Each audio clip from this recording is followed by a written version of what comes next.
Well,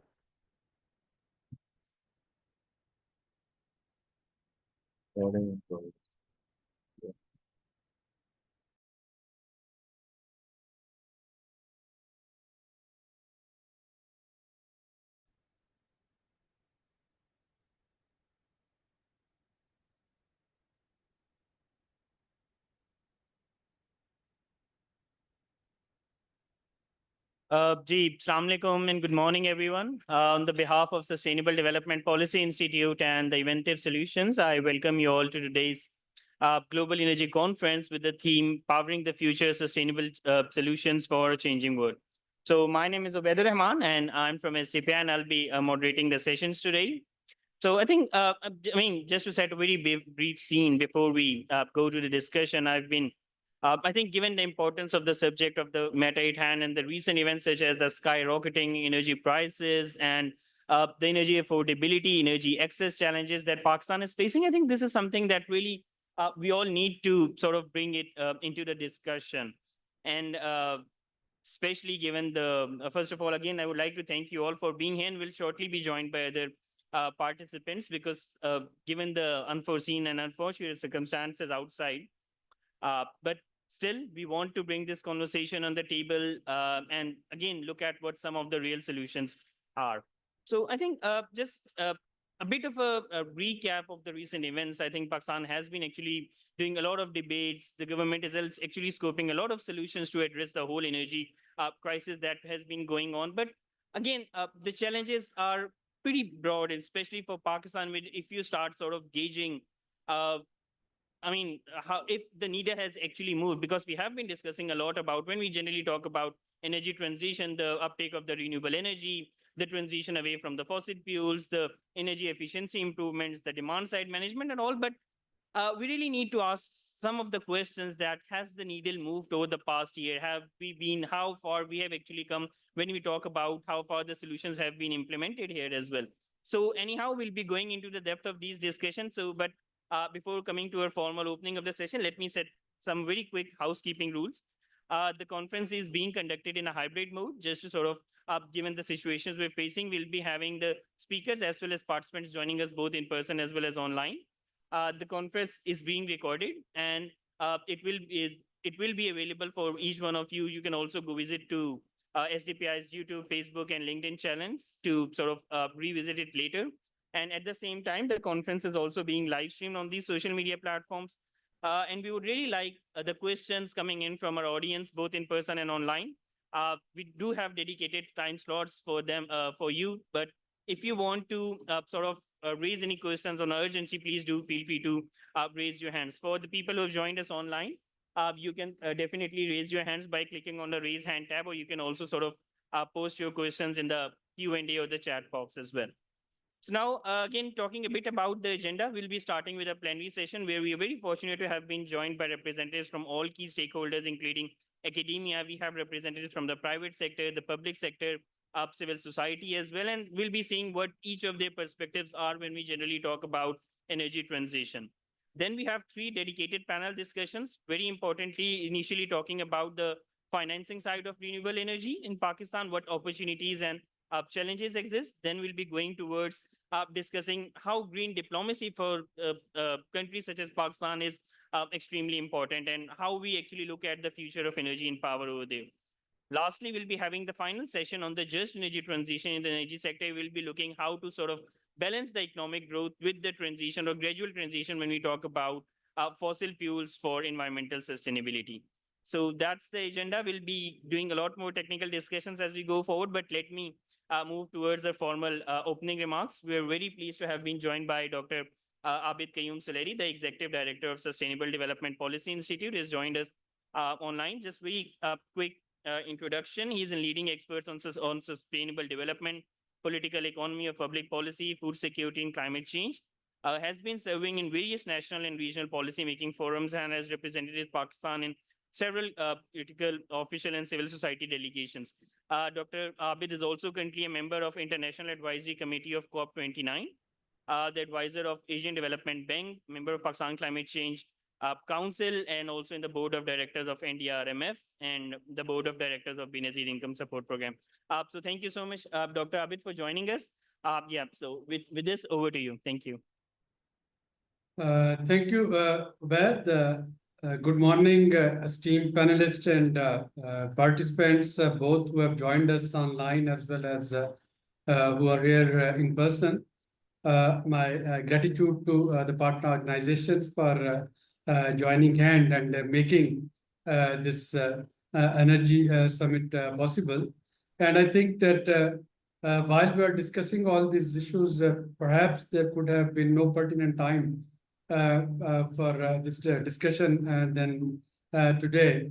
And the reason Ubaid already mentioned some of the economic compulsions that require us to rethink our energy mix as well as our energy policies, but also the climate change issues and especially the forthcoming COP29 that would be held in Baku in a matter of a few weeks, where energy would be one of the key areas for negotiation. And third and most important is that now we are not only discussing energy, the future of our energy matrix and the future of how we devise our energy policies. Actually, it would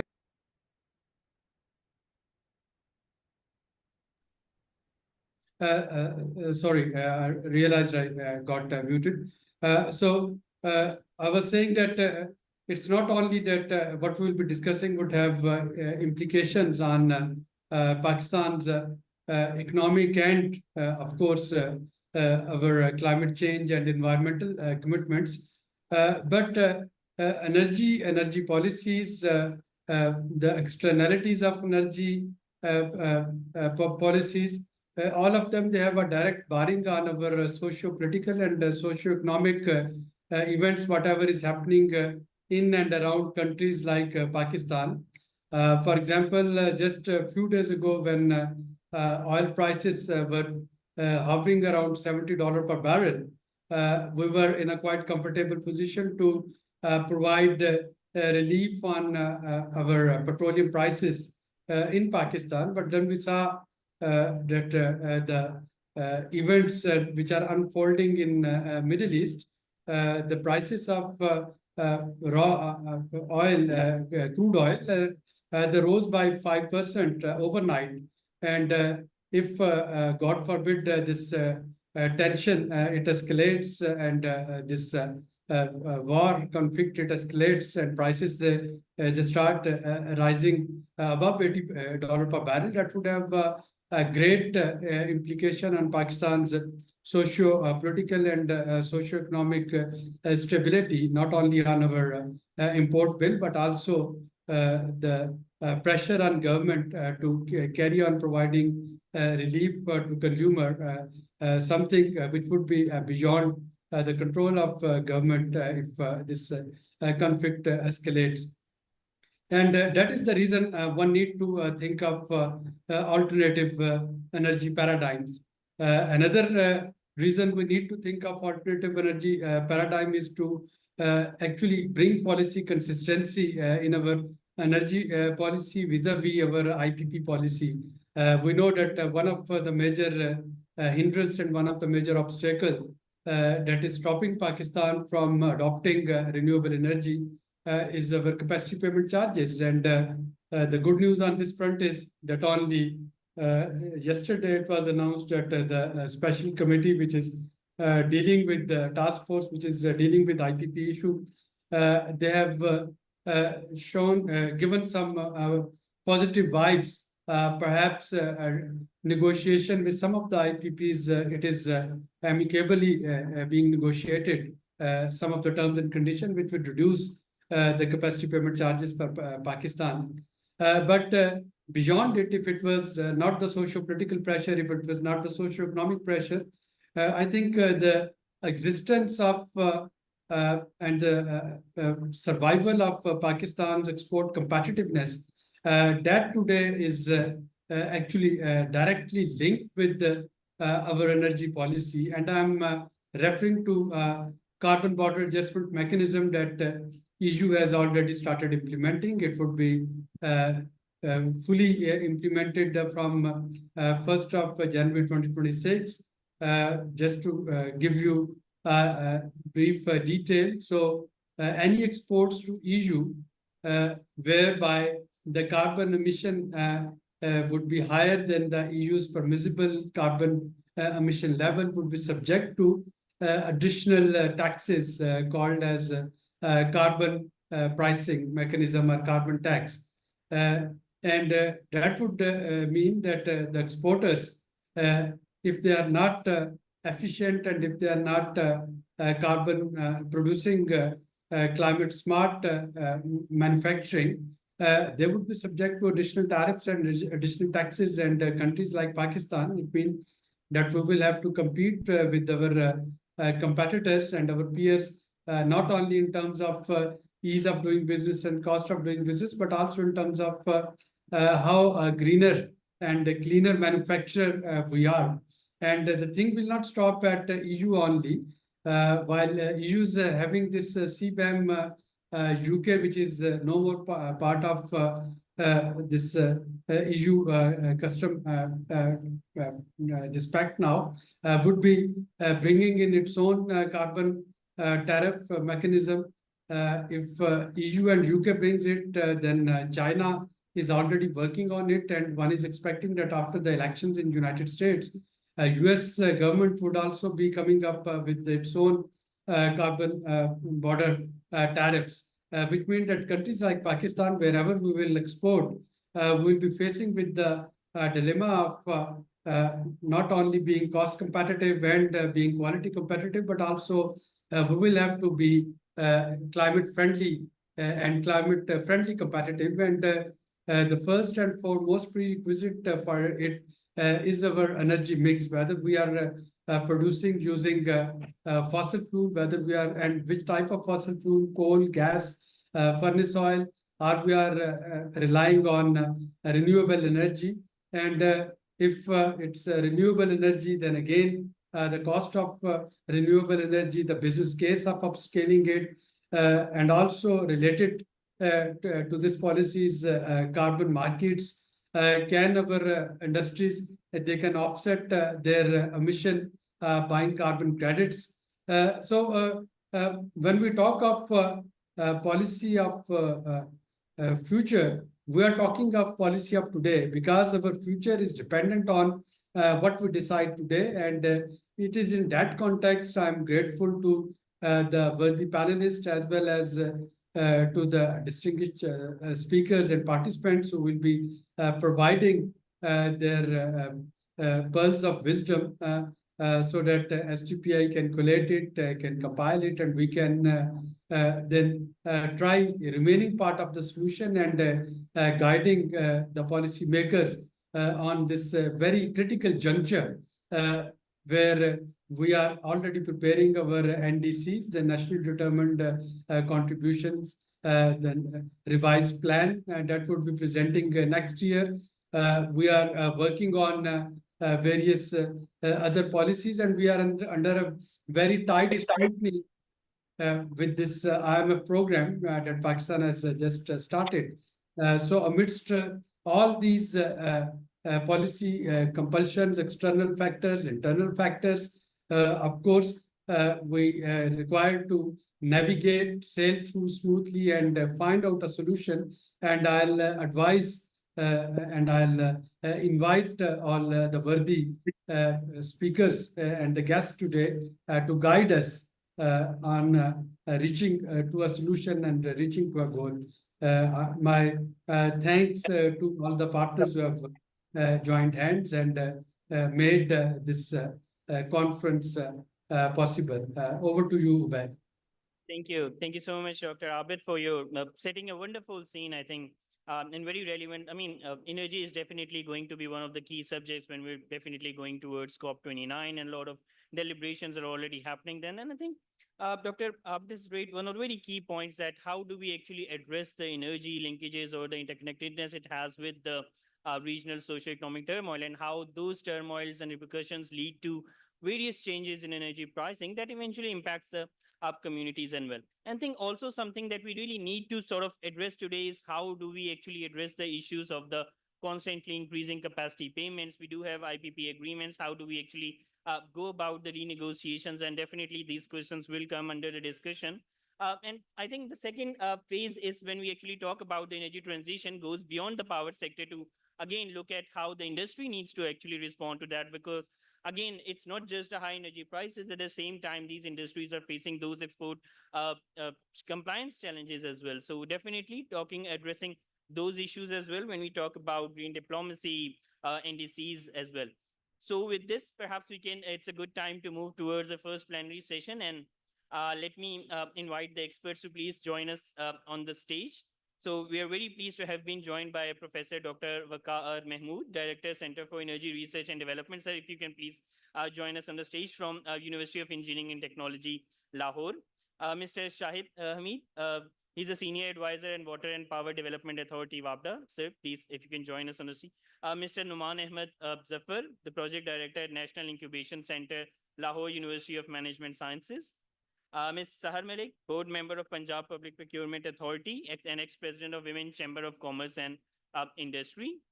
Mr. Ali Majid, the Director of Marketing Business Development Asia Pacific Region, Longi Solar. Syed Faizan Ali Shah Saab, Member Committee Pakistan Solarization, Government of Pakistan, and Sir, please as well. So thank you everyone for joining us today. I think with the first session, the whole idea and the point we were going to sort of discuss here is from your perspective, coming from academia, coming from the private sector and public sector and all that, how do we actually look at the energy transition lens? So let me firstly invite Professor Dr. Waqar Mahmood, and if I can request our MIS team to kindly share the presentation of UT Lahore. Yeah. You have already have them. So, sir, please, if you can just come up, they'll be sharing the presentation just in a minute. Yeah. Thank you very much. Bismillah ar-Rahman ar-Rahim. I'm really privileged to be here on this very important occasion. I'd like to congratulate definitely the Policy Institute, which has organized this, and Eventive also. It's a high time that we have to look at the issues with Pakistan.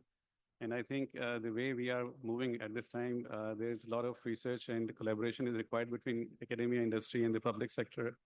And from the university perspective, I am representing the Vice Chancellor of UAT Lahore. He was supposed to join today, but because of his other commitment, he has asked me to present the University of Engineering and Technology for this very important forum. In fact, UAT Lahore is very acutely aware of the issues we are facing in the country and how UAT can contribute in mitigating the problems that we face at this time in energy sector. Looking at the policy from the renewable energy perspective, which needs to increase in our energy mix over the years, we have been able to fortunately set up several research labs in UAT Lahore, which are contributing for development of solutions, also for the development of policy directives and other technical issues and research issues for helping out the integration of renewable energy, further renewable energy in our energy mix. In UET Lahore, we have Center for Energy Research and Development, which was established in 2013. It's almost now 10, 11 years old through a funding from Punjab government. So we are very closely working with the Energy Department of Government of Punjab. And the focus of the center is mainly on renewable energy technologies and how to make them easily integratable in our energy mix and how to facilitate public sector in implementing renewable energy solutions in consumption of public sector energy requirements, especially with the help of Energy Department in Government of Punjab. There is another very important agency which Energy Department has set up, which is the Punjab Energy Efficiency and Conservation Agency. And we work very closely with that agency. It's PICA, which works under the NICA, which is the National Agency for Energy Conservation and Efficiency Improvement. So working with these organizations, we are trying to provide technical assistance to the government of Punjab as well as to other provinces in integrating renewable energy for their own energy requirements. So starting from those activities, I will like to introduce the center itself and the various labs that got set up.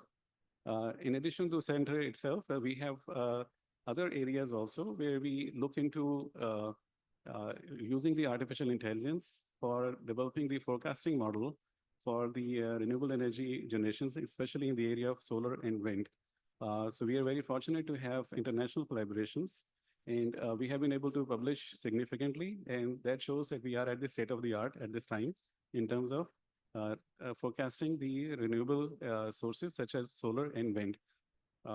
Let's get into the labs so that I very quickly, depending on how much time I have available, so I would like to introduce you some of the labs that we have established. So this is the center. The objective was to generate solutions which are cost effective for the public sector and in the Punjab province and also nationwide. The labs that we have established is mainly focusing on renewable. And one of the lab is also looking into coal technology. So we have photovoltaic lab, energy conservation. Then we have various testing services that we have set up there. This is the view of the center. So that already shows that we have integrated innovatively solar wall on the facet which is south facing of the building. So this is first time happened in Pakistan, and this curve is also that we designed. And there's a video. I think it may not operate here. Let us see. No, so the video did not operate, so that's all right. So you can look at the picture, which is on top, 2013. This is how the center looked like. And with the help of the solar wall, now it has a very advanced look. And at the same time, this is not only providing renewable energy to the center, into the campus itself, but it also providing reduction in the cooling load requirement.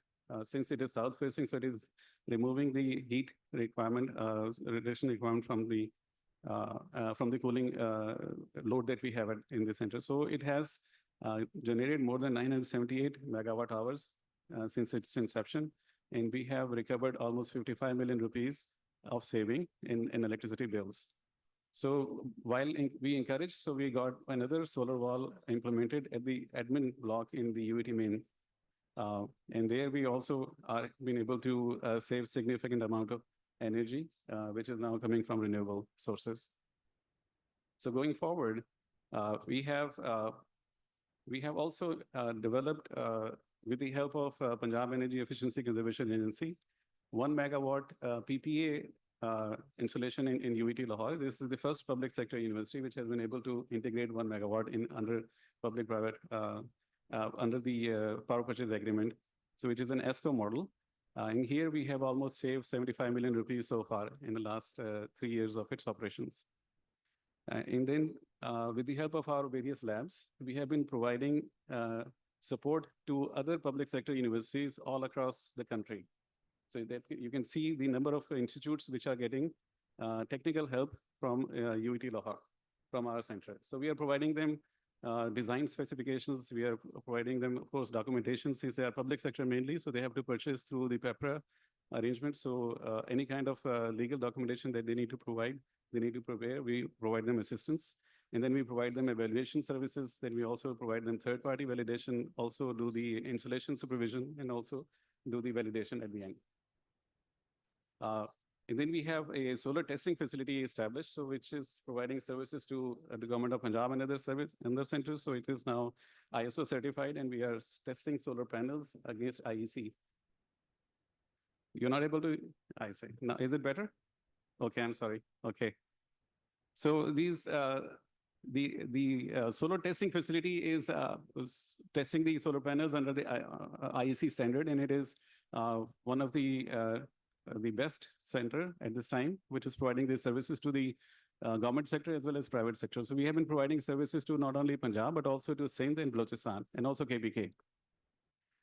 These are some of the clients who have submitted their panels for testing in our center. And these are some of the projects that we completed. So you can notice that we have been able to conduct projects from from central Punjab to South Punjab, in Balochistan, and even in the FATA area. So the center has been providing services. Then we have also the only LED testing facility, which has the C-type goniometer. So we have largest LED testing facility in our center. So once we are talking about renewable energy, then we need to look into conservation. So some of the energy consuming devices that we use, appliances that we use, they need to be tested for their efficiency. So LED light is one of the very important element. So we have been able to establish an LED testing facility, which is best of its kind, one of its kind in Pakistan. And these are some of the snapshots of those LED testing equipment that we have over there. And it is also ISO certified. And these are some of the projects that we have completed with our clientele in province of Punjab, different parts of Punjab, and also in other parts of the country. Then we established an energy conservation lab, which has been working with some of the international organizations such as UNIDO and GIZ. So we developed energy efficiency and conservation management course for industry in Pakistan. We also participated in one of the competition where we were given the 2 energy verticals, which was pulp and paper and ceramics, to evaluate all over the country. And we were able to then do that study at that time. And we were given the second best consultant award for providing the energy efficiency improvements in these 2 industries. The other part that which we know that is the main energy guzzler is air conditioning in Pakistan. So it's the major load during summer. And we do not have the right public sector facility for testing the efficiency of these units. Generally, the units which are imported in Pakistan or manufactured in Pakistan, they claim a lot of energy savings.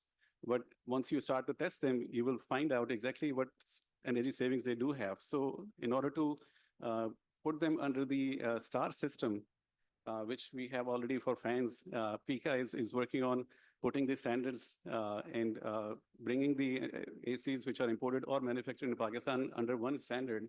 So we need to have a testing facility which can give the STAR rating to these air conditioners.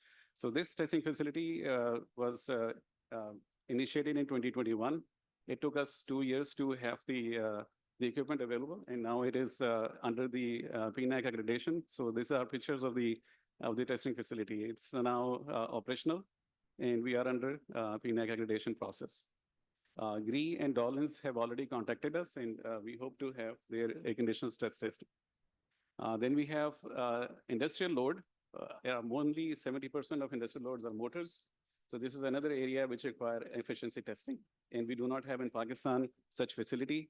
And definitely in Pakistan, the motors that you note are very poor in efficiency, and they are claimed to have higher efficiency otherwise. So what we have tried to now have a facility which can test them for their efficiency. So it's also getting ISO certified, and it's under process of implementation. We have delegations who have visited us in the past. Then we also have a coal technology lab. This was established in 2013 since Punjab coal was not properly evaluated and classified. So we did that study. So we have that established here.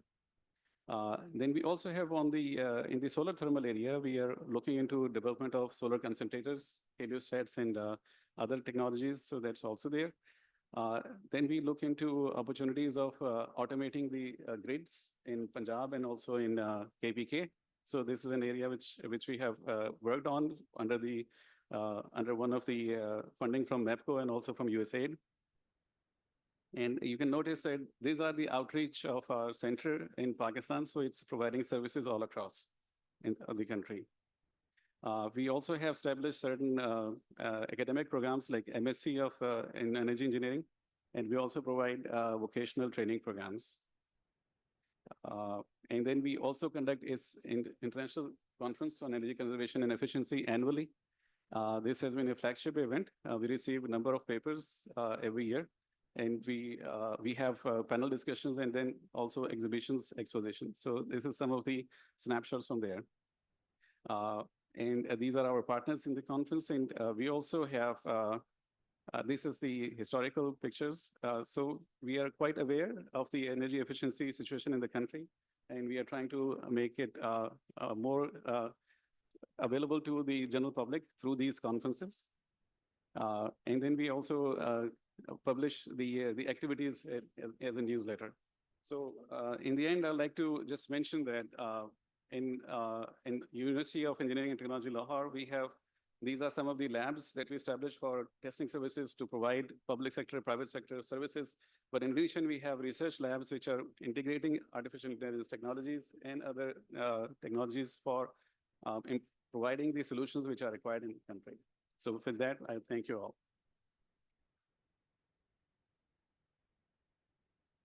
Yes, thank you so much, sir, for highlighting these wonderful initiatives carried out by University of Engineering and Technology, Lahore. And I think once we actually go to the Q&A discussion, we'll also request Dr. Saab to a bit of briefly also touch upon that if there are any particular demands from academia when we actually talk about the translation of these very high quality technical research into the policymakers, or how effective that outreach or the connect is that exists between the academia and perhaps the policymakers as well. But at a later stage, let us, before again going to the public sector, let's also hear from another wonderful academic institute that we have with us.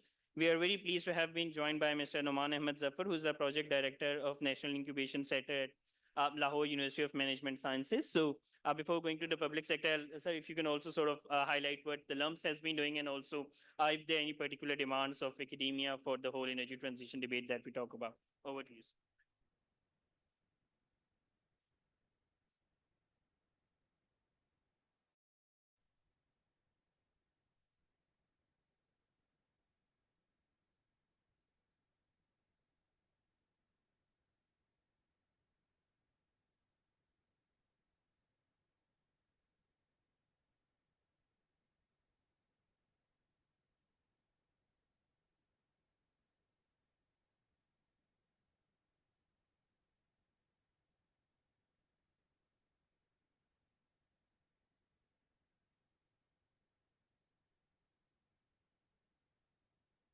Institute, which is an interdisciplinary center within LUMS. So to allow work on the energy and power sector from policy, economics, and technical perspectives. Today, again, I'll share some of the work. I generally would not go into the details of the facilities, but what I'll do is I'll highlight the progression of some of the work that has been ongoing and how the research sort of moves towards commercialization, and how work in different areas sometimes comes together for things that are that open up opportunities that did not even exist before. So I'll talk about integrated mobility platforms and mobility as a service. And this is the work that we've been doing in the electric vehicles segment. But in addition to that, I mean, I'd also like to highlight some of the startups that have come from LUMS, and New Watt Energy is one of those startups. New Bolt is another startup. New Watt Energy primarily deals with new age intelligent battery solutions for mobility services. New Bolt is actually the platform that provides battery as a service, or swappable battery systems. Both have originated from the work which was done as research in different centers. And then LUMS Energy Institute became the platform that allowed the dissemination of this work into commercial setups. So again, I'll talk about the EV landscape. I mean, I won't go into the details. I'll talk about the role of batteries, and then I'll move towards swappable batteries and how it can help sort of not only the mobility sector, but also work in areas where we do not have grid electricity. And in Pakistan, the opportunity is enormous. I'll talk about that. And then the evolution that swappable batteries provides in creating what we call a wireless microgrid. In terms of the EV opportunities in Pakistan, it's a large sector, primarily dominated by smaller EV segments like two-wheelers and three-wheelers, but we do have a significant number of four-wheelers as well. Although the buses and trucks, we do not have a lot of number. But of course, these are larger EV segments, which means that the overall technical complexity of those vehicles is going to be large, and the energy footprint is going to be large as well. When we talk about EV opportunities, there are a large number of opportunities for work to be done indigenously in the country. The talk today would focus on the battery storage and charging and swapping systems. This here is a slide that sort of compares the new trend in automobile sector, and it looks at the what we call well-to-wheel overall efficiency for the vehicles, and it compares fossil fuel vehicles to hydrogen vehicles to battery electric vehicles. And in terms of the overall efficiency from the primary energy to the end usage, fossil fuel vehicles are not very efficient. We end up with about 17% net efficiency. With hydrogen vehicles, I mean, it goes about twice as efficient, but still not very efficient. But battery electric vehicles is where the major change happens. So that, again, highlights the overall opportunity that exists in moving the mobility sector towards electrification. When we talk about batteries, again, I'd also like to highlight why fossil fuels are so very important. And if you look at the top graph, it highlights the energy density by weight and by volume for different fuels. And the island, the red island that you see is primarily all the fossil fuel components. And at the very bottom, you would see a small blue segment, and this is the current latest state-of-the-art man-made battery energy storage solutions. So we still are far away in terms of the energy density that we can store in batteries compared to what exists in fossil fuels. And again, even with this revolution in energy storage solutions, we are able to create a new paradigm in services that were not possible a decade ago. So again, that's primarily what's going to drive the overall revolution. When we talk about battery storage solutions, it's not a very simple monolith. It's not a single type of underlying technology that we're talking about. There are differences even in lithium-ion family in different chemistries and how they behave. There are differences in geometry of the way these batteries or cells are packaged, and they influence the overall design of the solution. So it's a deep area. It's an area that has both a lot of depth and a lot of technical breadth. And again, for us to create solutions that match the needs, we need to understand the details of all of these. The bottom graph sort of highlights the trend in EVs and the type of cells that were used over time. So at this point in time, in the electric mobility segment, there are primarily two chemistries that are competing with each other, and those are NCM and LFP. Those are primarily which are mature technologies.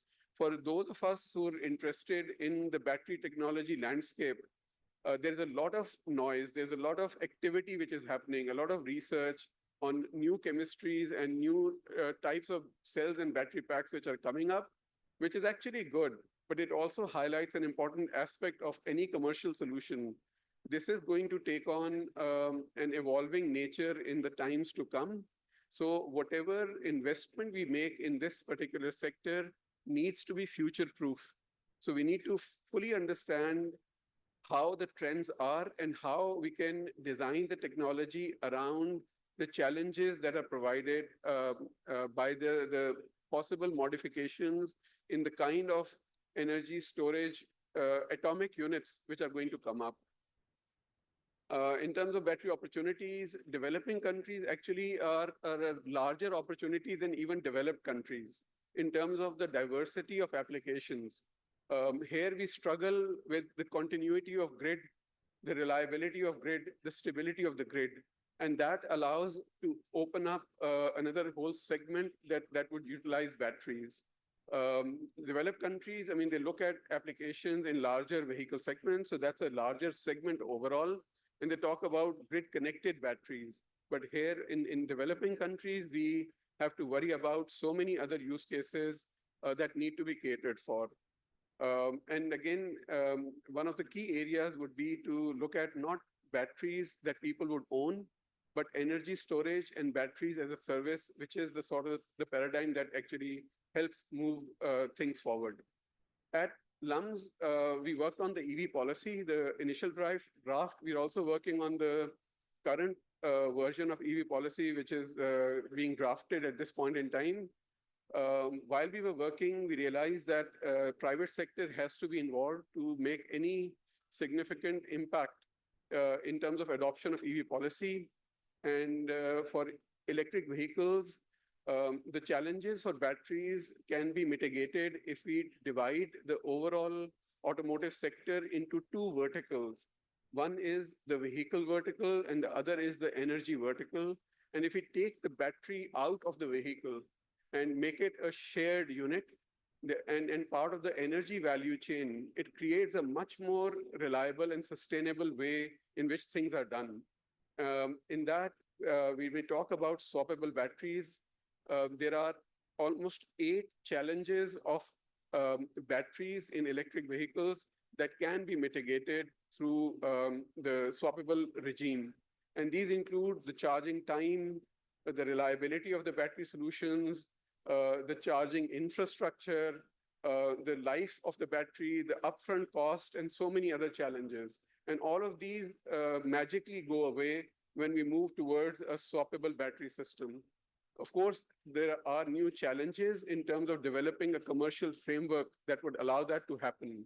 But that is what we're working on. And again, one of the startups, New Bolt, has actually developed partnerships and is currently being piloted in Lahore and in Multan for electric three-wheelers. Another associated area is grid-free living, and sometimes people do it out of choice. Sometimes it's done out of necessity. When we talk about a country like Pakistan, we're talking about 50 to 80 million people who do not have access to reliable grid. And that's a number which is sort of thrown around quite a bit and debated on. But I mean, for us, with a population of 240 million or so, this number doesn't resonate or doesn't create any waves. But to put things in perspective, Australia, a country and a continent 10 times larger than Pakistan, has a total population of 26 million. And in Pakistan, we're talking about people who do not have access to grid electricity, which is 2 to 3 times larger than the entire population of Australia. And these are people who are not productive part of our community. So related to this, we've been working in microgrids, which is sort of looking at enabling beyond subsistence energy and power provisioning to these communities. And in that, the work that we do primarily involves distributed microgrids. At this point in time, these are connected microgrids, and we have 3 villages in Pakistan that are already electrified that we monitor and manage from LUMS. In addition to this, we've also won an EU contract with 8 other consortium partners, where we will be providing this solution to 2 countries in Africa. So we will be electrifying 2 villages in Ivory Coast and Zambia, 1 each. In general, the whole concept is for these solutions which are homegrown, which we indigenously developed to provide a solution in islanded mode, but we can then connect them together for sharing of electricity that increases the diversity of usage and increases the overall value that we get from the solution. It not only does that, but also the microgrid allows the community members to pool in their resources and drive a communal load. And this could be, in this particular case, for the project in Africa, is a hydrogen production unit, a battleizer, which would provide clean hydrogen for cooking and other utilizations. All of these, I mean, at night, this particular aspect would provide energy back to the grids when solar is not there. So it also integrates central storage with the overall solution. And all of these are IoT enabled. So they are governed by an energy management system overall. Connected microgrids have challenges of their own. So this is a technology which we've been working on for the past 10 years or more. And it's an area that many countries have been working on. What happens is with e-mobility and swappable batteries, we have now come up with a model where what we call EFTN, and that's Energy Food Transportation Nexus. And that's primarily the architecture for wireless microgrids. So we get clean generation from agri-photovoltaics that allows renewable energy to be integrated without utilizing any land for generation. So it allows dual use of land. This energy can be used to store it in swappable batteries. And these swappable batteries become the mobile units of energy. They can be used for mobility as they're currently being used, but we can integrate them with custom-built converters, which can then power loads, DC loads, fixed frequency AC load, and variable frequency AC loads within the rural communities. So it becomes sort of an equivalent of an LPG cylinder for people there. And based on the utilization, they can rent out the batteries and then run various applications for productive use and also for convenience loads. One of the key areas that we're targeting is modular cold storage units. We have about 30 to 50% of post-harvest losses in an agricultural economy country like Pakistan. And our cold storage solutions are archaic. They're large, they're inefficient. They also require huge upfront investments, and our current grid stability does not support them. So, I mean, all of these challenges are sort of catered in this. So I've already talked about the various components, so I'll skip this particular slide in terms of the innovation which went in to create the solution. But here are the potential use cases that this particular technology would enable. And we've identified almost 10 different areas where we can enable flexible usage of energy as a service paradigm to be implemented in rural communities. When we talk about the levelized cost of energy, and this is an analysis which was done about 2 years ago, but the numbers appear very nice. I mean, what we did was we looked at every component and we looked at the worst case where all of the components would actually be used for a particular use case. We calculated the levelized cost of energy to be cycled through each of these components, and we came up with the overall energy cost. And this includes the profit margin for each of the components that are developed. And it appears to have about a 60% operational margin for people compared to the current electricity prices. So this, again, with the latest solar and battery technologies, provides an excellent way in which we can integrate 50 to 80 million people that are not connected to grid. And again, with the current fiscal constraints that the country faces, we might not have any reliable manner in which we can bring them and make them part of the overall system. So just a last quote as a parting thought. Again, it's quoted to be an American Indian proverb, and it says that we do not inherit the earth from our parents, but we borrow it from our children. So what we do, I mean, it's like a trust for us, and we need to be mindful of how we leave it for the future generation. Thank you. Yes, thank you. Thank you so much, Noman Saab, for highlighting the initiative, especially around the electric vehicles. I think LUMS has definitely been one of the leading institutions in Pakistan, starting from the EV policy draft to just again going into the implementation side of the thing. So now, again, before coming to the public sector, we do have one very important stakeholder, the private sector, with us, around whom the whole debate actually revolves around. So we're very fortunate to have Ali Majid Saab. So Ali Majid Saab, definitely Nonji Solar, one of the leading um, companies in the solar industry of Pakistan. But at the same time, we fully understand that when we actually talk about Pakistan, the private sector does actually face a lot of challenges as well. Definitely, their opportunities are there.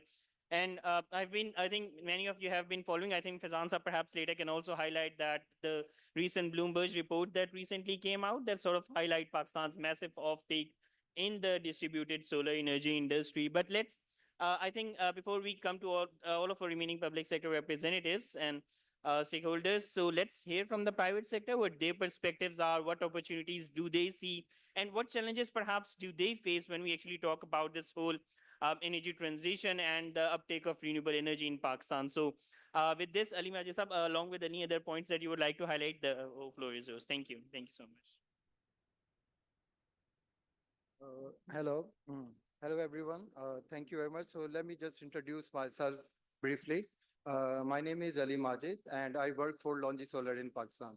So Longi Solar is a solar panel manufacturer. That's the world largest solar panel manufacturer, having production capacity of 110 gigawatt annually. So what the Longi Solar is doing in Pakistan is we have been supplying the solar panels in Pakistan since 2020. So we have, even Longi has supplied over 6 gigawatts panels in Pakistan since 2020. With this, even within this year, we supplied nearly 3 gigawatt. So the market size got bigger and bigger in Pakistan, and we have been seeing it since 2020. It's like, even as Ubaid mentioned that even this year, even Bloomberg mentioned Pakistan market as one of the best performing market in the world. And that was ranked, I think, fifth number on the Bloomberg report. So even according to the Bloomberg, even 14 gigawatts have already been imported since January to June. So altogether, it's like 18 gigawatt is in Pakistan of the solar panels coming from all of the manufacturers, including Longi. And our market share is like 30% approximately out of the panels that have been imported in Pakistan. So let me just say, coming back to the challenges, I think right now, because Pakistan market is just not grown up, it just exploded, I would say, the solar market.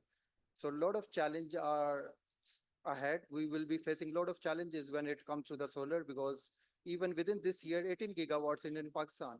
And even if you count the numbers starting from the 2020 or when the market was started back in 2016, there was like a huge solar panels are already deployed in Pakistan, and even in Pakistan at the moment, because that are yet to be installed.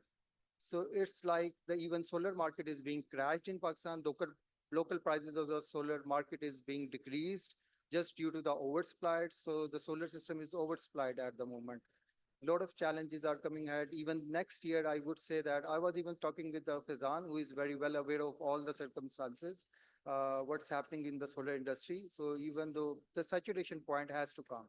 So we see that maybe the saturation point will come in 2025, because even though I think so, even the solar import will be stopped maybe as of today. So still we have a lot of solar panel, maybe 5 gigawatts in the warehouses of the distributors or the people warehouses scattered all across Pakistan, that will be consumed by maybe June 2025. Even the import is stopped as of today. But that wouldn't happen, because every month nearly 3,000 panels are coming out. Even if you look at the import data of December last month, nearly 3,000 panels have been imported. And as of for the last 3 months, so it has been like 2,500 to 3,000 panels. So I think the market is going towards the storage system, because there are a lot of changes will be coming up, because we have our grid cannot support all the solar system that have already been imported. So I think innovations have to take up the gap. So there will be a gap in the take up. In the gap, there will be innovation. And as I discussed that the EV side, the EV side. So R&D, lot of things and new technology will take up. So lot of, yeah, that's from my side. Okay. Yes, thank you. Thank you so much, Ali Majid Saab, for highlighting the perspective of the private sector, and definitely Longi Solar, we are all very well aware of. So again, I think continuing the debate around the solarization, Faizan Saab, if I could just request you to sort of highlight your interventions as well. Thank you. Yeah. Thank you, everybody. First of all, I would like to thank STPI and the organizers of the exhibition to allowing me to present my views on the energy sector of Pakistan. Energy sector has always been one of the hot topics worldwide and nationally as well. So, but I would also like to say that Ubaid, आपने मुझे basically पहले panel पे रखा था. अगर मुझे पहले पता होता तो मैं कोई अच्छी प्रेजेंटेशन बना के ले आता और so that I could make a little more impact. Talking about the energy transition in Pakistan. So first of all, I think we should basically be aware of where Pakistan currently stands. So all this talk about renewable energy, all this talk about, you know, the energy transition in Pakistan, कि हमने coal से renewable energy पे, wind पे, hydel पे shift करना है. तो सबसे पहले हमें ये पता होना चाहिए कि हम इस वक्त currently हैं किधर और क्या ये जो सारी transitioning की बातें हो रही हैं ये कितनी effective हैं और आगे होना क्या चाहिए. So Pakistan contributes less than 1% of global greenhouse gas emissions globally. As compared to the other economic nations or advanced nations, Pakistan contributes less than 1%. But Pakistan is one of the most vulnerable when it comes to climate change. Adversely affected हम nation है जब climate change की बात होती है. So much so कि approximately rough estimates के मुताबिक तकरीबन 4 billion euros annually हमें damage होता है climate change की वजह से. Whether it is storms, whether it is monsoon rains, floods, smog, fire forest, you talk about anything. So हमें mostly 4 billion US euros के around हमें affect किया जाता है. अगर आप 2022 के floods की बात करें, that roughly damaged around 30 billion euros जो पाकिस्तान की economy को damage किया है. अच्छा, इसके बरक्स अगर हम एक जो हमारी जो नेबरिंग इकोनॉमीज हैं या हम जो एडवांस्ड नेशंस की बात करें उनकी कंट्रीब्यूशन को अगर हम देखा जाए तो फॉर एग्जांपल अगर हम चाइना को देखा जाए तो China contributes around 25% of the green house gas emissions. Similarly अगर आप इंडिया की बात करें India contributes around 7 to 10%. US also contributes around 10%. Russia contributes around 5%. तो पाकिस्तान इस हवाले से अगर देखा जाए we are relatively or we are one of the most cleaner nations as compared to the other nations. अगर मैं इसको figures में quote करूं तो China contributes around 25 million tons of carbon dioxide release करता है और हम कितनी करते हैं annually 200 million. So China contributes 25,000 million and we contribute only 200 million. India contributes around 2,500 million tons of carbon dioxide in the air, and we contribute only 200. So 10 times less. ठीक है? But हो क्या ये रहा है कि we are talking a lot about energy transitioning और बहुत सारा foreign agenda भी है और बहुत सारा हम पे वैसे एक हमारी अपनी commitments भी हैं. So now let's talk about what are our pledges. We are basically pledging a lot of aggressively as compared to the other nations. हमने pledge किया है कि by 2030 हमारी ये जो 200 million tons of carbon dioxide है जो कि already very low है इसका भी हम 15% मजीद कम कर देंगे. And subject to the availability of the international funding, अगर if we get international funding, we can potentially go up to 35%. If you talk about electricity sector, we have pledged that by 2030, we will go up to 60% of renewable energy sources, clean energy sources, including the hydel ones. And if we talk about EVs, 30% of all vehicles by 2030 should be electric vehicles. So despite contributing very less towards the global climate changes, we are one of the most vulnerable nations. We have pledged or we have committed very eagerly, strongly How we will do it, this remains another debate. So considering all this, there has been a rapid development towards the renewable energy and towards the decarbonization of the overall energy sector. अब इसमें बहुत सारे अगर हम sectors की बात करें with in the energy sector we need to put into perspective कि हमारे पास कौन से सेक्टर्स अवेलेबल हैं for example we have power sector which is one of the major contributors of global green house gases then we have transport sector we have building sector other sectors also include like industrial है हमारे पास है उसके अलावा agriculture sector is also बना but the major contributor is the power sector में भी जितनी भी हमारी बहस होती है वो होती है जनरेशन साइड की we mostly talk about the generation we mostly talk about के how can we clean our generation side and mind you we are already in a surplus capacity at the moment वो कैसे है वो भी we have a whole data on it because I also sit on the Prime Minister's Solarization Committee. So we have a detailed data analysis of हम कितनी percent surplus है. अब एक country जिसके पास already surplus energy है, and then we have a commitment that we need to make that surplus energy into a cleaner energy. So you can imagine what sort of stress we are going through at the moment. Okay? So talking about power sector, I'm saying that सारा कुछ हम generation focused है. While if we talk about the current supply and demand, we see that around 15% is already losses. So whatever we, for example, अगर हम 100 units supply कर रहे हैं, उसमें से 15% हमारे losses हैं. 15 units हम loss कर रहे हैं. So with each loss, we are contributing towards the greenhouse gas emission. Why? Because globally एक factor हम कहते हैं grid emission factor. हर country का एक grid emission factor है. जब भी आप एक यूनिट ऑफ इलेक्ट्रिसिटी प्रोड्यूस करते हैं एक certain number of carbon dioxide gas आप एमिट करते हैं इन द ग्लोबल पाकिस्तान का वो जो नंबर है that is around 500 grams of carbon dioxide तो व्हाटएवर वी जनरेट एक यूनिट के अगेंस्ट हम 500 ग्राम या half a KG carbon dioxide we emit in the atmosphere we are relatively cleaner still just put this into perspective कि हमारे जो neighbouring economies हैं इनका 1 से भी अबव है so for every unit of energy which they produce they are emitting more than 1 kg of carbon dioxide in the atmosphere अब हम जो जनरेशन वाली साइड पे जो हम ज्यादा फोकस कर रहे हैं we need to focus on the energy efficiency within the power sector अगर हम ये 15% losses हम ओवरकम कर लें somehow तो वो हमारा इसको 15 से 7% पे ले आए या 10% पे ले आए तो वो जो 5 units of losses हैं वो हम रिकवर कर लें तो हमारी green house gas emission already reduce हो जाएगी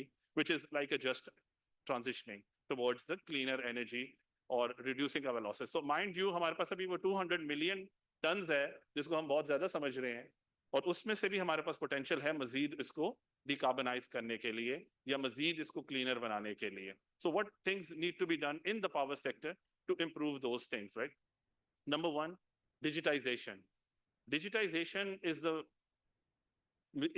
a technique where we can monitor the complete supply chain starting from the generation side till the consumer side for example SCADA smart meters transformer monitoring systems advanced distribution management systems by deploying these technologies we can gather the data of the energy which is being supplied from the generator side to the consumer and find out that link which is the most inefficient which is the most contributing towards the most energy losses, whether it is theft, whether it is, technical losses. And once we find that, we can overcome those losses and reduce our grid emissions from the power sector. So this is one of the things which we need to be doing rather than focusing solely on renewable energies in the generation sector. ठीक है, renewable energy पे भी हमें focus करना चाहिए, but there is, like my colleague Ali Majid and other speakers highlighted, that renewable energy has certain benefits, but up to a certain level. हम इस वक्त ग्रिड में अगर आप नोट करें तो लास्ट ईयर दिसंबर 2023 31st December 2023 तक we were तो नेट मीटरिंग की जो कैपेसिटी थी दैट वाज अराउंड 1500 megawatts. इस वक्त while I'm speaking we have almost doubled that. तो हमारी जो रिन्यूएबल एनर्जी की जो डिस्ट्रीब्यूटेड जनरेशन की intake है हमारे grid में, that is doubling almost every year. And our minimum demand of winters is only around 7,000 megawatts, right? Only around 7,000 megawatts हमारी minimum demand है, और on average ये 8,000 megawatt के करीब demand है. तो क्या हम solar penetration अपनी minimum demand से ज़्यादा कर सकते हैं? एक सिंपल सी बात है, अगर हम सोलर इससे ज्यादा लगा लेंगे अपने सिस्टम में, तो एक किसी भी इंस्टेंस पे जब आपकी डिमांड 7,000 मेगावाट आएगी और आपने जो सोलर लगाया होगा वो 8,000 मेगावाट, तो you would need to curtail your remaining power plants. और उनके आपके मायदे ऑलरेडी हुए हैं, जो EPAs हैं, जो आपके PPAs हैं, you would need to pay them despite curtailing them. So what I want to say is that the grid is reaching at a point where it might saturate in future, and you would need some other technologies to manage those curtailments or to limit these things. This is one of the reasons that Prime Minister has given us a task under that solarization committee to find out what would be the optimum quantum of solar in the power system of Pakistan, giving all these conditions. So what we did was we ran some, different scenarios. We saw that what if we don't, based on our energy demand, जो हमारी predictions हैं future की, उस demand को मद्देनजर रखते हुए हमें कितना और solar लगाना है, या whether we have surplus capacity. So we ran different scenarios, and then we came to know that approximately कोई 10,000 megawatt के आसपास जो demand, जो solar की requirement है ना, वो almost आपके पास बनती है, whether it is utility scale solar or whether it is distributed scale solar. But having said that, even with the distributed scale solar, इस वक्त distribution companies are facing a lot of problems. Why? Because during the period of low demand and high surplus generation, और ये shoulder months में normally होता है कि जब हमारे पास अप्रैल के महीना या जैसे आजकल के महीने में लोगों ने ACs चलाना कम कर दिए हैं, बट सोलर की जो पेनिट्रेशन है, जो आपके पास सोलर ऑलरेडी इंस्टॉल्ड है, वो लोग रिवर्स फीडबैक कर रहे हैं ग्रिड में, बिकॉज हमारी नेट मीटरिंग की जो रेगुलेशंस हैं, they are designed in a way to encourage, feedback to the grid, because then you can use those in the night. So what is happening is that due to that phenomena, जो हमारी consumer की voltage है, I'm not sure how many of you are technically sound electrical engineers, but in engineering terms, in electrical engineering terms, whenever you supply or whenever you have over voltage phenomena, oversupply phenomena, your voltage swells up. And many of the consumers in the coming days, probably in upcoming, it could be this season and it could be in April or March, you would experience that your voltage, that the consumer end voltage would rise beyond certain tolerable limits, which are allowed in the distribution code or the grid code. और उससे फिर phenomena से ये होगा कि आपकी appliances जल सकती हैं, या आपके inverters trip कर जाएंगे.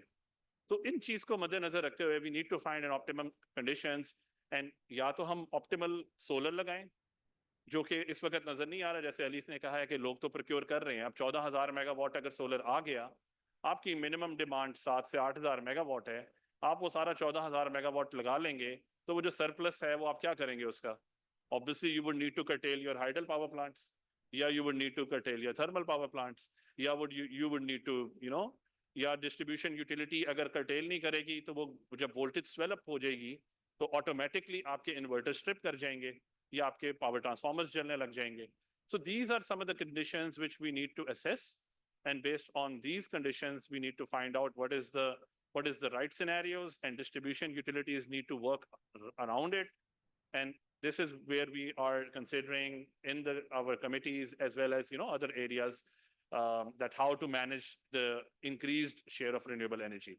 Apart from that, इसमें बहुत सारी और भी हैं, we can discuss. I'm here at the panel, and with this I hand over back to Ubaid. Thank you, Ubaid.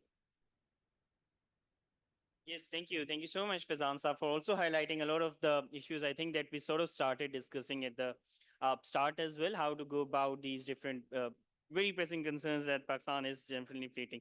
So now shifting from solar towards the hydropower development in Pakistan, we've all been saying that there has been a very strong capacity. Even if you look at the indicative generation capacity expansion plan of Pakistan, hydro has been one of the very key focused areas. So we're very pleased to have with us representative from Water and Power Development Authority. If I can request the MIS team to kindly share the presentation. Sir, thank you so much. You have been very kind in this, and we'd also like to sort of highlight how WAPDA has been discussing, and if you want to perhaps highlight any of the key challenges that you think needs to be addressed. Yeah, over to you. In the meanwhile, let's just.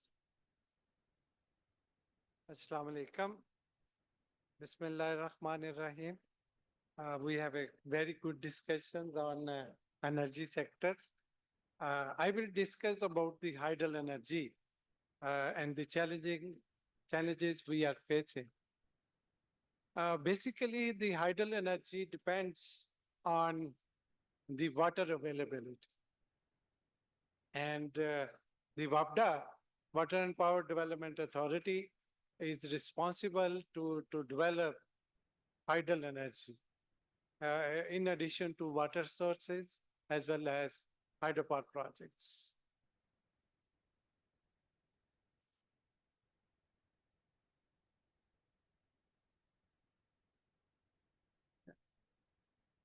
So we all are aware that like Mr. Fezan discuss about the climate change, it's very important to discuss about the energy, water, food, and energy security, and overall the impact of climate change on all these factors. So how we can manage these water, food, and energy for the nation. If we are able to manage this, that we can say the nations which are managing these water, food, and energy sectors, they are the successful nations. So first of all, I will discuss about the water situation. We are aware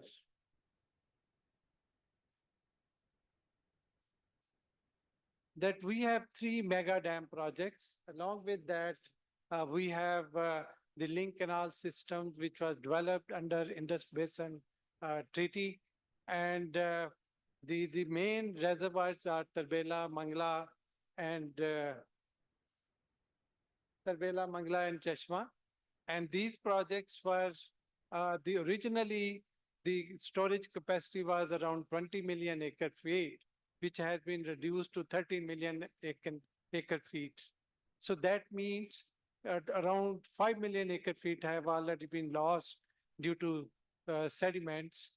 And if we compare with 1974, so the storage capacity is around 5 million acre feet less than that it was in 1974.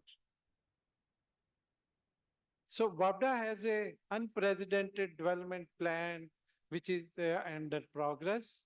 We are going to establish or to develop Basha Dam project, which has a storage capacity of around 8.1 million acre feet and 4,500 megawatt installed capacity for hydropower.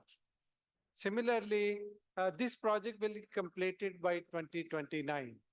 While we have also started Mohammed Dam project on Swat River near Peshawar, which has an installed capacity of 800 megawatts, along with 1.2 million acre feet water storage. So this project will be, inshallah, completed by 26. Similarly, other projects like Kuramtangi, Nalong Dam, Nayagarh Dam, are also in progress. Overall, we are in process to develop 11.13 million acre feet storage by 29. So this will solve our issue of the shortage of water in Pakistan. And there are projects which are ready to kick off, which also include the Kalabagh Dam project and Chanyor Dam, Sindh Barrage. So these are very important projects. Like if we talk about the Chanyor Dam, we have no dam on Chenab River. If we construct this dam, then we can at least cover up the malfunctioning or malpractices of India, which they can control water on Chenab. But if we have some storage on this project, it will cover up our shortages in Pakistan. While Sindh Barrage, it is in advanced stage of planning. This project will help to cover up the environmental impact on below Kotri, especially in mangrove areas, and meet requirements downstream Kotri. So we have a lot of potential on, if we talk about the Indus River, starting from Shiog to Taunsa, we have around more than 8,000 uh, feet drop of water. And we have a potential more than 40,000 megawatt, and 33 million acre feet storage can be made on Indus Cascades. So there are other projects which are under planning stages, which have a capacity of around 12.25 million acre feet, which are in advanced stage and which will taken up for development. So presently we have a carryover storage capacity of 30 million acre feet, and we want to increase it to 70 days water storage up to 2050. After constructing these 29, we will add around 68 days water will be available after construction of Basha and other projects.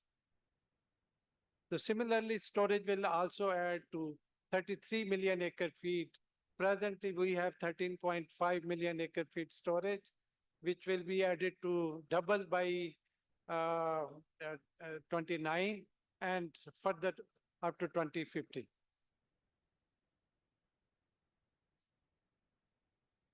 So presently, WAPDA is operating around 22 projects, and with installed capacity of 9,459 megawatts. And the 10 projects are under construction. And by 29, we will be at around 11,000 megawatt hydel energy in the system. While we have projects which are ready to kick off, it's around 11,000 megawatt projects. So WAPDA is doing planning, development of all these projects. These are the projects which are under operation. Presently, these are 22 projects. So if we talk about the total contribution of WAPDA for hydel projects, the total energy, total generation in Pakistan is around 121 billion units per year. And WAPDA is contributing around 37 billion units. It's around 20%, 28% of the energy sharing is from WAPDA, from hydel projects. And WAPDA is sharing this 20%, 28% of the energy at around 3.8 rupees per unit, while the national tariff is around 41 rupees per unit. So this is the contribution of WAPDA or the hydel projects just to subsidize the entire energy value chain in Pakistan. So the projects which are under development are around 11.9 megawatt projects are under development. One of the major project is Basha Dam project, then Mohammed Dam, Dasu Hydropower Phase 1, then Tarbela 5th extension, and Nalong Dam, Kuramtangi Dam, Harpur, Atabad, Kyalkwad, and we are also installing floating solar on Ghazibrota Lake. So these are projects which are under development, and by 26, Mohammed Dam will be completed, and T4, T5 will also be completed, and Dasu will be by 27, and Basha by 29. So we are also upgrading our existing hydropower projects, which will add around 200 megawatt in the system. Like we are upgrading our Mangla reef refurbishment project, which will add around 310 megawatt, then Varsek 50 megawatt, and other projects. So these are projects of 11,000 megawatt, which are ready to kick off after completing, getting the substantial completion of ongoing projects. We will take off on these projects like Chanot, Kalabag, Shok, the Patan, Thakot 1, 2, 3, and Muroj dams. For Kalabag Dam, are we have to develop consensus among promises. If the promise is agreed, then we can start within a 1 year time the Kalabag Dam project. So this will be the addition of hydel energy in the system. Just see this. Presently, it's around 6,919 megawatt. And by 20, we will add 9,000. It will be 9,406. And by 27, we will add more 10,000 megawatt. And by 27, 28, it will be 14,000 megawatt. And by 29, 30, it will be around 19,000 megawatt from the hydel project. That means we are adding double the hydel energy by 29.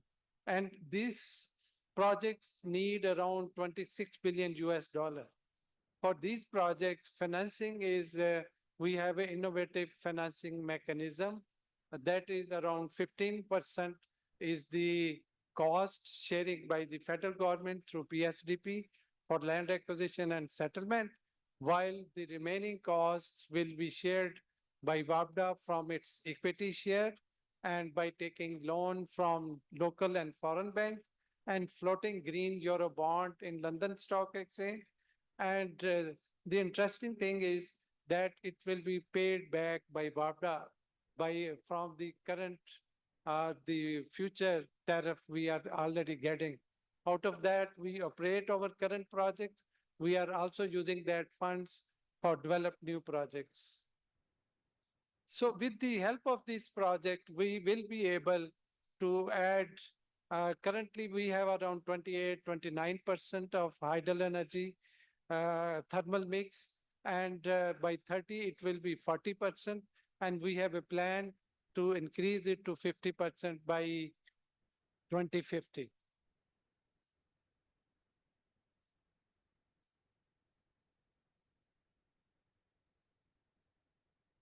ये बंद कर दूं? ये देखिए जरा.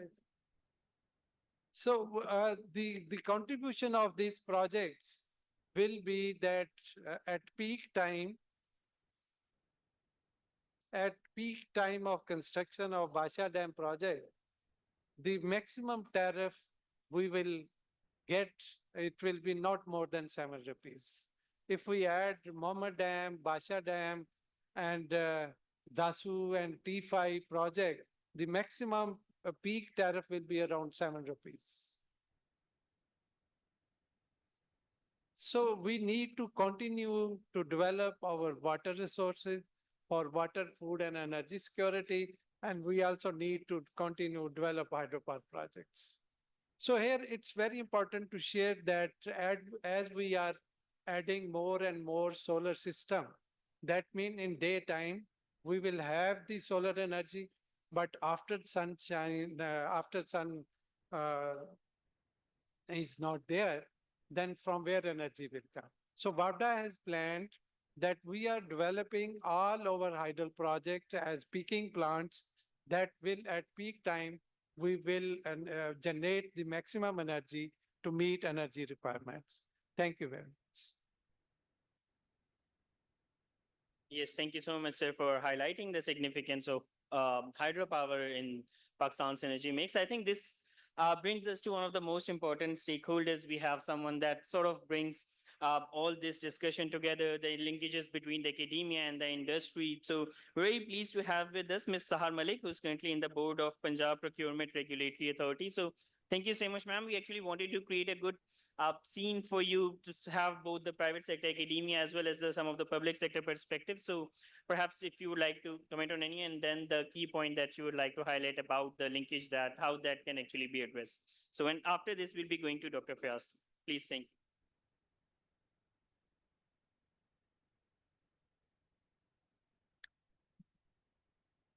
So let me fix it where I hope okay, you can hear me properly. Okay, there's one thing I would be highlighting the recommendations rather than I will be actually talking about okay, what needs to be done. Actually, that is the answer which I really wanted to give it to you. My name is Sahar Malik, and I'm currently the former president of Women Chamber. But by profession, I'm a practitioner of procurement and supply chain. So that means the buying concept and how to actually secure the, safe procurement. That is the concept which I'm going to give it to both the academia people so that the industry can link with it. To be honest, sir, I've seen what academia has been doing, and we've been teaching children that whatever the R&D we are doing, we are not actually combining it with the industry at all, and that is the gap which needs to be filled in. To make a good value chain and to actually help people grow in a way that we need to teach the students the applied form of learning to how to procure, to attract FDIs, to attract, that is the make them the buying person, he needs to be the license holder. So that is something where the accountability is going to come. We are making all the policies, we are making all the procedures, and implementation is there, I guess, which is not being fully addressed. And there is very poor execution of everything which is being done. I'm sorry to say, which I have to highlight, that because of the poor HR we have been hiring, and we cannot accountable them. That is one of the things which we need to address, that only lessons people and academia people need to learn the applied knowledge of working with the industry. Only then our SME is going to grow, we can grow good value chain, and only we can prevent all the ESGs where the environment is going to be safe, the social where we are not violating any human rights, and to be honest, the governance without accountability, that will be very inefficient. So this is the solutions which I really wanted to give to the academia people, that we need to have an applied knowledge for all the business students needs to have licensing and applied knowledge who are procuring and who are spending money of the stakeholder. Thank you.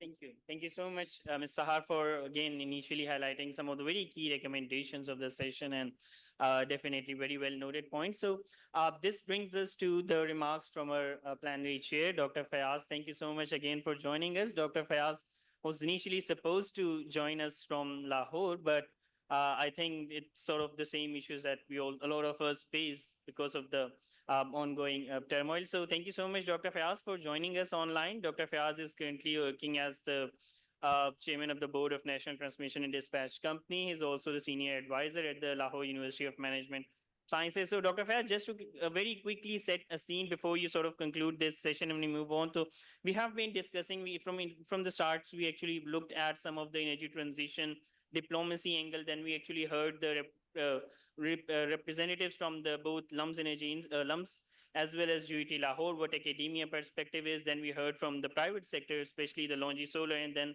some of the experts who were here when Faizan Saab was talking, and also then their colleagues from WAPDA as well as Ms. Sahar in the last as well. So again, you have been dealing with this sector for far too long, and we have too many pressing challenges going on as of now.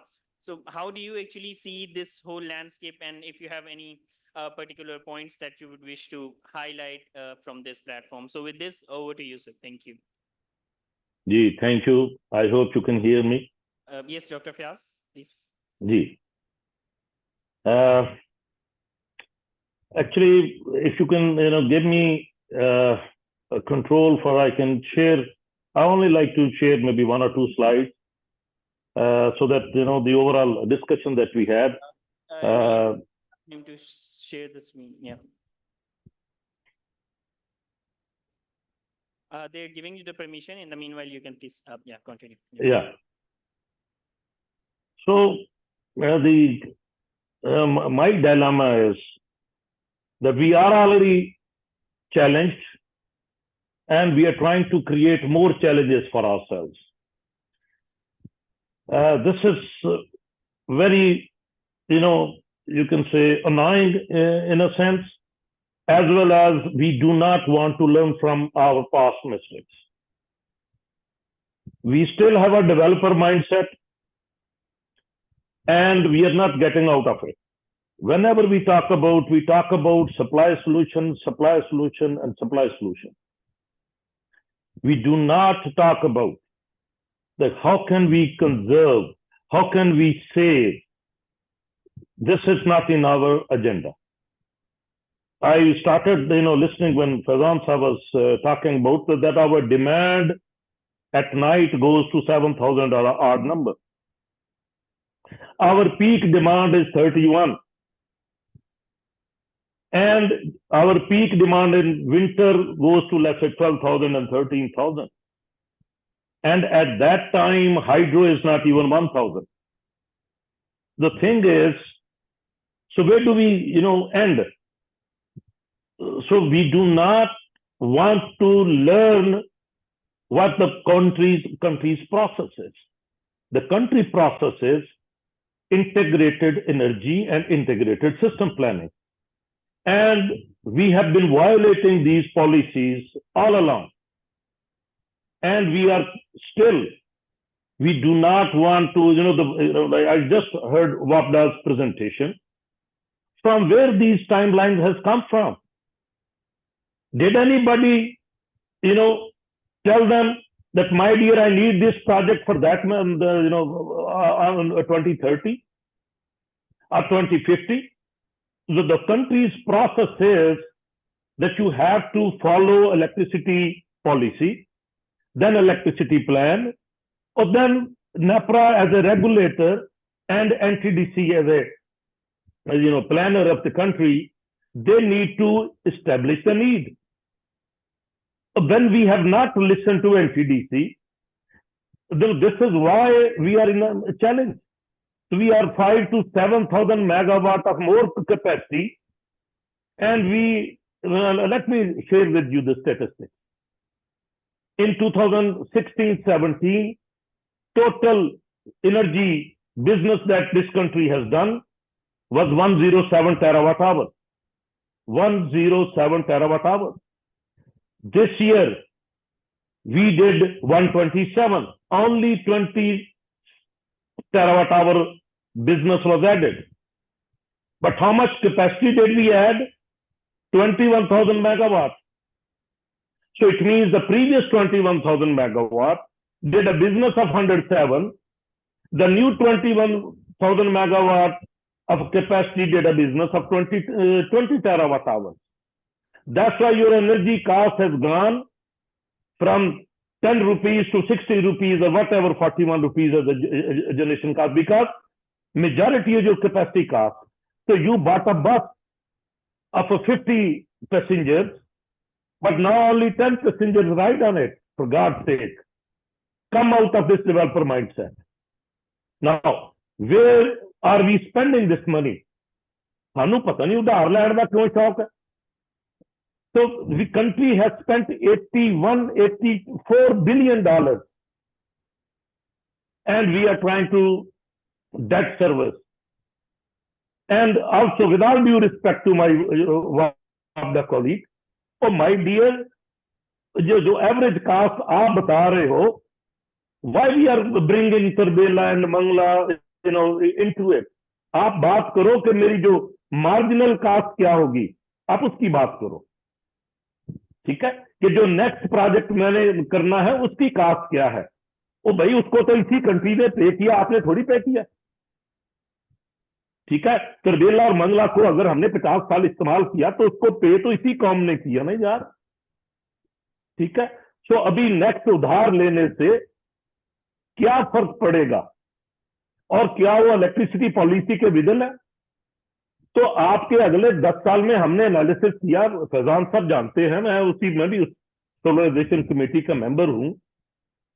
If we do not add a single megawatt in the next 10 years, we are fine.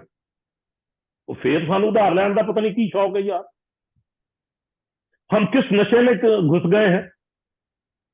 हमने कोई project करके कौन से तमगे लेने हैं। ओ भाई, हम वो करें जो जरूरत है। जरूरत किस बात की है।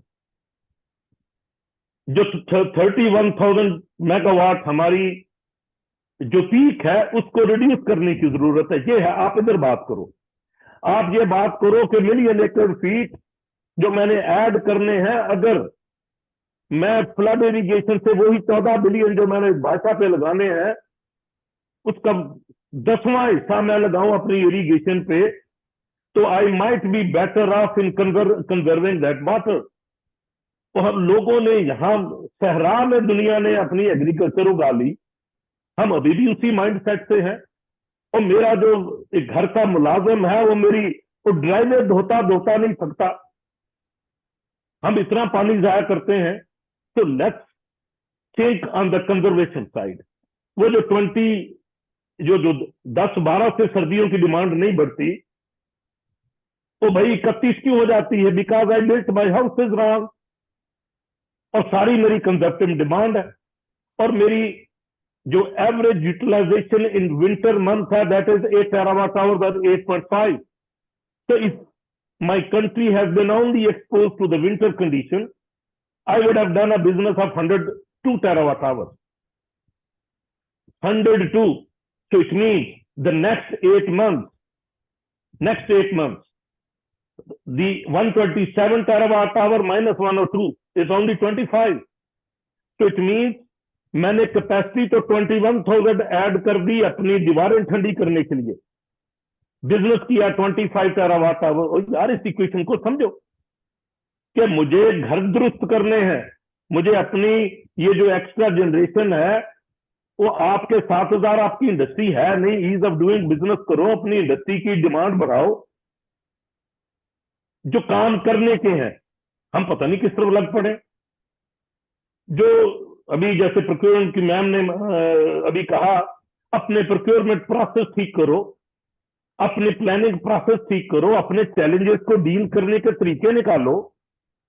हम अपने जो यानी हमें जो इश्यूज है हम उसको और एग्रीवेट करने के चक्कर में पड़े हुए हैं। पता नहीं किस दुनिया में रहते हैं। और यार मुल्क में बेचना है सी। What are we doing as professionals. तो एनीवे, सो आप एक और सेशन मैं समझता हूँ, हम सॉरी कि मुझे मतलब चंद जो थोड़ी मैंने प्रेजेंटेशन देखी, मैं physically I got stuck because I could not get out of Islamabad. I wanted to be there, but it's such an important subject that we need to discuss again and again. तो भाई अपना load बढ़ाने की बात करो, अपनी industry को बढ़ाने की बात करो, एनर्जी कंजर्वेशन की बात करो। अगर मैं बड़ी सिंपल मिसाल देता हूं कि अगर मैं 100 रुपया, अगर टोटल मेरी कॉस्ट ऑफ जनरेशन है, उसमें से 72 रुपए तो फिक्स है और 28 रुपीज मेरी सिर्फ ऑपरेटिंग कॉस्ट है, या 28%। What I need to do is simply increase my sale. अगर मैं वही 100 यूनिट 150 कर देता हूं, मेरी एवरेज कास्ट कम हो जाती है, because 72 is my fix cost. तो 28 का 50%, 14 रुपए, 15 रुपए में 115 रुपए करके तो मैं 150 यूनिट बेच लूंगा। तो हमें जो तवज्जो करनी है उधर करनी है। और जो वाटर कंजर्वेशन हो गई वो हम बीच में ले आते हैं, फूड सिक्योरिटी, हम नेशनल सिक्योरिटी को बीच में लेते हैं। हम क्यों कैमोफ्लेज करते हैं? तो मैं वापडा का ही एम्प्लॉय था, 16 साल मेरी वापडा की नौकरी है, मैं उसी प्लानिंग में ही होता था। और ठीक है भाई, वापडा से अब वो प्लानिंग फंक्शन निकल गया, इसको हमें रिकग्नाइज करना है। उसके लिए हमने नया सेटअप बना रहे, इंडिपेंडेंट सिस्टम ऑपरेटर, जो कि मुल्क की प्लानिंग करेगा, लेकिन उसके पास पॉलिसी मौजूद है। बट वापडा is not a planning organization for God sake, might be for only water. अब वाटर स्टोरेज बनाओ, कुछ करो, बट वापडा is not a power planning organization. आपको इस माइंडसेट से निकलना होगा। तो आपको जो पावर प्लानिंग की जो दुनिया है, जिसके जो जिम्मे है, उसके ताबे होना होगा। तो ये आप जरा सोच समझ के ये प्रोजेक्ट की जो आप ये बात करेंगे, ये मेरा पोटेंशियल है कि यहां यहां पोटेंशियल है, उसकी ये कास्ट आ सकती है। आप उसको जब तक इंटीग्रेटेड और एनर्जी प्लानिंग में नहीं लेके आएंगे, वो प्रोजेक्ट नहीं बिल्ड होगा। आपको अभी मैं बता देता हूं, आपकी जो 2034 में अगर भाषा को मैं लगा लूं 1.7 बिलियन पे ये ऑप्टिमाइज होता है, 1.7 बिलियन पे आपकी कास्ट है 13 बिलियन। तो ये कहां से आएगा मनी? पीएसडीपी से तो पैसे मिलने से रहे। तो हम अपनी खाम ख्यालियों में ना रहें, ठीक है? और जो नीड है, नीड के मुताबिक काम करें। ठीक हो गया जी? मैं मेरे ख्याल में ओवरऑल जो मैं बात करना चाह रहा हूं, हमारा जो फोकस हमारी एकेडेमिया या हमारी जो इंडस्ट्री है, जो मुल्क के प्रोसेसेस हैं उनको फॉलो किया जाए। हमने मुल्क के प्रोसेसेस फॉलो ना करके ये दिन देख रहे हैं। Thank you very much. अगर कोई क्वेश्चन हो, I'll be happy to answer. Very well. No, thank you. Thank you so much. Please, a round of an applause for Dr. Fayaz Chaudhary, please. Yeah. So thank you so much, Dr. Fayaz, for highlighting very candidly the key points. And I think thank you so much to all of the worthy keynote speakers over here as well. It has been a wonderful discussion coming from the perspectives of the private, the academia, as well as the public sector. So a lot of recommendations going forward from this point as well. So once again, thank you so much, everyone. And please do stay with us. We do have an audience distribution, but a bit after the next session and before the lunch break. So yeah, please, thank you. So do you want to sort of highlight something? Malik from WAPTA, any things to add? Perhaps we can just very quickly begin with a Q&A discussion. Sure, please. Bismillah ar-Rahman ar-Rahim. I am Ashar Malik, Chief Engineer, Hydel Operation from WAPTA. Definitely, Dr. Fayaz, whatever he has said, we all need that. We all should go for the energy conservations, should go for increasing the industrial load. Sir, just to add a little thing what you have said, WAPDA is not making only the power projects. What my colleague Mr. Shahid has given in the presentation, with these projects, 11.1 million acre feet of water storage will be increased. The big dams, the projects which we are taking up, are mainly oriented for the water storages, which is depleting day by day. So it is in the line what you have said, that WAPDA should concentrate for the water resources. WAPDA is doing that. And electricity is being generated as a byproduct, not as the main concern. And whatsoever the electricity will be generated, please remind that it is at the cost of only 3.83 as far as the generation cost is concerned. The 3.83 rupees cost is attractive for industrialists as well as the domestic consumer, who are definitely going to prefer this energy as compared to the costly thermal projects. Thank you, sir. I think we can have this discussion going forward as well. So once again, let me thank all the speakers. If you can please join us on this. Before going to the next panel, I would request the next panel. Let me just highlight the next panel. But before that, we do have a keynote address as well. So the next panel that we actually have will be on highlighting the financing challenges, and that session will be moderated by Mr. Abdullah Khalid. So he'll shortly be introducing the panelists to you. But before that, let me announce that we're very pleased to have been joined by Mr. Amir Iqbal, who is the Chief Executive Officer of Sindh Anglo Coal Mining Company.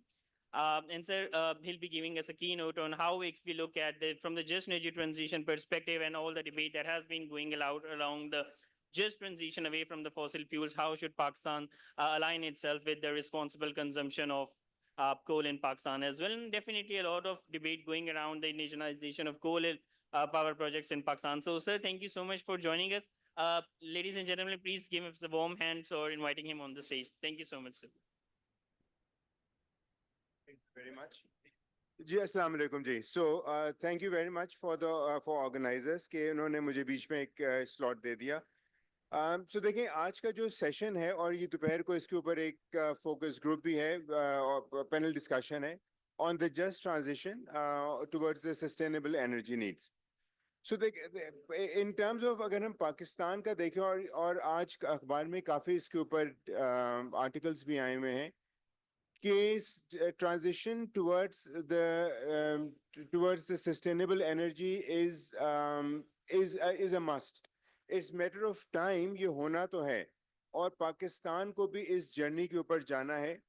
लेकिन हमें जब ये transition की बात हम करते हैं और हम एक सस्टेनेबल एनर्जी मिक्स की हम बात करते हैं तो हर मुल्क की जर्नी अपनी अलग है. And you must recognise also कि आज जो भी इंडस्ट्रियल कंट्रीज हैं उनकी ग्रोथ जो हुई है, both industrial growth, economic growth and human growth, वो सब के सब is based on the fossil energy itself. And today, the environmental damage that we see from the fossil is not because of the existing developing countries, but it is a legacy which has been left behind by these developed countries, industrialized countries today.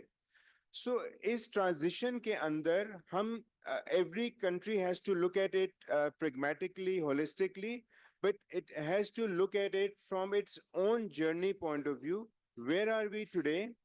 What are our opportunities and what are our challenges? And only then we should make commitments. और इसीलिए जब से Paris accord sign हुआ है, हम आज देखते हैं कि ज़्यादातर मुल्क जो हैं उस पेरिस अकॉर्ड के जो एग्रीमेंट्स हैं उसमें काफ़ी बड़ा गैप है, काफ़ी पीछे हैं.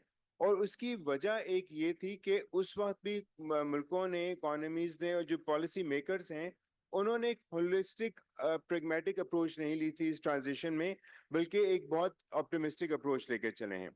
अगर आप पाकिस्तान का आज एनर्जी मिक्स देखें तो वी आर ऑलरेडी ऑलमोस्ट 60% हमारे एनर्जी मिक्स जो है वो नॉन फॉसिल बेस्ड है, which means only 40% is fossil energy.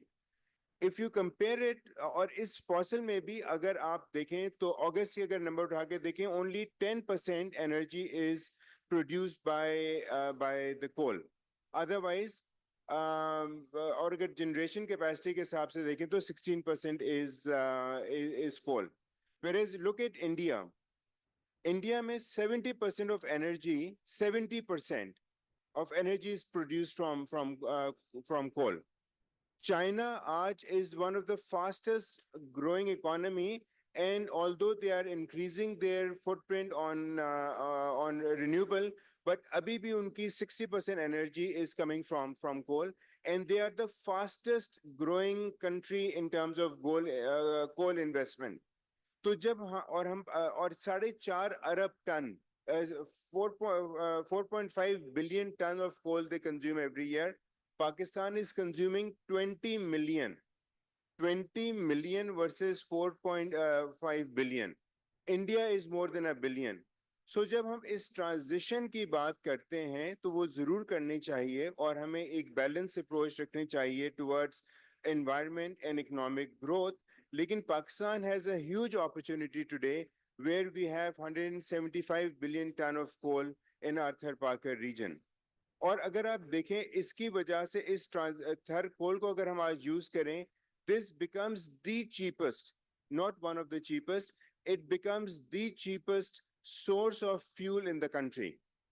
और आज पाकिस्तान की अगर आप इकोनॉमी में देखें, सबसे बड़ा हिंड्रेंस जो है ग्रोथ के लिए वो है ही price of energy. So agar if we start to leverage this huge resource which God has given us, the country has the opportunity to increase its economic and industrial footprint. जो कि अभी फैज साहब भी कह रहे थे कि फयाज साहब कह रहे थे कि हमें अपनी इंडस्ट्रियल फुटप्रिंट को बढ़ाना है. सो आई थिंक हमें इससे शाये हुए नहीं होना चाहिए कि in the long run, yes, renewable energy is the way forward, but in the medium to short term, we have to come up with the policies and infrastructure which supports the growth of third coal in this country so that we can provide our industries and we can provide our consumers with cheap and sustainable, reliable energy. So ये एक बहुत जो policy makers हैं या जो energy experts हैं, they need to look at this scenario more holistically and then make an energy mix which is suited for the economic growth of Pakistan, which may not be suitable for the economic growth of Europe or from their policy point of view, but we have to look at our own requirements, our own challenges, and our policy makers needs to be cognizant of the fact कि हमें कैसे अपने जो indigenous source of fuel है उसको आगे लेके चलना है. So thank you very much. This was my 2 bits, and thank you for organizing and engaging us. Thank you. Thank you. Thank you so much, sir, for wonderfully highlighting these interventions. And definitely we'll be deliberating these interventions further and discussing them further when we're in the session of the just energy transition. So let us now quickly move towards second panel on the financing. Let me invite the speakers on stage. Mr. Abdullah Khalid, who will be moderating the session today. Mr. Abu Bakr Ismail Saab will be a first panelist, and he's joined us online. Ms. Shaheen from Pakistan Environment Trust. Professor Dr. Shahid Imran. Ji, sir, if you can please join us. He's from Professor at University of Engineering and Technology, Lahore. Dr. Zainab Naeem, Associate Research Fellow at Sustainable Development Policy Institute. Zainab has also joined us online. We had been joined by Mr. Etaza, who's the Chief Operating Officer at the Shams Power Limited, but he'll be joining us a bit late as he actually had to go for one of the meetings as well. So thank you so much once again for joining us today. And with this, the floor to Abdullah, it is yours. Thank you. Yeah, and I think if you want to sort of perhaps conduct the moderation with it. Okay, yes, please. I'm fine this one. Thank you. Thank you, Beth, for the introduction and for bringing the speakers. So in view of the panel, our discussion will be more focused toward financing renewable energy transition. What opportunities and challenges do we have at this moment?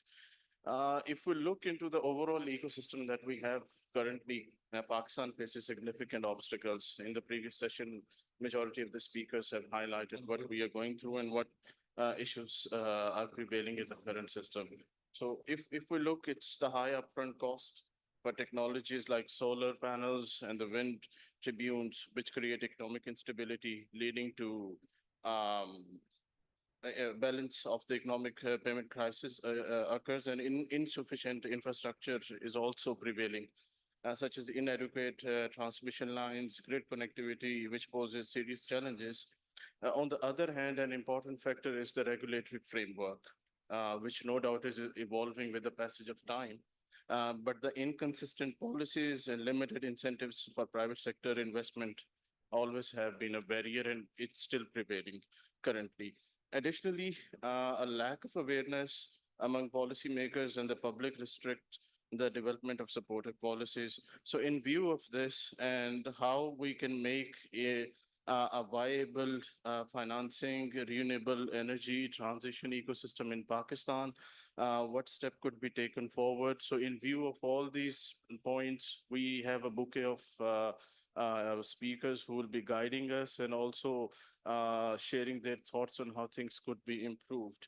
So no doubt financing the transition to renewable energy is essential for achieving sustainability goals, particularly in developing nations like Pakistan.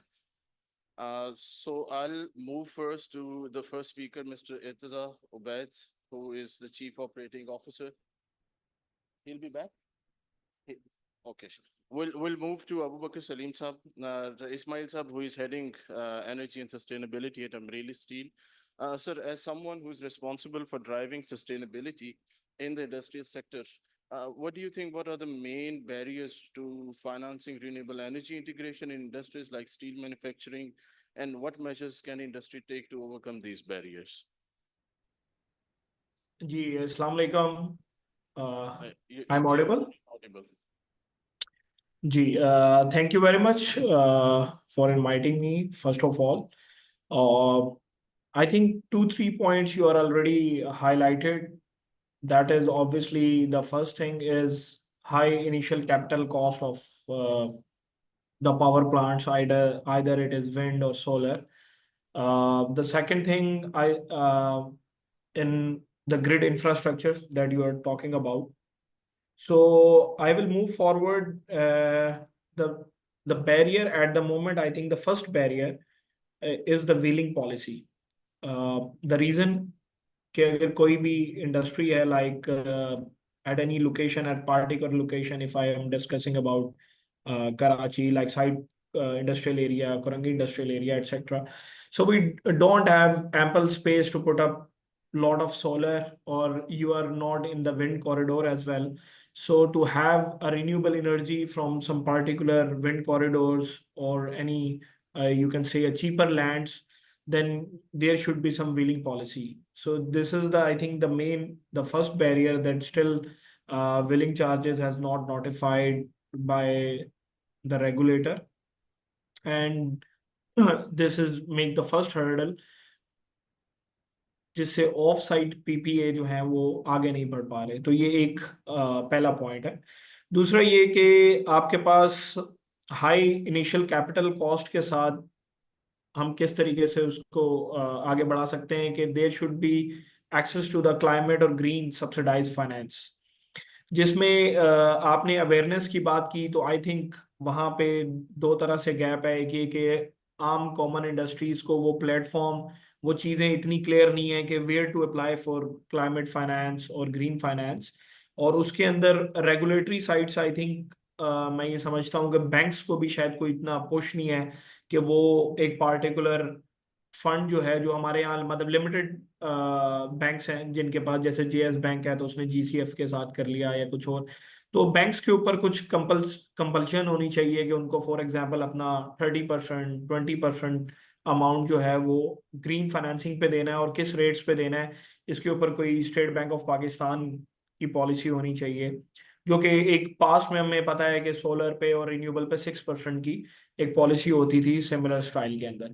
तो I think हम climate finance या green finance के ऊपर कोई policy introduce होनी चाहिए, और industries को उसके बारे में पता भी होना चाहिए, जिस ताकि उसमें जो गैप है वो फिलअप हो और इंडस्ट्रीज इसके ऊपर इन्वेस्टमेंट कर सकें। थर्ड जो और पॉइंट है वो ये कि जो हम टेक्नोलॉजी की बात करें तो सोलर इन हाउस तो मतलब जिसके पास शेड पे जगह है, रूफ पे जगह है, तो वो सबने बहुत ज़्यादा लगा लिया है। तो इसमें जिस चीज़ की कमी आ रही है वो अब ग्रिड स्टेबिलिटी को अगर आपने आगे लेके चलना है, तो जो एक और हमारे पास पॉलिसी की कमी है आई थिंक वो बेस्ट की पॉलिसी है, बैटरी एनर्जी स्टोरेज सिस्टम। कि अभी तक हमने कोई भी मतलब रेगुलेटरी साइड से या जो भी और इसके अंदर स्टेक होल्डर्स हैं लाइक पावर डिवीजन, तो वहां से अभी तक कोई बेस्ट की प्रॉपर पॉलिसी इंट्रोड्यूस नहीं की गई।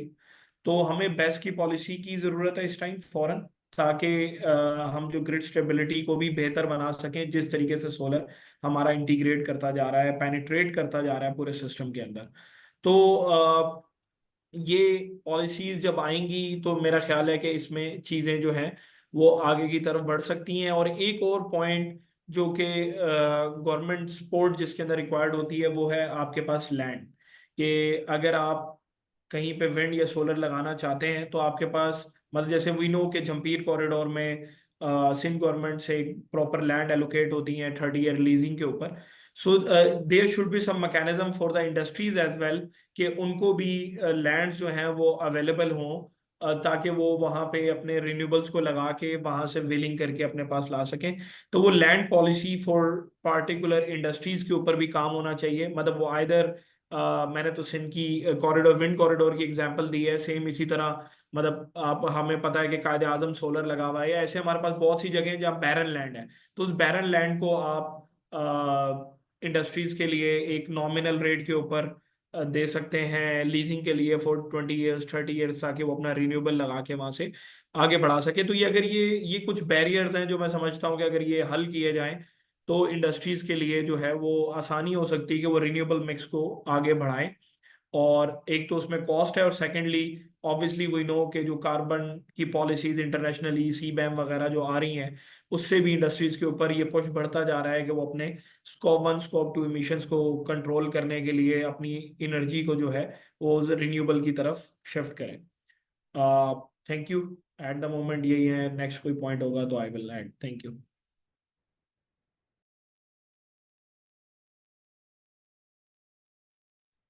जी अस्सलाम वालेकुम। I think there is some challenge with venue में लाइट का कोई चैलेंज आ गया, that's why but they will be back shortly.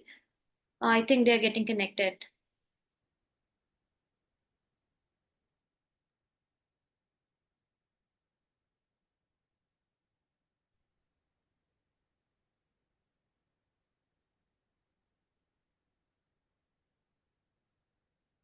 अस्सलाम वालेकुम अब्दुल्ला, आपको आवाज आ रही है?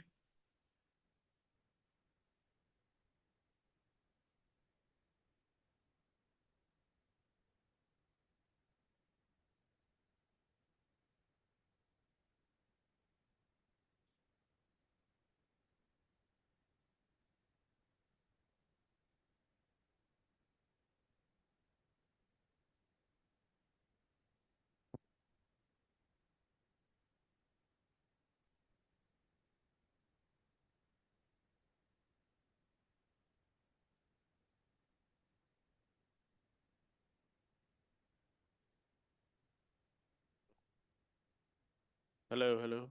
Abu Bakr Sahab, can you hear me? जी जी, बिल्कुल आवाज आ रही है। सो आई डोंट नो कि कहाँ पे लॉस्ट हुए थे हम। So if you can add के हम लास्ट टाइम आपको Can you hear me, हमारी Abu Bakr आवाज Sahab? कब कहाँ तक सुनी थी, तो वहीं से कंटिन्यू कर लेते। Apologies, हमारी तरफ जो बिजली चली गई थी and आपके जो comments है वो बीच में ही रह गए, तो we'll request if you could start with the third point where you were highlighting the policy inconsistency in terms of the green energies particularly. Okay, so I think जो मैं शायद बैटरी पे बात कर रहा था, मेरा ख्याल है कि वही थर्ड पॉइंट था कि आपके पास जो इस टाइम एक one of the missing element है, वो बैटरी स्टोरेज सिस्टम की पॉलिसी जो है वो अभी तक सेंट्रली रेगुलेटर की तरफ से या बाकी स्टेक होल्डर्स की तरफ से जो है वो लॉन्च नहीं की गई, जिसकी मैं समझता हूँ कि बहुत अशद ज़रूरत है, क्योंकि सोलर आपका बहुत ज़्यादा पेनिट्रेट कर चुका है ग्रिड में। एंड उसको बैलेंस करने के लिए, ग्रिड स्टेबिलिटी को बढ़ाने के लिए आपको बेस्ट पॉलिसी की ज़रूरत है। और बेस्ट जो है वो जब आप पॉलिसी ले आएंगे सो कंज्यूमर्स को भी बेनिफिट उसके अंदर किस तरीके से मिल सकता है, मतलब उसके साथ फिट इन टैरिफ पॉलिसी को ऐड किया जा सकता है कि आप जो आपके पीक आवर्स होते हैं उस पीक आवर्स में आप बिजली जो है वो इंजेक्ट करके एक सर्टेन रेट्स पे दे सकते हैं, जिसकी वजह से आपको जो सेंट्रली आपके So पास since हमारे पास audio आ चुका है, we can move back to you.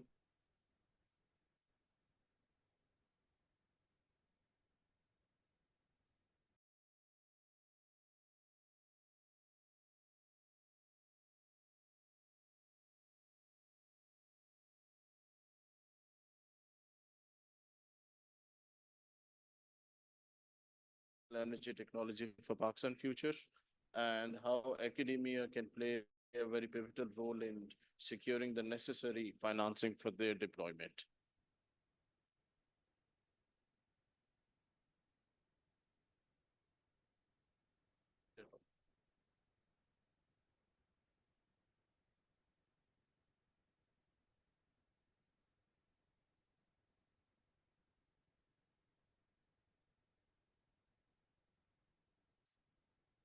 Thank you very much for asking this very important question.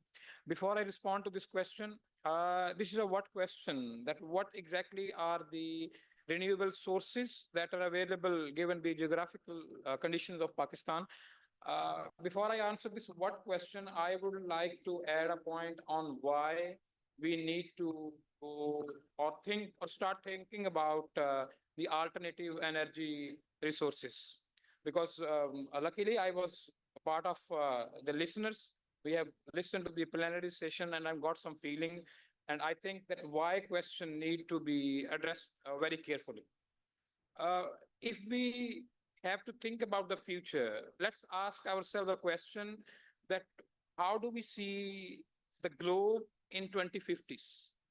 Well, this is quite complex question that what will be the future outlook in 2050s?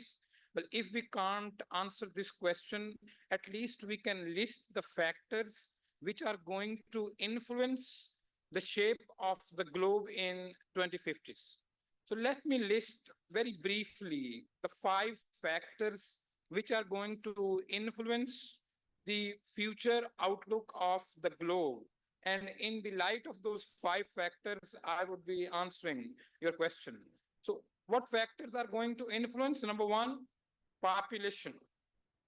Well, I haven't heard this word population since we are into the session. Population. Number two, resources.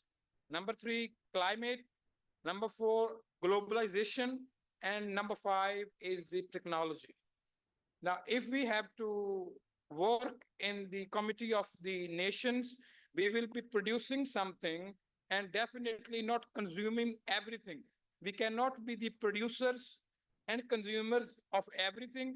We need to produce something, and we will be sending our goods or services to somewhere else.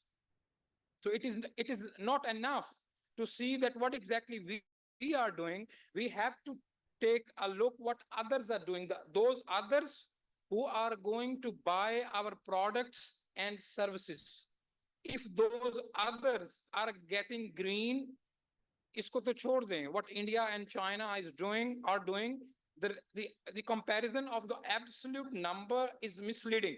If we compare the number of tons of the carbon dioxide Chinese are producing or the number of tons of CO2 which Indians are producing, and then compare it to Pakistan, say we are 10 times less, we need to see the CO2 per capita or the CO2 per unit of GDP activity we have generated. If we see that, that will give us a clear picture how efficiently we are using our whatever the energy conversion apparatus we have put in place. This is the first thing. Now, if we see the EU as a potential market and we are already sending a lot of our goods and services there, we must see the CSRD. What are they demanding or what are they looking into the corporate sustainability? जो directive है, वो क्या कह रहा है? What is going to happen in 2026, 2028?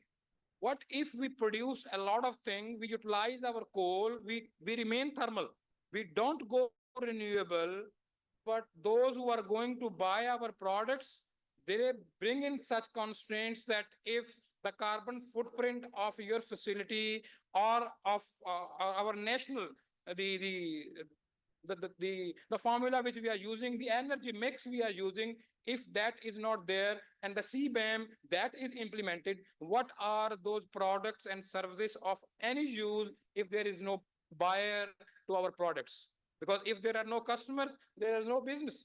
We are already 260 million people. And if we keep growing at 2%, by 2050, we will be 500 million people. Now, when we are forecasting, we have to be very careful. Whatever the apparatus we have put in place, we need to see the population growth. And of course, some of our respected plenary members, they have pointed rightly industry starts using it. And if they're using it, if they start using it, where we're going to go. Now I come back to your question that what sources we have. We are blessed actually, geographically at least. The 4 provinces we have a sort of non-compete. Pakistan and Sindh, parts of Sindh, they have the wind corridors. Then we have coal. If this is not renewable, talking about the renewable, go to the north, we have a huge gradient. We have water resource, we have solar. So wind, solar, and the water, of course, plus what we are not thinking is the biomass. Punjab, we have huge agriculture base and a lot of our agriculture residue that goes waste or that is not utilized appropriately. So these are the sources. If we can harness these resources, we can contribute. And the problem of intermittency, with solar and wind that can also be solved partly with the availability of the biomass that is available in Punjab. Academia, yes, they can play a very important role. For example, uh, if you have to go for any international finance, you need to prepare the feasibilities. You need to test any idea. As our colleague from LUMS, they are already putting up some prototypes. We can have those innovation clubs. Some seed funding can be done, and then we can develop those prototypes. And on the basis of those prototypes, you can go to the national and international funding agencies, and they can fund our ideas. So what we have to do is we have to create a synergy between different stakeholders, synergy between the government bodies. What I have just seen that at least at government levels, we are not synergistic. We have listened to very diametrically opposite viewpoints from two government bodies. So if the government agencies are having these diametrically opposite views, how can we create synergy? So academia can play this role. We can help in preparing the policies. We can help them prepare those feasibility reports. We can help set up those innovation clubs. We can improve we can connect, like Dr. Wakar is doing a lot of work on it. We can get all those people who are working in renewable technology, we can get them together. There are a few energy centers, mostly focused on renewables. They're existing, but we need to get them connected in a better way. So in this way, I think we can harness the power of being synergistic.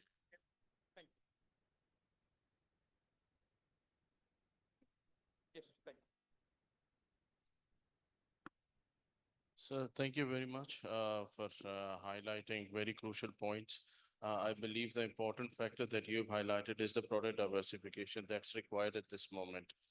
Creating synergies, no doubt, always have been very helpful, leading to those outputs and those outcomes that not only improves the overall ecosystem, but also enhances the capacity of multiple the stakeholders who are involved in it. So moving forward, we have been joined by Ms. Shireen Umar, who is the senior analyst at Pakistan Environment Trust. I'll be coming to you to share your thoughts on how do you see that PET work closely aligned with the companies and the renewable energy producers. What is their current perspective of the stakeholders, those who are involved in it, and how do you think they'll be able to contribute toward the financing side of the transition, energy transition? Sure. Thank you. Can everyone hear me? Okay. So I think my fellow panelist has already detailed a little bit about the challenges that particularly our exporting sectors are facing in terms of energy transition. But I also want to elaborate on that a little bit and also try to make it clear what exactly the link between renewable energy and emission reduction is, because that might not be clear to a lot of people in the room right now as well, because at times you look at these terms interchangeably and don't really realize what the nuances are of these. So just for everyone's context, emission reduction usually has three scopes. There's scope 1, which is your direct emissions. There's scope 3, which is your indirect emissions, including, raw material you're getting and what happens to the product after it's with an end consumer. Your scope 2 is specific to your electricity consumption, and that's where renewable energy essentially comes in. And scope 2 is a big challenge right now for Pakistani companies due to multiple reasons. Some of them have been highlighted by various panels in the previous plenary as well. So I won't go into too many details of that, but I do want to highlight that scope 2 is a challenge, and we know this because at PET, we work directly with private sector companies. Let me actually take a step back and tell you guys what exactly PET is. We are a non-profit. We were established back in 2019, and we have various initiatives that we are driving for low carbon and climate resilient solutions in Pakistan. One of them, since you mentioned biomass, to mujhe yaad aaya, we are also trying to establish a centralized biomass supply chain in Pakistan. So that is one of our initiatives. We're also trying to establish a voluntary carbon offsets market. We are already developing and advancing the renewable energy certificates market, which I can get more into because that is relevant to the topic at hand today.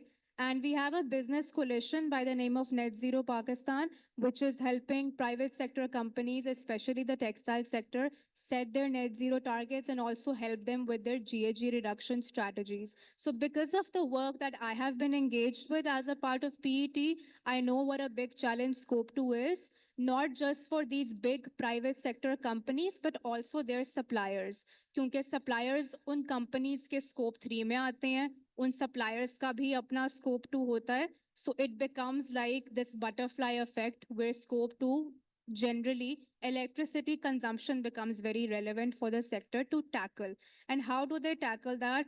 Right now, there is basically only one solution that most private companies are exploring. That is on-site generation. तो उनके अपने on-site plants होते हैं. They contribute to renewable energy for those companies. And of course, उससे हमारी grid को कोई फायदा नहीं होता. हमारी national grid में renewable energy की percentage नहीं increase होती because of that. But that's also because private sector companies don't really have any other option, because green PPAs are obviously not possible and PPAs in general are not possible since we only have CPPAs, and bilateral PPAs are not possible in Pakistan right now until hopefully we get CTBCM policy very soon. तो PET ने एक alternative solution इसका we introduced, which is renewable energy certificates, which I totally realize is a controversial topic. But let me explain. It is an interim solution in the absence of a policy like CTBCM, which we really hope will eventually be implemented and it will make green PPAs possible. Lekin in the absence of that, renewable energy certificates are a way for companies to offset their scope 2 emissions, basically. And the way it works, I won't get into the details of that. Please feel free to come to me and I can explain it in a lot more detail. But the way it works is, एक solar device hota hai, they have renewable energy attributes, obviously. So instead of selling that device to, I don't know, anyone, they convert those renewable energy attributes and monetize them, basically to sell them to a company that needs to offset its scope 2 emissions. And of course, this is not a direct financing mechanism, but this is a way to facilitate the renewable energy generation market, basically. क्योंकि इस वक्त आपके renewable energy producers को कोई premium नहीं मिल रहा.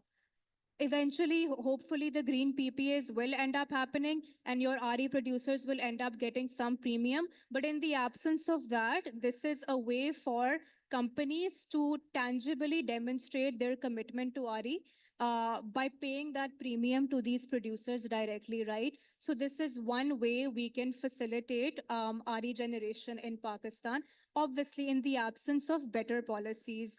तो ये एक चीज है. दूसरा, I won't like repeat the typical talking points. We all know concessional loans होने चाहिए. We all know we want to engage with GCF and other international financing bodies. Green bonds को explore करें. I want to talk instead about a slightly more innovative solution that I came across, which I think is also hitting two birds with one stone, and that's the idea of debt swaps. So Pakistan is a country that goes through like acute debt crisis. And हमारे लिए, like if you have looked at the recent budget or any budget really, it's super depressing to see how much our outflows are going into debt servicing essentially. So the idea of debt swaps is relatively new. It's being explored in a lot of developing countries.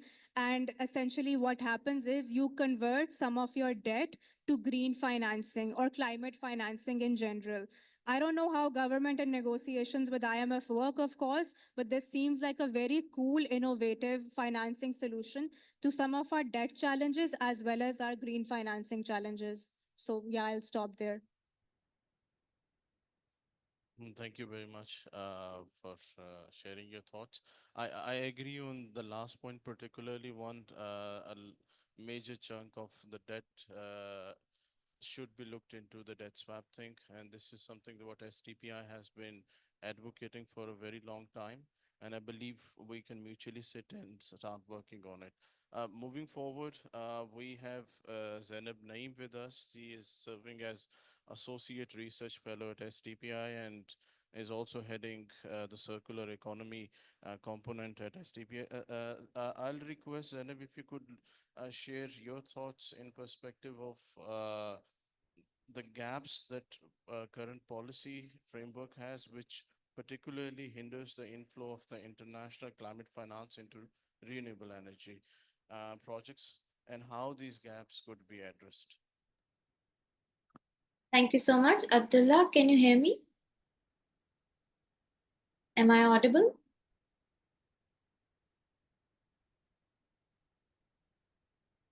Am I audible, guys?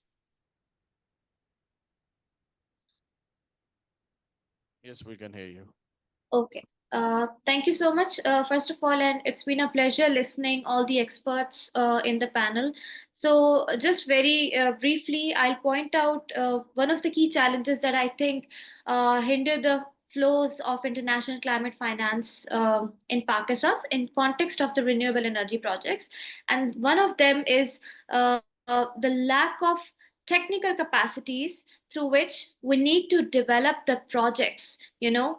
अगर एक project as per the internationally जो technically वो जो guidelines हैं project development की, चाहे वो GCF है, अडेप्टेशन फंड है, कार्बन मार्केट्स है, या कोई भी और फंड नया इंट्रोड्यूस हो जाए, अगर हम उसके अकॉर्डिंग अपने प्रोजेक्ट्स डेवलप नहीं कर पाते तो हम इंटरनेशनल फाइनेंस को एक्सेस नहीं कर पाते. इसकी एक मिसाल मैं आपको देती हूँ. I believe clean development mechanism was a very great opportunity for Pakistan after that red plus, जिसमें हमारी बहुत जबरदस्त फेज 1 में हम काम करते करते जब उसका नेक्स्ट फेज की बारी आई, so we did not have the technical capacities to develop the projects and pitch for the next phase, and that's why वो हमारे हाथ से चला गया. सो आई थिंक वो एक मिसाल है इसकी in context of renewable energy projects. Another key issue that we face, और अब्दुल्ला वो आपने अपने स्टार्ट में भी मेंशन किया था, of course policy inconsistency and regulatory जो इंटीग्रेशन है वो मिसिंग है between the provinces and the federal government, और उसकी वजह से डिलेज बहुत ज़्यादा आ जाते हैं जब हम किसी भी इंटरनेशनल फाइनेंस इंस्ट्रूमेंट को एक्सेस करने की कोशिश करते हैं. थर्ड, हमारी एनर्जी प्लानिंग एंड मॉडलिंग.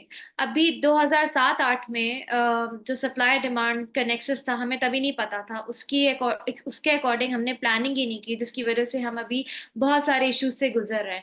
अब अगर हम अपनी मॉडलिंग कर भी रहे हैं तब भी वो business as usual scenario, but what about other key scenarios जिसमें हमें मॉडलिंग करने की जरूरत है, और हम ये बता सके कि हमारी सप्लाई डिमांड कर्व क्या होगा जिसकी बेसिस पे हमें प्रोजेक्ट डेवलप करने हैं रिन्यूएबल एनर्जी के. ये मेरे फेलो पैनलिस्ट ने भी इस चीज को पॉइंट आउट किया है. तो आई थिंक वो एक बहुत बड़ा चैलेंज है. एक और मसला है कि हम ब्लेंडेड फाइनेंसिंग ऑप्शंस की तरफ मूव करने से बहुत डरते हैं. Green bonds is just one thing. Green bonds के अलावा बहुत सारे मैकेनिज्म्स हैं ब्लेंडेड फाइनेंस के जिसको आप इम्प्लीमेंट कर सकते हैं और कर भी रहे हैं, लेकिन वो मेन स्ट्रीम नहीं हो रहे. इसमें माइक्रो फाइनेंस इंस्टीट्यूशंस का रोल कभी भी इंटीग्रेट नहीं किया जाता whenever we are talking about renewable energy projects, and microfinance institutions are the one who are directly linked with the communities, and I think they are the ones who can provide the direct solution to the communities, and that's why we need that. फिर इसके अलावा de-risking mechanisms. D-risking mechanisms पे हमारे पास कोई government की तरफ से guarantees नहीं आती. जब भी हम इन्वेस्टर्स को बुलाते हैं कि जी आए इन्वेस्ट करें, या इंटरनेशनल फाइनेंस इंस्टीट्यूशंस के लिए हमें आपकी रिक्वायरमेंट है, या चाहे वो लोकल इन्वेस्टर्स हों या इंटरनेशनल इन्वेस्टर्स हों, जब डी-रिस्किंग मैकेनिज्म नहीं होगा, जब क्लाइमेट रिस्क इंश्योरेंस के लिए गारंटीज नहीं होंगी, बैकिंग नहीं होगी गवर्नमेंट की तरफ से, तो वो सब लोग डरेंगे इधर इन्वेस्ट करने के लिए. तो I think climate risk insurance policies बहुत जरूरी हैं रिन्यूएबल एनर्जी प्रोजेक्ट्स के कॉन्टेक्स्ट में, ताकि हम लोग जो है इन्वेस्टर्स को गारंटीज दे सकें और उनको ये ला सकें पाकिस्तान में कि आप ये चीज इम्प्लीमेंट करें. इसके अलावा अभी प्राइवेट सेक्टर, हम हमेशा बात करते हैं role of public private partnerships, but हमारी जब बात आती है कि addressing the key challenges that the private sector face when they have to invest in renewable energy projects, those challenges that we are not ready to address. For example, यहाँ भी बात हुई PPAs, power wheeling, CTBCM. I don't know when a serious debate between public and private sector will be initiated to discuss these challenges, और ये private sector के कुछ challenges हैं जिनसे उसको एड्रेस करने की जरूरत है अगर आप इफेक्टिव पब्लिक प्राइवेट पार्टनरशिप्स लाना चाहते हैं मुल्क में to address the energy crisis. So that is not happening अभी, और जिसकी वजह से प्राइवेट सेक्टर अफेक्ट हो रहा है. जब तक उस पर बात नहीं करेंगे, आप कोई भी इनोवेटिव मैकेनिज्म ले आए, चाहे वो कार्बन मार्केट्स हो या कुछ भी हो, वो कहेंगे पहले आप इस चीज पर आए, हमसे बात करें, उसके बाद हम किसी इनोवेटिव मैकेनिज्म की तरफ जाएंगे, क्योंकि जब तक एक कंसिस्टेंट पॉलिसी इंश्योर नहीं होती, हम लोग उस तरह से इन्वेस्ट नहीं करेंगे।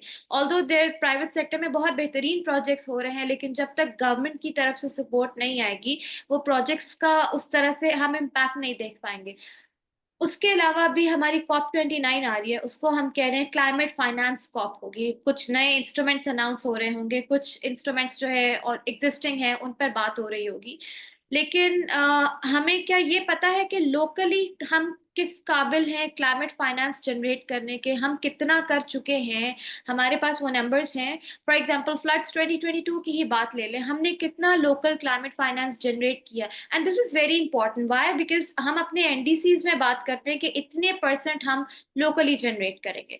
So if we are not sure about how much we are able to generate local climate finance with the help of whether it's humanitarian organizations, whether it's development partners or private sector partners, हमने कितना generate किया, हमारे पास वो numbers ही नहीं है। सो हम फिर international finance पे जाके क्या बात करेंगे, हमें कितने % रिक्वायर्ड है। हम बात करते हैं loss and damage, infrastructure loss and damage के कॉन्टेक्स्ट में हम ये क्यों नहीं बात करते कि what are the actual needs of the country in context of energy crisis, in context of providing energy access and energy security in the country, उसमें हम climate finance की क्यों नहीं बात कर पाते? Because we are lacking the data, and the numbers that we are quoting, they are inaccurate, they need to be updated. उसके लिए why can't we initiate a national energy data modelling repository, जिसमें हमारे पास मुसलसल preferred numbers आ रहे हों जो हम coat कर सके, जो कि सारे डेवलपमेंट पार्टनर्स के लिए एक्सेसिबल हो। हम लोग टेक्नोलॉजी इंटीग्रेशन उस तरह से क्यों नहीं कर पा रहे? And this is not a rocket science. इसमें हमें कैपेसिटी बिल्डिंग, थोड़ी बहुत knowledge transfer from the development partners required है, and we can do it. If the development partners are they are willing to support you in context of energy crisis, then why can't you provide them with the actual demands that are needed at the moment in Pakistan? So for that, I think we need some serious transition. हम नए से नई policies तो बना देंगे, but जब तक उनकी इंटीग्रेशन एक्चुअल वे में, in context of actual plan of action में हम नहीं करेंगे, it will be a challenge. Solutions अभी आप प्रोवाइड कर रहे हैं, आपके पैनलिस्ट भी प्रोवाइड कर रहे हैं, बहुत इनोवेटिव सोल्यूशंस भी आ रहे हैं, but existing solutions, existing regulatory mechanisms को अपग्रेड होने की जरूरत है, और इस पर सीरियस डिबेट होने की जरूरत है। हम प्राइवेट सेक्टर को उस तरह से इंटीग्रेट कर ही नहीं रहे जैसे they should have been integrated, और हम नेक्स्ट कॉप पे अपनी कमिटमेंट्स लेकर जा रहे होते हैं अभी, और वो इतनी एम्बिशियस होती है जिसपे कोई भी बात नहीं कर सकता, जिसपे कोई आना ही नहीं चाहता। So I think we have to be very practical when we are talking about energy crisis. क्या रिन्यूएबल एनर्जी की डिमांड आपकी उस लेवल पर है जिसपे आप क्लाइमेट फाइनेंस की एक्सेसिबिलिटी की बात कर सकें? We need to check that first. So that's my brief intervention. Thank you.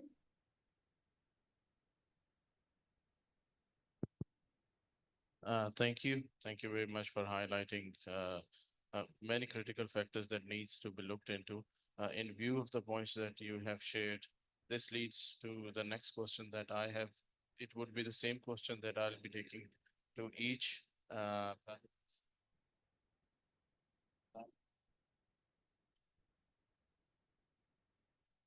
What do you think, and what are your thoughts in terms of how multilateral and bilateral donors can play a very important role in supporting Pakistan's renewable energy transition? We'll start up with you. My question is, what role do you think multilateral and bilateral donors can play in supporting Pakistan's transition towards renewable energy?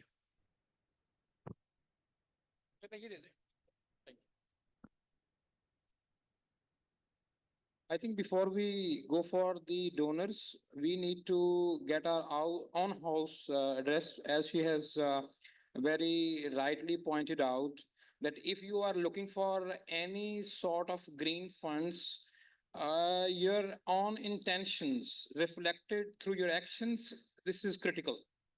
As a government, or as public-private partnerships, as in academicians, whatever we are doing, we need to reflect sincerity And there was a question, actually, one of our earlier participants, they said that we have already committed in Paris Agreement that we are going to reduce our GHG inventory by 15%. And mind it, this is unconditional commitment.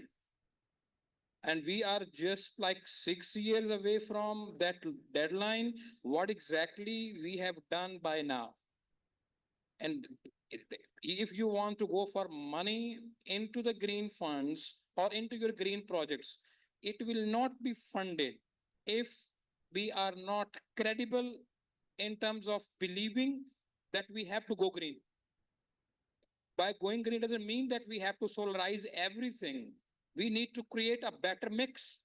We are now discussing by 2050, we need to be 50% hydro.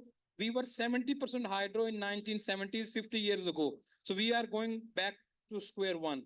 So we need to overcome these challenges. For any bilateral or multilateral fundings, there are funds available.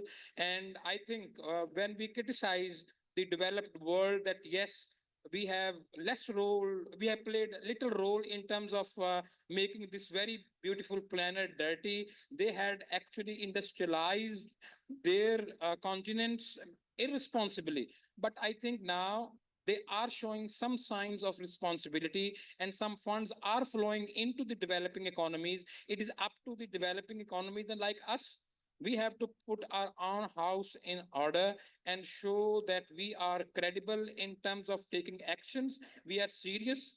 Now, what we talk about the greenhouse inventory is the number of CO2 units that we are adding from how much electricity we have produced. How about the scope 1 emissions he has just referred? जो हमारी direct emissions हैं, जो आपकी facility में आपकी activities हैं, who is going to take into account those emissions? So the step number one, we have to become people of credibility, people of trust. We have to show intention that we need to shift away from fossil fuels, maybe not overnight. What is actually our 50 years goal? Are we even thinking? At least what the reflection I got from the government side today, we are not thinking about going towards the renewables. Yes, there are issues. Renewable में issues हैं, इनका intermittency का issue है, grid के साथ इनके connectivity के issues हैं, but there are solutions as well. So we need to think like this. Thank you.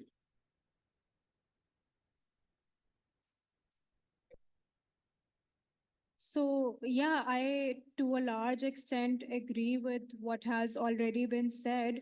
I think the idea of having bankable projects is very important, especially projects that are de-risked. But that is itself a challenge for Pakistan, क्योंकि अब हमारे external stakeholders ने हमसे पूछना शुरू कर दिया कि आपके grid stability का क्या scene है, you know, and this is something that has been already talked about, like at length in this particular conference as well, that grid stability is a huge issue. एक तो excess supply and idle payments aside, just the fact that the variability of renewable energy is something that your grid is not prepared for.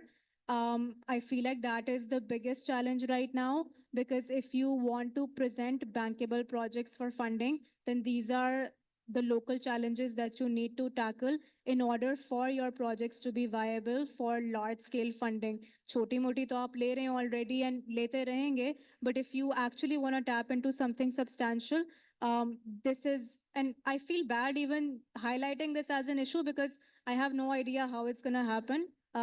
It would need like mass level coordination from several departments and probably other institutions as well to upgrade our grid and to actively work on ensuring that the grid is able to take up the variability of renewable energy as well. So I feel like that is a major challenge that we should be doing more advocacy for as well. We should be thinking about ways that we can maybe support the government into doing this. I mean, I can give you a small example. We were in conversations with this really like high level global brand, which जिसके काफी suppliers Pakistan में मौजूद हैं. So obviously a huge stakeholder for our exporting sector. And we were trying to tap into funding for one of our projects. And the first thing they said to us, what about the grid infrastructure in Pakistan? So it is becoming a major problem and it's going to continue being a problem. We can talk about more renewable projects. We can talk about, green financing. But the fact of the matter is the grid infrastructure is still a problem and that needs to be tackled. So, yeah.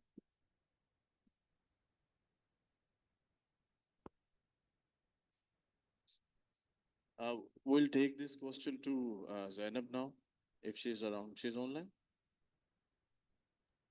Yes, Abdullah, I'm online. The same question, I'll repeat it for you. What do you think, how multilateral and bilateral donors can play an important role in supporting Pakistan's renewable energy transition?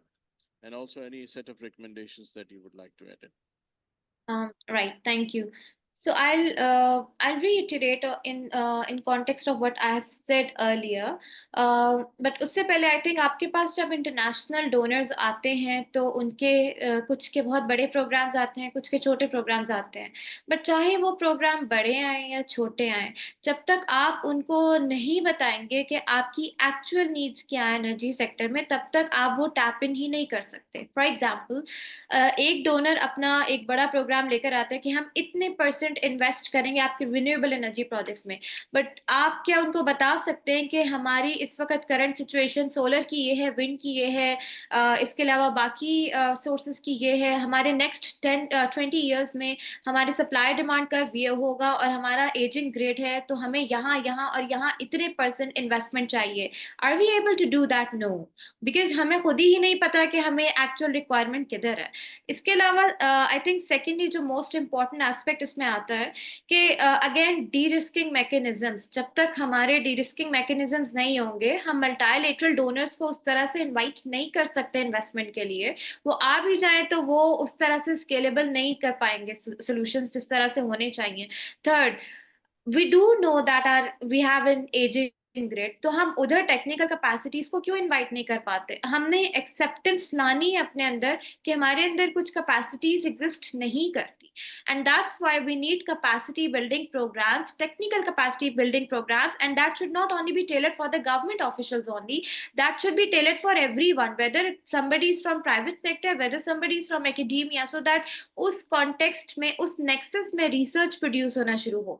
Bilateral donors जब government के पास जाते हैं, उनसे पूछते हैं आपको किधर investment, government generally बता देगी, लेकिन क्या उस सिटिंग में आपके साथ think tanks, academia, private sector engage होता है जब आप डोनर्स के साथ लाइजॉन कर रहे होते हैं कि किसकी क्या नीड्स है? बिकॉज अभी जो एक इम्पॉर्टेंट एस्पेक्ट है हर प्रोजेक्ट का, हर इन्वेस्टमेंट का, वो ये है सस्टेनेबिलिटी ऑफ द प्रोजेक्ट. ठीक है, आपको पैसे तो आ गए डोनर्स के साथ, बट उसके बाद इन द लॉन्ग टर्म आप उस प्रोजेक्ट को सस्टेन करने की कैपेसिटी रखते हैं या नहीं रखते? उसके लिए आपको प्राइवेट सेक्टर और लोकल टेक्निकल कैपेसिटीज की जरूरत होती है, और जब तक आप वो आइडेंटिफाई नहीं करेंगे, there is this gap that we are not able to talk to each other in this context. Why we are so reluctant in talking to the people जिनके चैलेंजेस हैं, गैप्स हैं, हम उसको एड्रेस करें. सो जब तक वो चीज एड्रेस नहीं होगी, इसमें प्रॉब्लम आएगा. Policy alignment and strategic road maps. Policy alignment के लिए we need to talk to the provinces, we need to sit and talk to them, what are their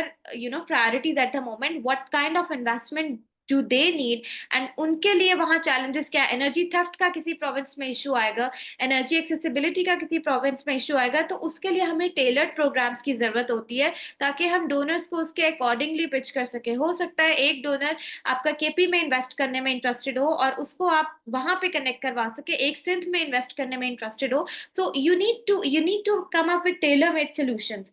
And then another thing, of course, technology transfer बहुत जरूरी है, लेकिन जब आपकी existing technology model ही upgrade नहीं होगा, तो आप बाहर से टेक्नोलॉजी ट्रांसफर कैसे इनवाइट कर सकते हैं? That is not happening, that won't be happening. आप अपने नेबरिंग कंट्रीज में देख लें कि उन्होंने किस तरह से ऑल इंक्लूसिव एनर्जी पॉलिसीज बनाई हैं. It's okay to learn from your neighbouring countries, क्योंकि हम सेम रीजन जियोग्राफिकल वो शेयर करते हैं, तो उसमें कोई मसला नहीं है. हम मतलब साथ साथ ही बड़े हुए हैं और साथ साथ तरक्की कर रहे हैं, लेकिन कुछ चीजों में अच्छी बात होती है अगर हम लर्न कर लें, there is no harm in that.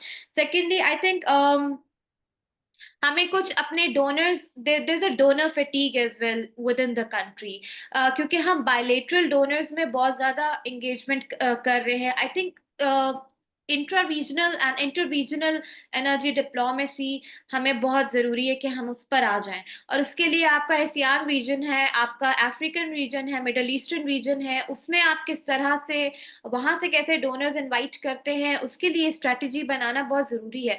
But before any strategy और एनी पॉलिसी दैट हम अनाउंस कर रहे हैं, we need to sit together and we need to engage with each other, with the private sector, with the academia, with the think tanks. Otherwise, it's going to create hurdles for anyone, whether it's government, whether it's private sector, no matter the donor, no matter the development partner who is ready to invest. We need to tap in the long-term projects, the long-term financing initiatives, and then we need to come up with how those financing initiatives can be tailored through the engaging the microfinance institutions directly with the communities who are vulnerable, because that is going to be the priority first. We need to go step by step. We cannot develop an all inclusive policy at once, but we need to go step by step, and then only we can come up with an approach that is integrated, that involves everyone. Your banking sector needs to be on board with you. Your multinational corporations, the companies from the private sector, local business institutions, startups and SMEs, how you provide them the benefits. If you're looking at a donor, let's say there's a donor with a long-term program, how you're going to pitch your project if you do not involve the local startups and SMEs within that, because they are the ones who will be able to provide you with the tailor-made solutions. We are not providing any support to local business sector, especially the SMEs and startups at the moment. So business regulatory environment and the regulatory environment can only be made efficient on by engaging with them, by talking to them, and we are not doing that at the moment. So that's why this is the basic challenge that I think that needs to be addressed in a harmonious way. Thank you. Thank you very much, Zainab, for highlighting very critical points. In view of the time, I'll just leave with one comment, is that at this moment, what needs to be looked into, it's localized solutions with more focus on product diversification that could be done in-house. And we can learn from our neighboring countries, but I believe at the end of the day, it's us who's going to bring the change. So we have to sit together, all stakeholders, to bring a change and take it forward in terms of energy transition. So over to Beth. Yes, thank you. Thank you so much, Abdullah, and thank you so much to all the panelists for such wonderful interventions. And really saw that a lot of good recommendations have been coming from this platform as well. So let's sort of decide to take things forward. But I think just again, in the interest of time, we have to go for a break. High tea. Let's go. We do have an honorarium distribution ceremony quickly too. So let me just sort of invite some of our guests on the stage. Mazhar Saab, yeah, please, if you can please join us on the stage. If our panelists can please come on the sofas, we'll call them one by one. So yeah, firstly, Professor Dr. Vakar, if you can please join us on the stage. Yeah, please. Mr. Shahid Hamid, sir, please. Mr. Numan Ahmed Zafar, sir, please join us on the stage. Ms. Sahar Malik, yeah, please.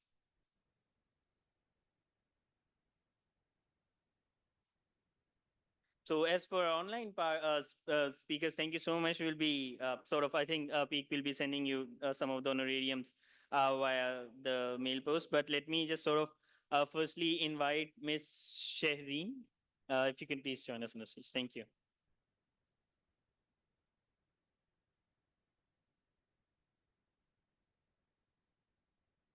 आप शहीना बीच में आते हैं.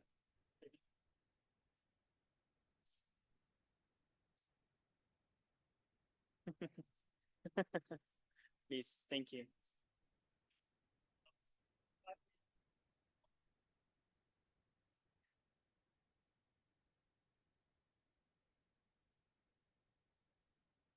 Thank you. Mr. Abdullah Khalid for wonderfully moderating this session as well. Abdullah, please.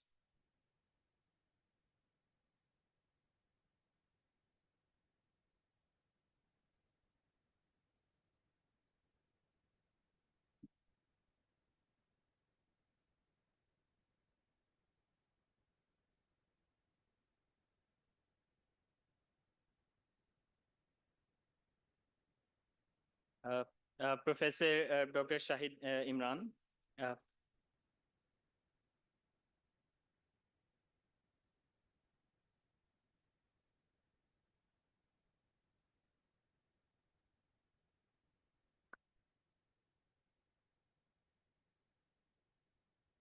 And yeah. And sir, I'll request you to just stay with us for a couple of minutes, just to sort of give shield to Mr. Numan Ahmed Zafar Saab. Yeah.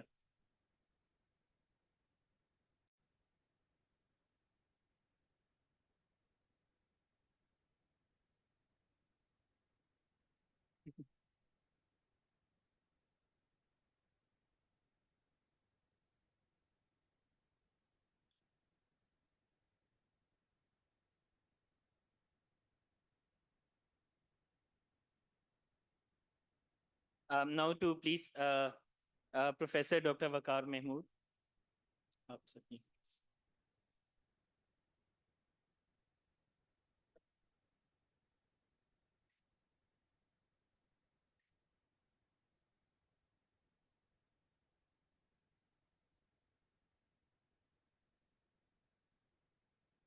Lastly, to Miss Sahar Malik. Thank you so much, ma'am, for joining us today.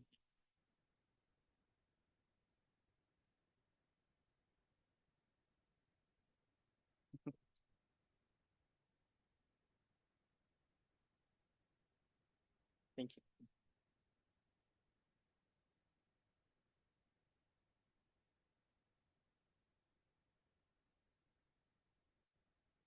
Yes, thank you. Thank you so much, everyone. I think the high tea is served at the back and we'll reconvene. I think apologies for running a bit late, but we'll reconvene at 2:10 p.m. So we just have half an hour. So thank you so much, everyone. Yeah, thank you.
Ji, Assalamu alaikum, everyone. If I can request everyone to please sit down, we'll just be starting in a couple of minutes.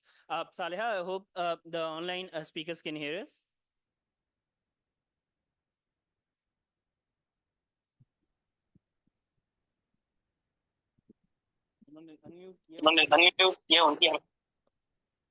Saleha, if you can just something, please.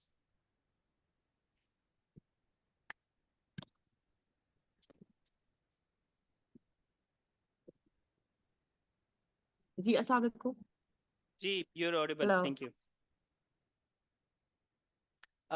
If I can request the colleagues to please take a seat, we can just sort of start quickly.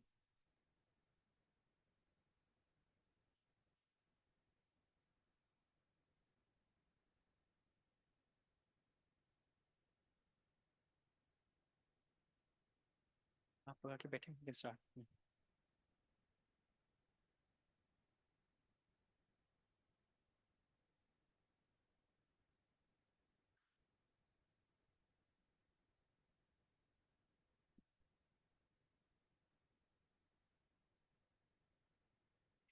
Gee, thank you. Thank you so much, everyone, for coming back. I think some of the participants will be joining us in a meanwhile, but just in the interest of time, perhaps we should get things going. So this session would be on the green diplomacy, and it will be moderated by Dr. Maz Hashmi, who's currently working as a consultant with the Ministry of Climate Change.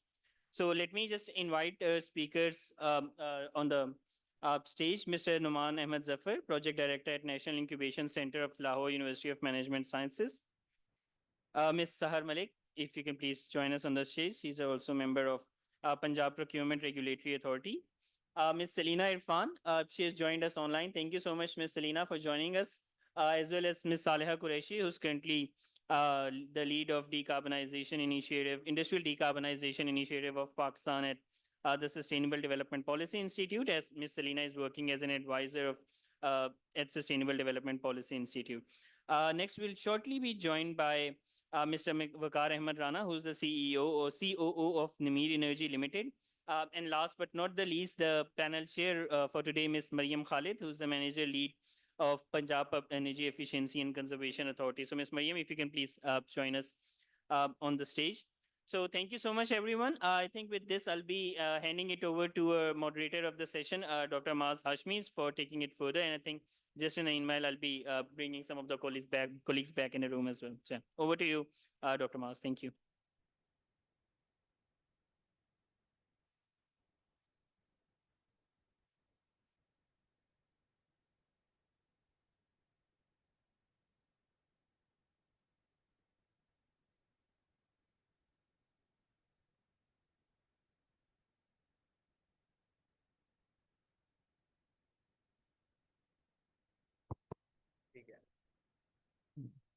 Okay, good afternoon, everyone.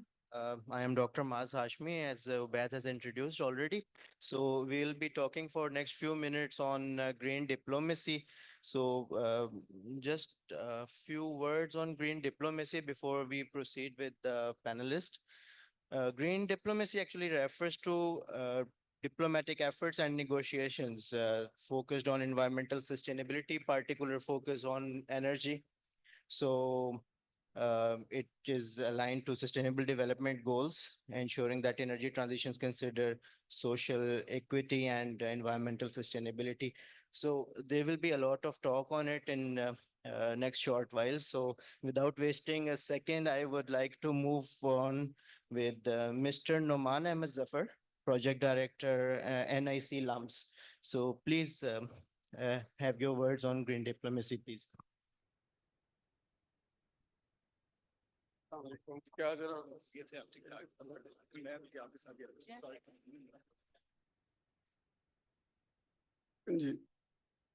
Assalamu alaikum, everyone. Again, I would like to thank SDPI and Nimir for arranging the session. Green diplomacy, again, when we look at environmentally sustainable solutions, many of the aspects, I would say not all, but many aspects actually grow beyond the geographical boundaries that currently define various countries and communities and regions. And again, when we talk about any action which needs to be sustainable, not just from an environment perspective, but also commercially, financial sustainability, and also from a people's perspective. It generally does span across these boundaries, and we need to sort of, keep that in mind. The simple example that comes to mind is the water resources, and we know about the challenges we face with our neighbor in that regard. The other challenge in that same domain is the challenge that we'll be facing very soon in the next month and a half, would be the smog issue. And again, it's not a challenge which can be overcome by the policy of any one player in a region. It requires, because the air, the wind, it does not know any national boundaries. Wind blowing from India to Pakistan or Pakistan to India does not require any visa, and there are no diplomatic relationships involved.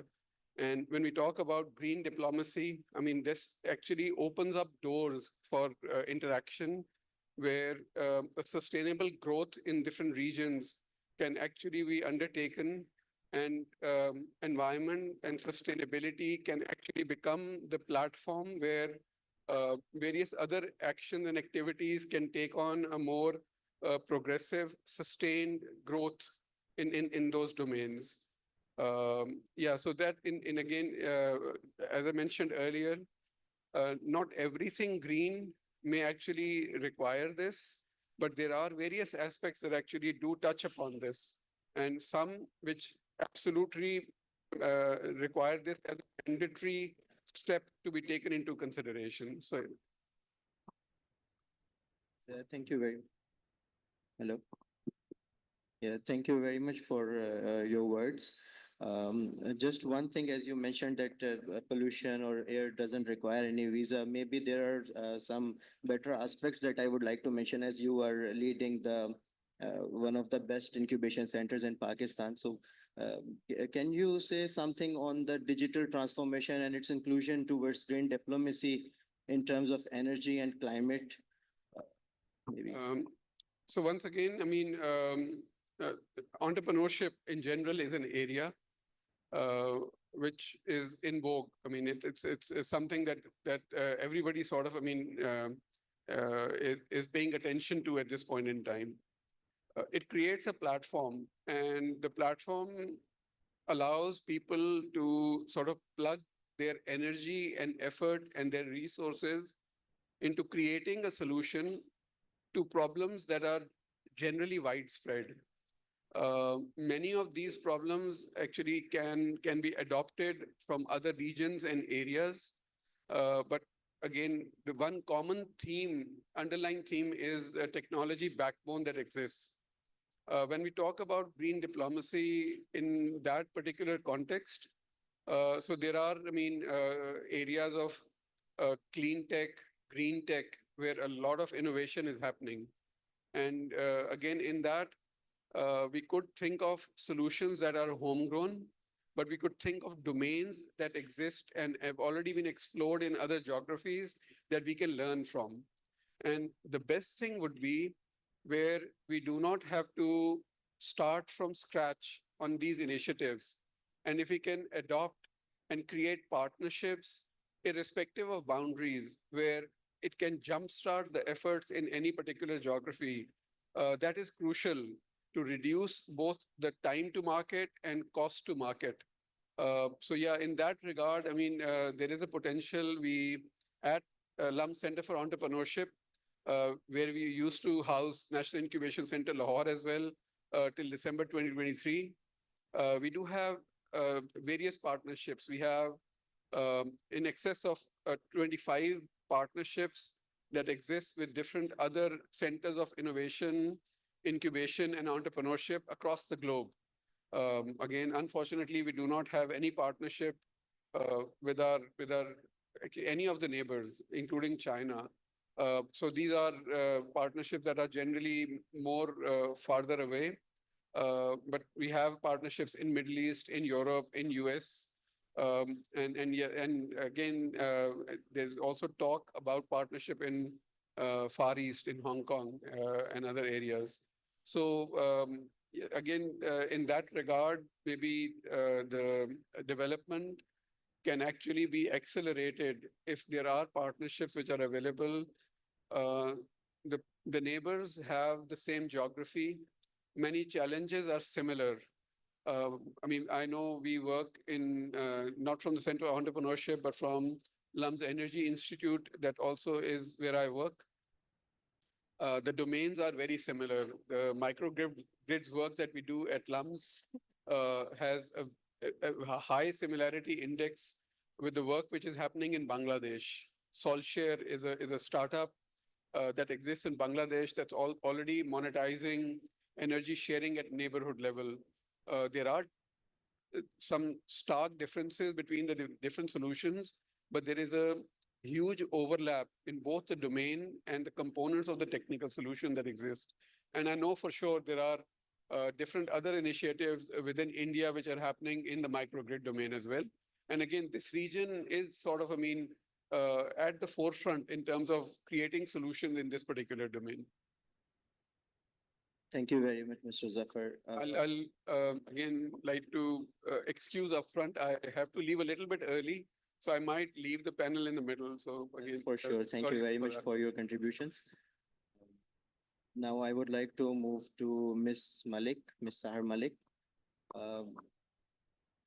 For you, I think you are one of the leading women personalities in Pakistan. Actually, as I see, you are a board member of PEPRA. So, no, it's a very good example, actually. So, can you highlight what could be the female contribution in terms of green initiatives, green diplomacy, or how much ladies can contribute towards this sector? Yes, thank you for your kind words. Actually, to be honest, women inclusiveness is one of a very important thing which we need to look at. To be honest, if we are thinking of expanding our horizon both, so we need to bring females into our value chain. And for that, from the rural area, from raw material till packaging, that is need to be discussed.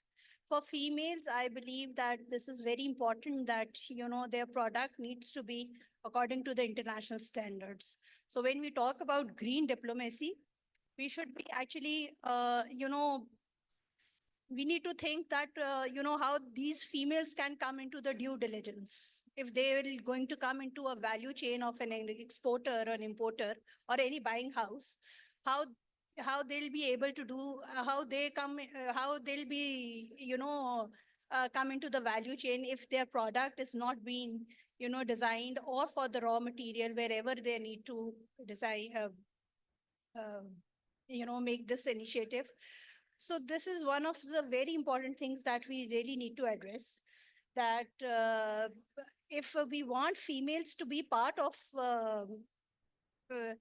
big value chains, we need to do that very quickly and very rapidly, so that, they need to be aware of the ESGs, where they are not damaging the environment, how the social and how the governance and the accountability is very much important for them. Thank you. Thank you very much. I just asked this question because this is the era of digital transformation and digital initiatives. And as Pakistan, it has a female majority now. So there should be women coming up on this platform and contributing towards the sustainability and green initiatives. So thank you very much. Now, I would like to move on with Miss Selina Irfan. She's actually online. Yeah. So, yeah. Yes. Good afternoon, Ms. Irfan. Good afternoon. Thank you very much for joining us. Regarding the policy frameworks, can you have few words with us? Like, in your view, what are the key policy changes needed to promote green diplomacy and sustainable energy practices in Pakistan, please?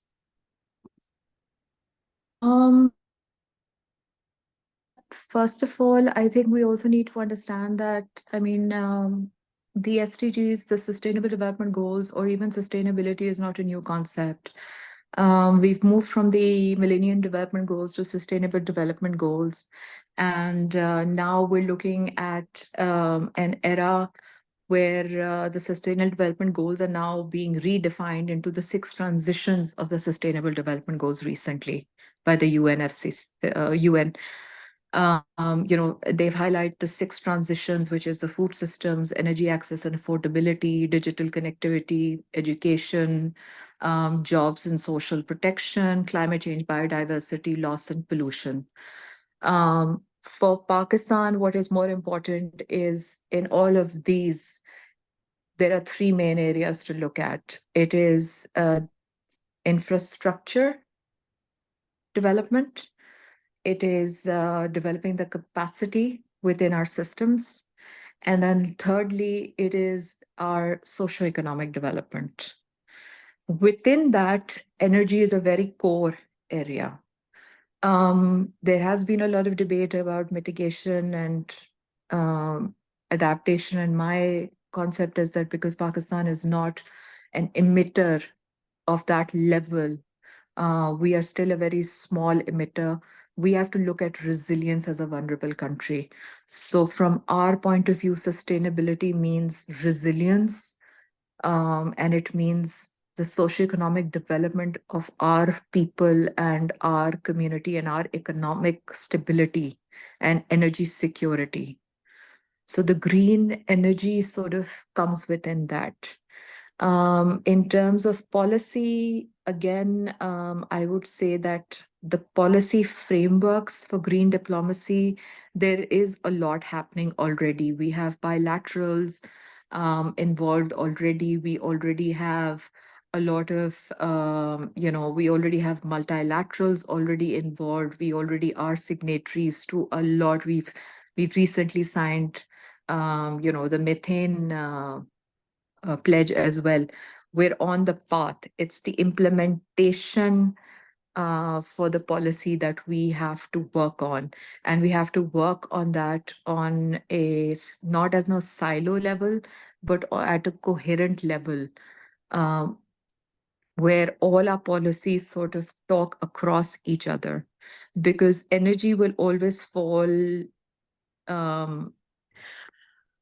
energy will always fall at the core. We are as a country or as in the global system, energy is going to fall at the heart of any economic development or any energy growth, any economic growth that we have.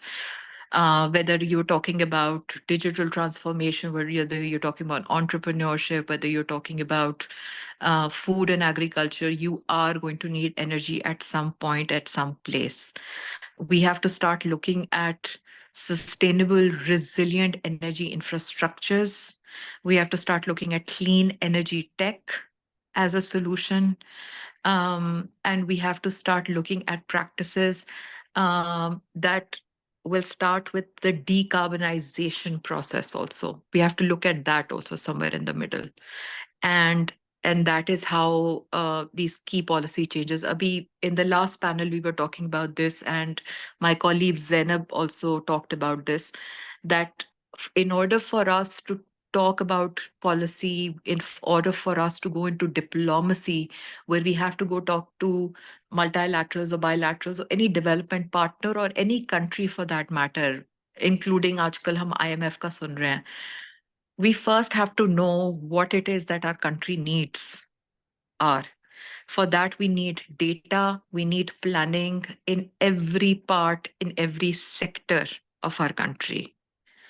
Once we have that, then we will be able to sort of be at a place where we can develop policies across our sectors. We can't have a policy where today we are talking about EV, where we are talking about, we were talking about solar promotion, but we don't have any policy for batteries at the same time.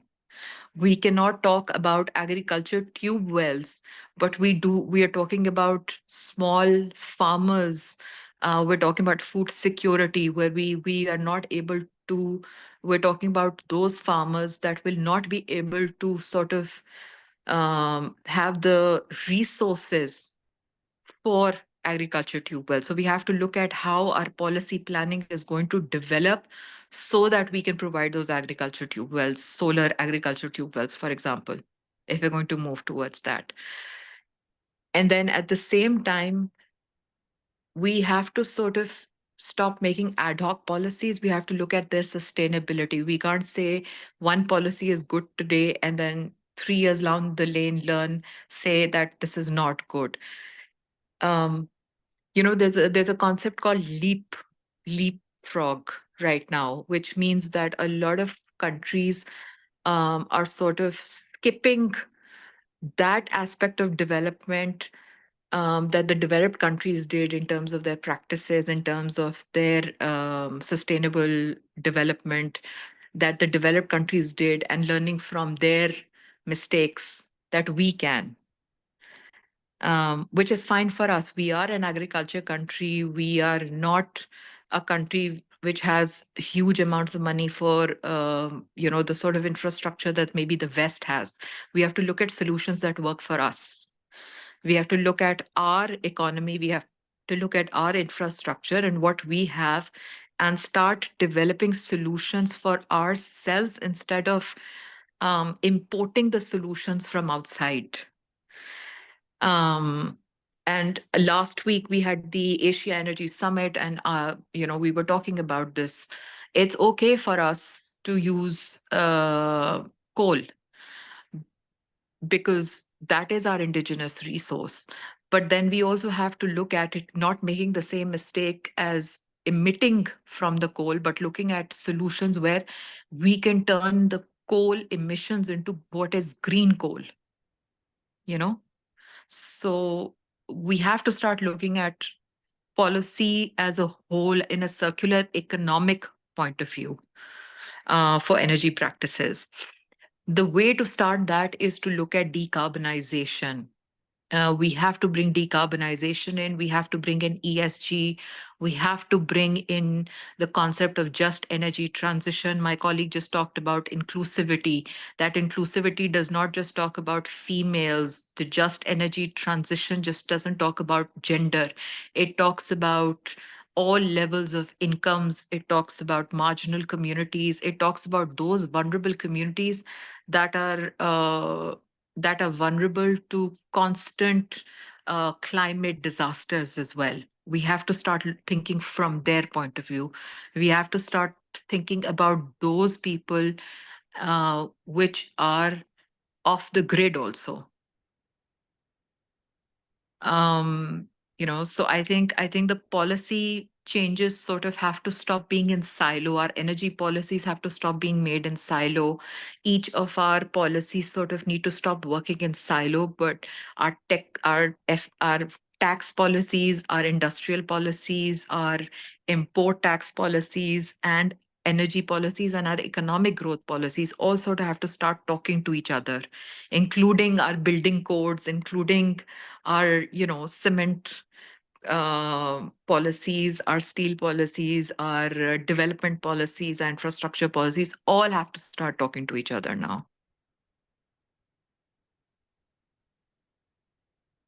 And that is where we will be able to then go into utilizing the green diplomacy area. Right now, there's a lot of area. I mean, Article 6, we all know what it is. Article 6 allows for activities transformation to SDGs, sustainability now. Also, it's linking the 6.1 sort of allows for a link to SDGs. But in order for us to do that, in order for us to be able to utilize it effectively, in order for us to get into the carbon markets effectively, in order for us to sort of be able to effectively utilize climate financing, all of these, there are funds more than GCF also again in green diplomacy. We go to COP29. We are part of all the signatories. We have representations at every, at every level of our diplomatic relations. But we're not able to effectively utilize them because हमारी अपनी research में gaps हैं. हमारे अपने data collection में, हमारी अपनी understanding में और हमारी अपनी पॉलिसी प्लानिंग में गैप्स हैं at home. That's what I'm going to say on this. Thank you very much, Ms. Selina. I think that was quite in detail, and now you have highlighted that there is a lot to be done in Pakistan regarding research, academia, and regulatory bodies, connectivity, also policy frameworks.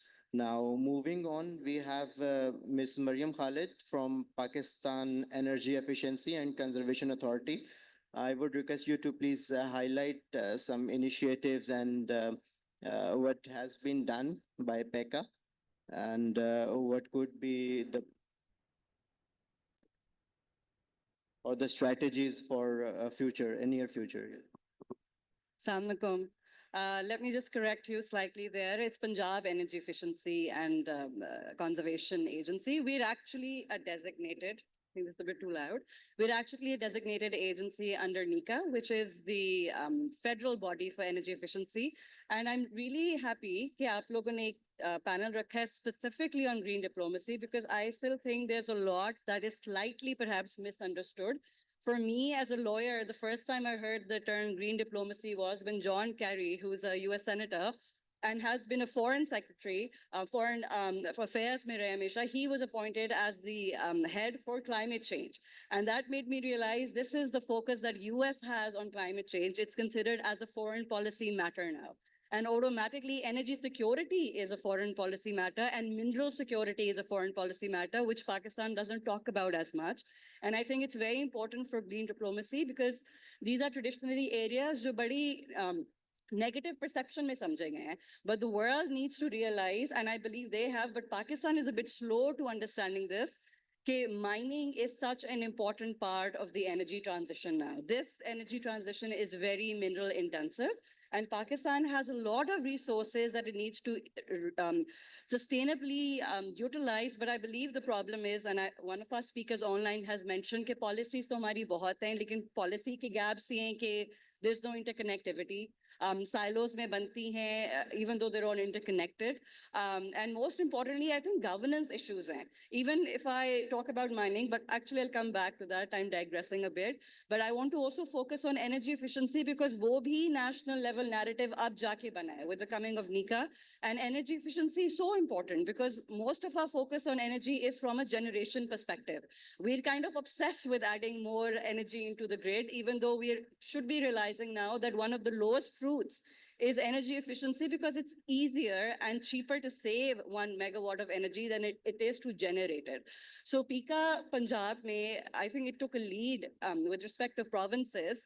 And in a spate of 7 years, we've had quite a few projects, whether that's developing an ESCO model for public sector universities, जिसमें हमने कोशिश ये की कि private sector को involve करें because government को honestly speaking एक ideal काम होना चाहिए, which is to provide an environment that's conducive for the private sector, academia to thrive in. I don't think the government, quite frankly, can ever compete with the efficiencies of the private sector. And I think that's why I personally think PPPs is such an excellent way to do a lot of activities, jo aap kar rahe hain. So ESCO ka I want to talk a bit about.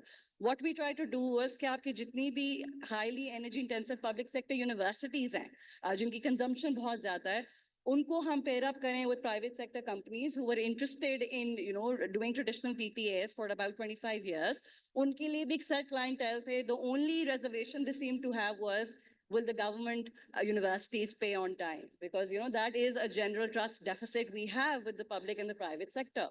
सो उसको हम बहुत ज्यादा develop कर रहे हैं फिर building codes पे हमने काम किया जो भी नीका ने भी नोटिफाई किए हैं and I really believe if these codes are implemented in letter and spirit it's a game changer because आपकी बिल्डिंग्स बहुत एनर्जी इंटेंसिव है ट्यूबवेल्स की भी one of our panelist was speaking about that is also an initiative that Punjab government is talking about solarisation of agricultural tubewells so I think बस एक दो चीजों पे मैं जरूर हाईलाइट करूंगी कि from a policy perspective, I think whenever we speak of energy, we must include energy efficiency. And it's high time that we start thinking of mining and move beyond coal. There is so much to mine in this country, but our focus should be governance. You know, investment ke point of view se to hum hamesha la rahe hote hain minerals mein, but I work very closely on RICO-DEC. And you know, quite frankly, we have a lot of resources, but jab tak aapki apni research nahi hogi, you cannot rely on investors to come and do that research for you. You really need to have your independent research in these areas so you know what are the resources that you are sitting on, because all of these things will have implications in 15, 20 years from now. And that's a time when our senators and our legal experts and your bureaucrats become very active, or phir ek aisa point aata hai when you start questioning whether you've done the right agreements. So I think as a lawyer, my takeaway from this, and also as a government representative, is policy सही बनाना बहुत जरूरी है और उसमें private sector academia का बहुत role है, लेकिन एक दफा बन जाए तो उस पॉलिसी में सर्टेनिटी होनी चाहिए, यू नो, स्पेशली जब आप इन्वेस्टर्स ला रहे हो और एनर्जी सेक्टर जो कि बहुत कैपिटल इंटेंसिव सेक्टर है, तो you should give your investors that confidence that these policies will at least hold the field for 10 years if not more. So I do believe we have one speaker who didn't speak, but otherwise I believe these will be my concluding remarks for now. Thank you.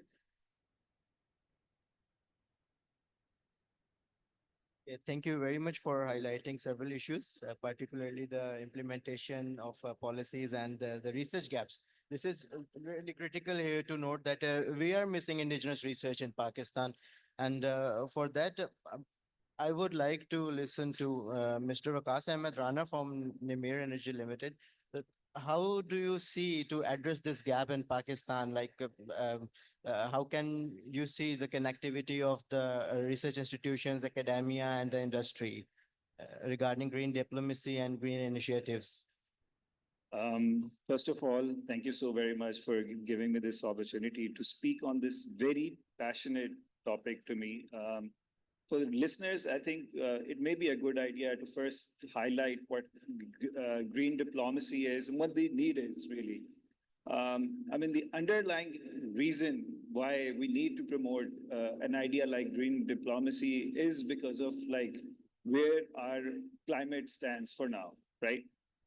Since climate is such a global phenomena, right? So you need to address it at global level.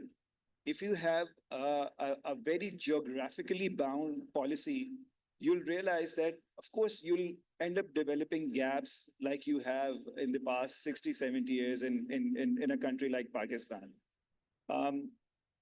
Coming back to your question, you said that what can we do between the academia and industry linkage and how can that help in green diplomacy?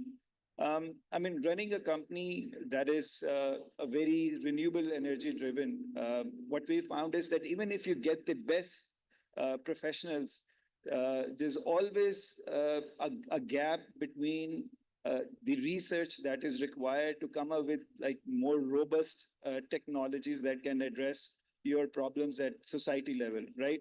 Like a colleague of mine talked about solar tubewells, for example. Now, solar tubewells, if you come to think of it, has a very serious environmental effect, you're right? They deplete your water table, right? So now, well, I think we're making the same mistake that we did while we were getting into hydrocarbon addiction, right? We promoted for a good whole century coal, diesel, and petrol as a form of energy production and transportation, right? And now, and in my opinion, that was a very short-term thinking. We did not take into account the effects that it has on the overall totality of our Earth, right? Which is why you see phenomena like, your ice caps are melting. How does that affect someone living here in Lahore? Of course it does. You know, the light that is reflected from the Earth is getting absorbed. That means now your planet is much warmer and has the capability to be much warmer because of the effect of that, right? So, talk to any physics student from grade 8 and 9, they'll tell you that white color reflects and black color absorbs. So the more ice melting there is, the chances of your planet Earth absorbing more energy is much, much, much higher, right? And that is just one part of this problem.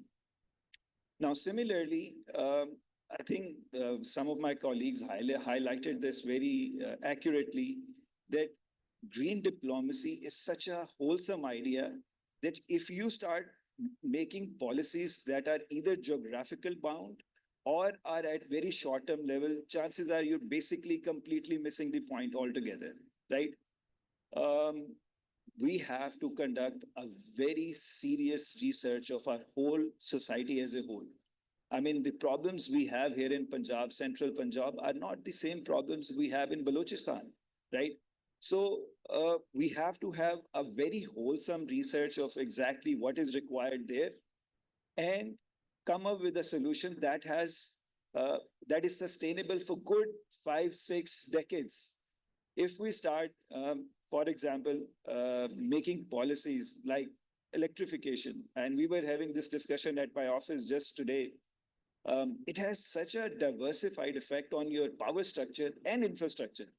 And how is that? So, like, for example, all electric cars are in a mad run of coming up with fast charging carports, right? Now, fast charging carports means that you've got high power requirement, right? So if 65 units is what I think an MG4, the electric car requires, so that's 65 kilowatt hours. So if you charge it in an hour, that's 65 kilometers for that one car. So you've got 4, that's almost 260 kilowatts right there. Now, to power that 260 kilowatt, you need a transformer that's about 300 kVA. And to get that from a grid, you need another line, dedicated line from a grid. So again, it has very, serious implication on your society. So that's just one aspect of electrification. The other, for example, in my opinion, when I look at, government level and when they talk about power and its planning, I think, there is some serious lack of, understanding of the subject matter. For example, a lot of people say that, I think 2 years ago, we were, it was a common thing on televisions that you would hear people saying that Pakistan has an energy shortage problem, right?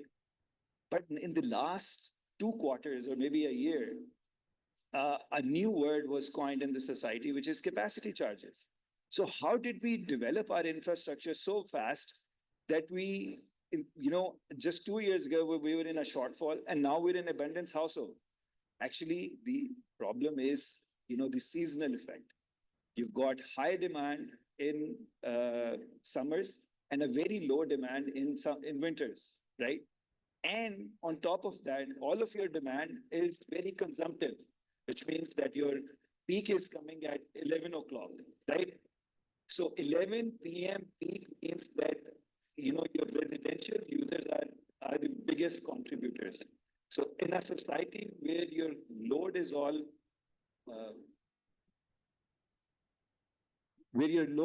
all consumptive, right, and not productive, that's a problem in itself, right? You don't have industries that are consuming from your power infrastructure. Talk about any big industry. They all have their own capacities built up. Actually, it's a very common knowledge in industry in general that if you want to build something in Pakistan, the first step is not to buy the plant to manufacture it, but actually a power plant to give the energy to the plant itself. So in a scenario like that, I think there needs a lot of discussion that needs to be done at government level. Our institutes, our universities need to take initiatives in building a wholesome data that gives you a real picture of your real problem. I think the real challenge here, I've worked in 2 different continents, in Canada and here, and the biggest difference I've seen, I think Fiaz Chaudhry is a big advocate, and he's worked in those 2 countries as well. And he says Canada, for example, in 2012, had a peak power demand of 25,000 megawatts. After 12 years, their peak demand is 27,000. It's a $1.5 trillion economy. And with 12 years in transition, and the only thing they added was 2,000 megawatt, how's that? The thing is, power is a very time-bound subject, and a lot of people miss that. And they use the two terms, power and energy, interchangeably, which is also one of the biggest problems. You know, Pakistan has a very, I would say, diversified energy needs. Like, for example, people, you know, these days, since I represent a solar company, there's a phenomena that solar बहुत सस्ता हो गया, right? Or can you hear me? Okay. कि solar बहुत सस्ता हो गया और आगे solar का future नहीं है. If you come to think of it, the total contribution solar has had on your energy, from energy standpoint, is 6%. 2022, it's a very interesting fact. We added about 4 gigawatt in terms of import. So that went into off-grid and on-grid, right? And after 4 gigawatt of additional power coming from solar, you changed your delta in terms of contribution in your energy mix was 0. So previous year, you were at 6%. The year after, you were at 6%. So your energy demand increased, right? And the contribution of your increase in solar was basically negligible. Again, I think it's very endearing to see that people coming from, we had Numansa from, coming from an institute, a very top institute. We've got representation from government as well. And I think the first and foremost is really to be able to talk, to take action. Me representing the corporate sector, we try to do our best in introducing products that are sustainable, try to cater to all different markets. You've got on-grid that has its own needs. You've got industrial on-grid that has its own needs. You've got off-grid. Within off-grid, you've got your agri side, and then you've got your some small users, right? So first, to be able to have a whole picture, and then use the ability that the corporate sector has in terms of, like you said, the efficiencies that we have within the business model, and the capex to be able to introduce new ideas within your energy sector.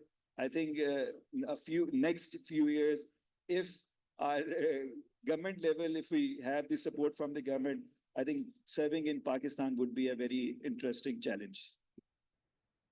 In continuation, can you highlight what are the major challenges and opportunities that you see in, let's say, in next decade? I mean, this is an endless topic. I mean, like I said, like, you know, every province has its own needs. In my opinion, like, you know, the lack of connectivity, there is still, although, you know, I still haven't been able to find like the exact number. It has ranged from 5% to 28% of no connectivity with the grid whatsoever. So there lies a huge opportunity where you can bring in those communities. One of our my colleagues in the industry carried out a project somewhere in KPK where he had to transport panels in a mule. And those were transported on top of a mountain, and that little community was powered through solar. So for me, that is the power of technology, right? Now bringing power there, bringing power to a sector like that is, I think, very, very capital intensive. And the ability that solar gives you being so modular, I think it really empowers. So, of course, there is that sector that has huge potential. Then, you know, with depleting resources of natural gas, I think you will see a serious transition from industry as well, that they would need to come with now new ways of generating energy, right? One of them is, of course, solar, but solar is a half product. So, you know, you will see a lot of battery energy storage system coming into play at industrial level. once it has made its place at industry, you'll see that there will be, or that is what we anticipate. There will be I think, an urge from the government as well to go that route. Take Toronto, for example. It has 4 different lines coming into the city. And at each line, what they've done is they've created a huge energy storage, uh, basically a cluster there to be able to, one, do load shifting or load management, right? Like in Pakistan, EME is a very important example. So EME has about 6 to 7 megawatts of residential solar installed at this moment. But sometime in December, they have a window of like 4 to 5 days where they have more production than consumption. So their solution to that challenge is stop net metering, which is ridiculous because, like I said earlier, solar is half the solution. It is never a complete solution. It does not give you anything. It just produces energy at its own will. But your consumption pattern cannot be aligned with solar. So for you to have that liberty of usage, you need a second component, which is your energy storage, right? So we talked about industry shifting to hopefully from gas to something else. Then at community level, there is a need of energy storage, right? And then we're working on this product, which is for DC market, where we want to make solar a portable thing, right? Instead of making it fixated and especially with people from low income community, I think if you bring in the mobility with this product, the opportunities are endless. So like all different segments, if you come to think of it, all you need is a good planning, robust engineering, and a very enthusiastic, passionate workforce. And I think as a company, I would like to believe that we can significantly contribute, hopefully, in this segment overall. Yeah. Thank you very much, Mr. Waqas Ahmed. Now, moving on, I would just like to ask Selena Irfan if she has something because she raised the hand on Zoom. I was just going to add that, I think while my colleagues, I agree with what he was saying. One of the core problems with energy has been one of the things that, and somebody can correct me if I'm wrong, Pakistan has not done a mapping of its renewable energies, and I don't remember seeing it since I think the last one was, I think, 2015, when SMAP did the last mapping. We have not done a renewable energy mapping since then, post the floods, right? And we need to do a remapping of our renewable energy again, the corridors of where renewable energy exists within each province. Like my colleague said, solar is not going to be available in the north. You will have very small timelines of, it's called variable renewable energy for a reason, and it is going to have a small peak in the summers, but in the winters, the north will not have. And so you will have to have an alternate energy, whether you do it through a hybrid generation system, whether you do it through the storage, which makes more sense. In the south, you will have more solar and wind, but in the north, you have the hydel.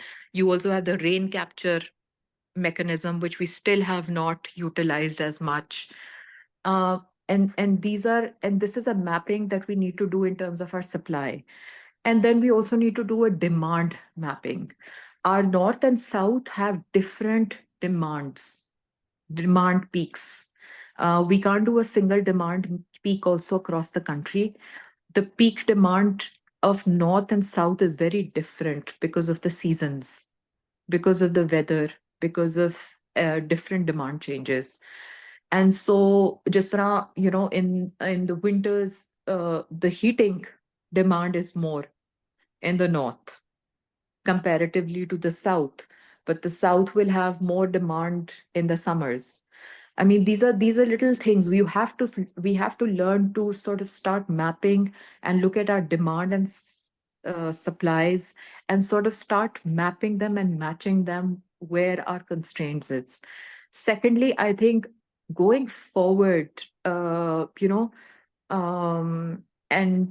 I'm realizing that now, by the way, because I'm speaking to different people across different countries in this fellowship that I'm doing internationally, that everybody is moving towards off-grid solutions, distributed generation, small grid solutions, because large grid infrastructures for countries like us, especially when you're moving towards clean energy technology, is not possible.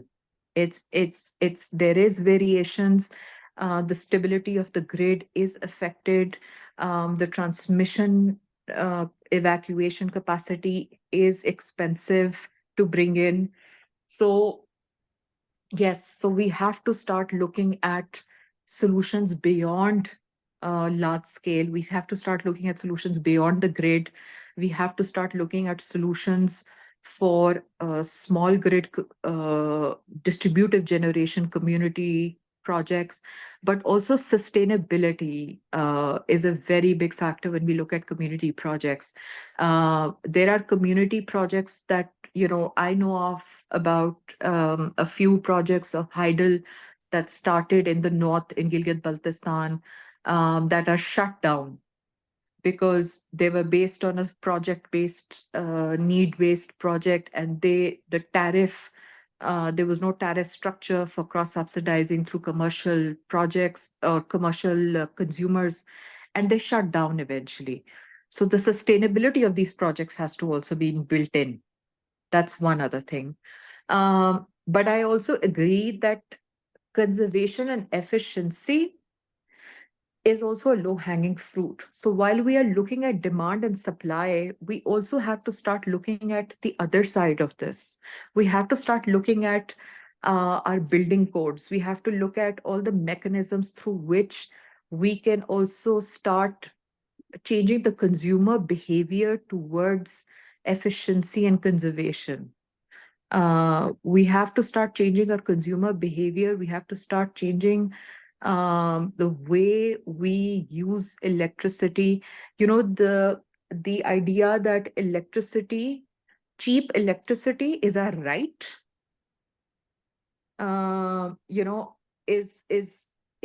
has to go away, because cheap electricity, subsidized electricity is not our right. It's a very expensive infrastructure. It's a very expensive business. The way to make it is through conservation and efficiency. So bringing an efficiency into our behavior, into our development, into how our houses are made, into how our buildings are made, into how how we sort of make our electronics. All of these things sort of need to now start talking to each other.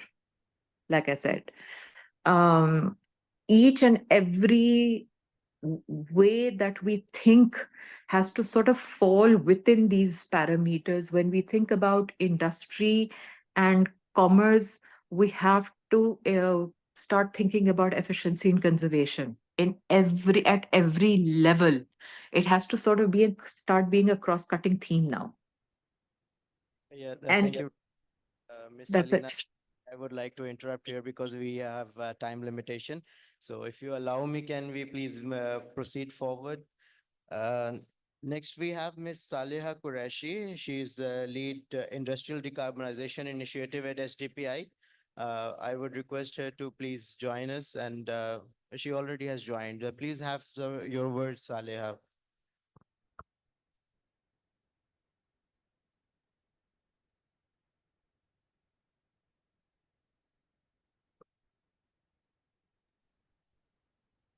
I'm audible?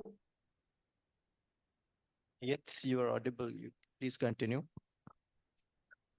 So I think most of the speakers have talked about the technical point of the diplomacy. But I would say that before going into the international diplomatic point of view, we have to work on our local diplomatic vision. Like, firstly, we need to, understand and we need to acknowledge that everyone is saying that we are the lower emitter in the world. Like we are emitting 0.8% of GHG emissions, but what about we are the seventh one methane emission, seventh one methane emission in the world, and the GHG, so the global warming potential of the methane is 84 times than the CO2. So firstly, we need to acknowledge and homework on our own grounds that where we are standing right now. Like for example, on the NDC's point of view, that's an international agreement which is actually a diplomatic agreement, when you are pitching towards the global community that these are our mitigation efforts and these are our adaptation efforts, and how we can do it is actually the reason. Like we have mentioned in our latest NDCs 2021 that we will move towards 60% RE by 2030. But how we can do that, it depends on the international financing. So how international financing would come if there is not like on a governance point of view, there is not a political stability, and there is not a investor confidence that how they would come in Pakistan and they would invest in the RE projects in Pakistan. So that's the another point of view that we need to work on at our local level. The smog is another issue which our panelist has highlighted. Also, there is a lack of green taxonomy. There is understanding of the green taxonomy words. The green bonds it was also a good initiative that the country should start in. On many panelists highlighted that there is a huge potential that if we switch towards the solar tube wells. So what's that? If like on the agriculture side, the people are moving towards the solar tube wells, so they are actually deteriorating the groundwater level. So how we can actually cater this problem? We will deteriorating another problem. Like what we are doing in Pakistan, we are addressing one problem and we are making another problem for ourselves. So how the groundwater level could be maintained? So there is a simple mechanism which we are like globally and locally working is a carbon carbon markets. So there's a price tag on a carbon. So simply we have to put a water pricing mechanism in that, so that we are in a position that we are doing some work at our level, and then we are able to negotiate to the global community. For also, when we talk about the international diplomacy or the green diplomacy, we need to look into the financing and the financing of the RE projects. So we need to look firstly for the Gulf countries, that how we can what we can get from them. If we are not in a position that we can get the investor confidence that that he or she should deploy some RE projects that can be sustainable for some periods of time, but we lack in the policy in that. There is a policy, but there is an implementation side that's actually lacking in Pakistan. So until or unless we cannot provide investor a confidence, we cannot make it. We cannot globally stand in a different way.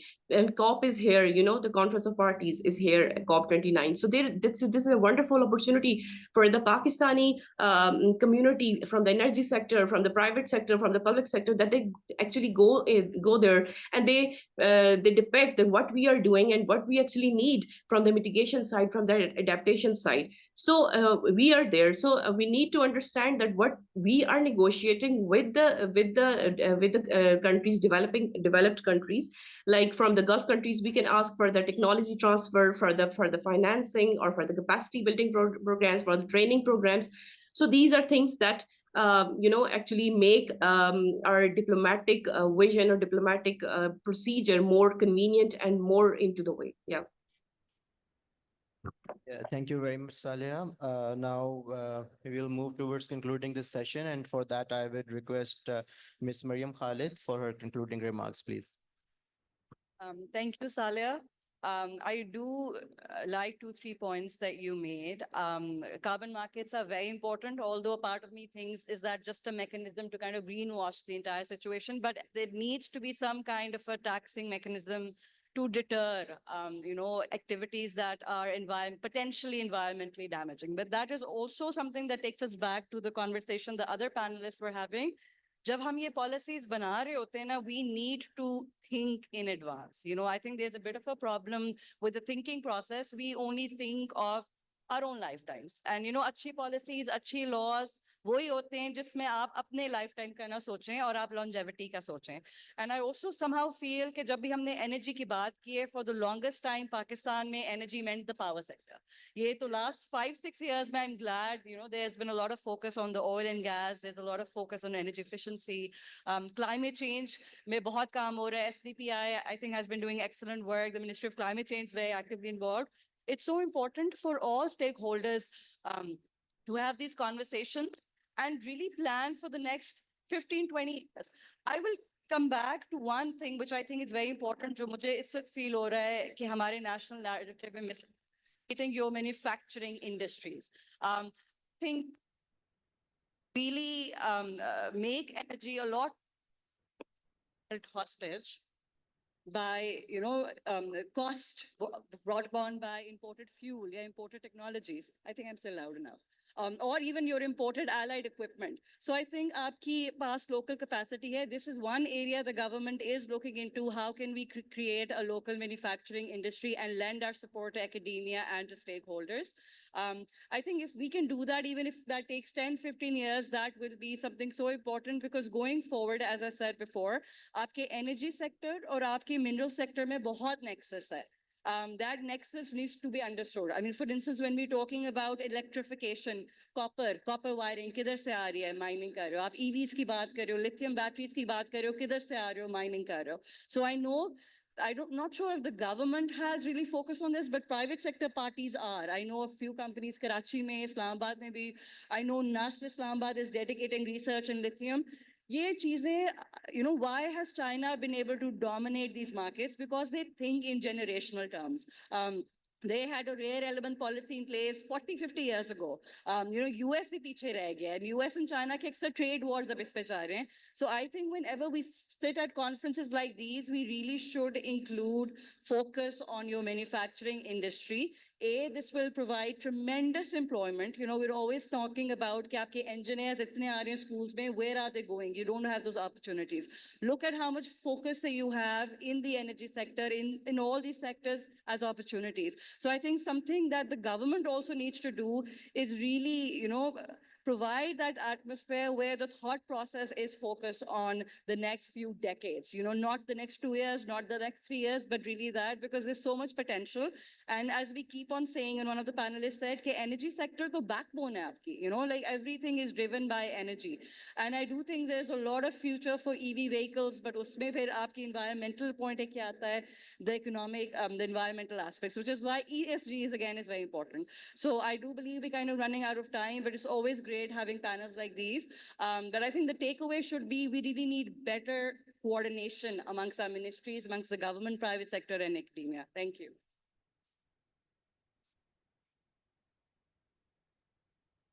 One last thing I'd like to add, the last 1 century, the 20th century, actually, yeah, 20th century, was it 21st? This is 21st, yeah. All your wars were fought because of energy, at least 90% of them. It was basically to claim the ownership of your energy resources, right? Now, as humanity, there is a serious shift in the last 1 decade that we are going for localized resources, right? Solar is one of them. Geothermal is another. Tidal, biomass, wind. And, for the, I think, past many centuries, the global north has been a direct benefactor of all these resources because of better technology. But as the luck would have it, it's the global south's turn now, right? The the global south has the biggest ability to generate energy through these free resources, right? Which is where what my colleague just said, the real opportunity lies for us as a society. If we take into consideration the next 4 generations and create a policy, we will not only be energy secure, but creating businesses in the process, ensuring that your societies are fully functioning societies where all elements are contributing. So again, one last, it's a little technical fact for people for their consumption. Right now, the global need is at 30 petawatt hours. In 2060 or 2050, that's going to be 60 petawatt hours. That means the global need will double up. And we're not taking into consideration the effect of your AI, your machine learning, your electrification in general. You plug that in, we have an industry that is probably multi-trillion dollar. So if we take action today, we'll be doing favor for our next generations. And I think that's where we all as a society need to contribute in whichever capacity we can. Thank you, guys. Thank you very much for adding.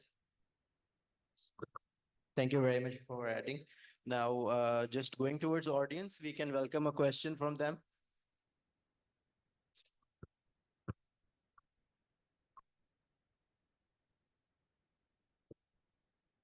Thank you very much.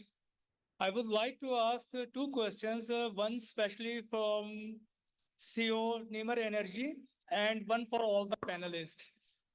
First, I would like to ask question Mr. Vakas Rana regarding whatever you said in your discussion, and after all the discussion with the other panelists, I would like to ask you what Nimar is a group of industries and what Nimar Energy is doing in corporate social responsibility and in the microgrid community, that sort of activities to facilitate the community and to facilitate the generations. Secondly, I would like to ask you the other thing that what is your new development programs, keeping in mind all the environment and green diplomacy? So what is your opinion regarding this? Then I will ask the second question with all the panelists. If you can just ask it perhaps now, we're sort of, yeah, even from the last panelists, if you can just say the question and then they'll respond collectively. Yeah, just in the interest of time.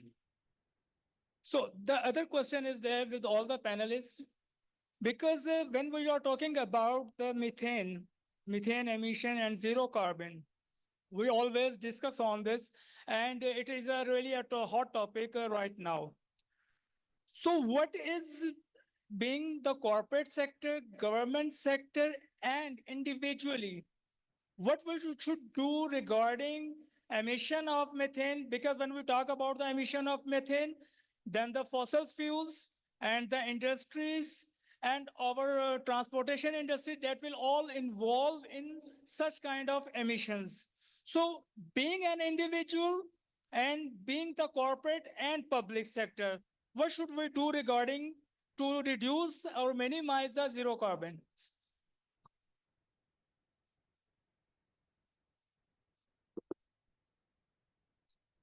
Thank you for the question. So I think there are 2 bits to the question that you asked. One is what is NIMR doing from a CSR standpoint? We've just sponsored 2 schools really close to our main factory, and we've adopted them. I mean, from an energy standpoint, of course, they're getting free solar, but not just that. We have completely changed the way the school looked and its feel in completely. So we brought in a water filtration plant. We brought in energy security. We've changed the classrooms, which were basically open air classrooms. So those are like 2 little things that we've done this year, but that's just the CSR bit. But when it comes to, you said that what is NIMR doing in terms of product development? I think being in or part of NIMR's fraternity, it gives us a very unique opportunity since we're a very manufacturing oriented group.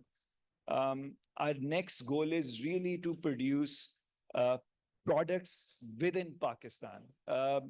I think, solar panels is a usual suspect when people talk about, manufacturing, but we've done a very detailed study on this. Panel manufacturing outside of China is not sustainable, unfortunately.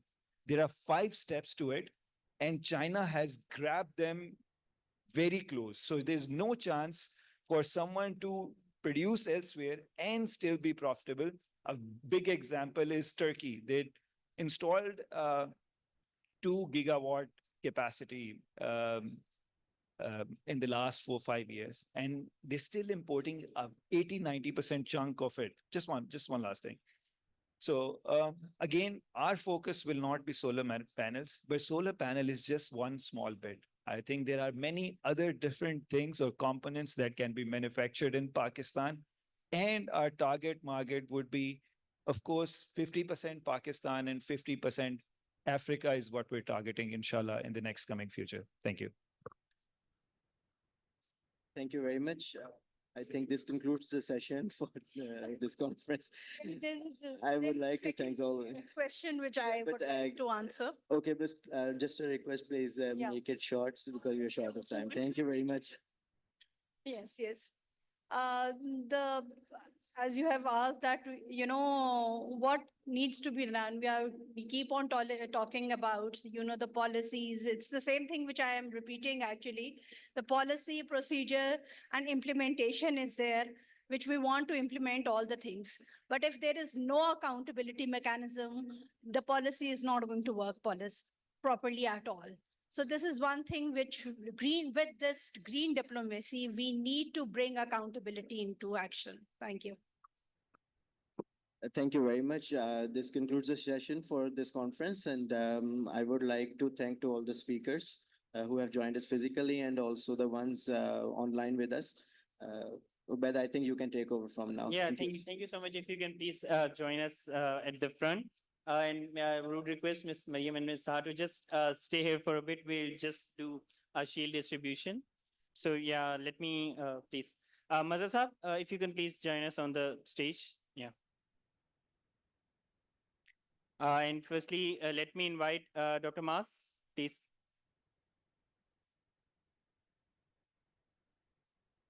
And after this, we'll be just starting a last panel just very shortly in about 2 minutes. We'll just conclude this and we'll go to, yes. First, just a minute. Maski. Maski. She's presenting it to you. Thank you. Yeah. Mr. Namir, please. Mr. Vakar sir, please. Thank you.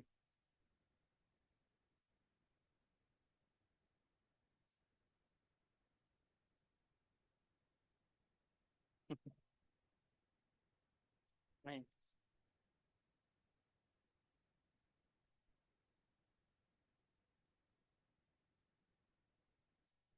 Yeah. And if I please may request Ms. Sahar to give the final sheet to Ma'am Mariam as well. Yeah.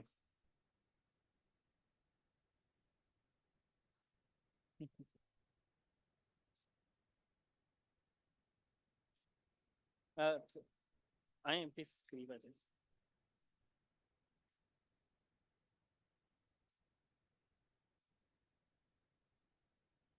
Thank you. Thank you so much once again to the worthy panelists. And it has been such a wonderful discussion. We really thank all of you. So yeah, please. Yeah, thank you so much, everyone. So with this, we'll be going towards our final and one of the most interesting panel discussions that we actually have over here today. That is, again, around the just energy transition. We'll just be starting in 1 minute, and all the panelists have joined us. So yeah, we'll just be starting in 1 minute. It's 2:26, and we'll be starting in a minute. Thank you.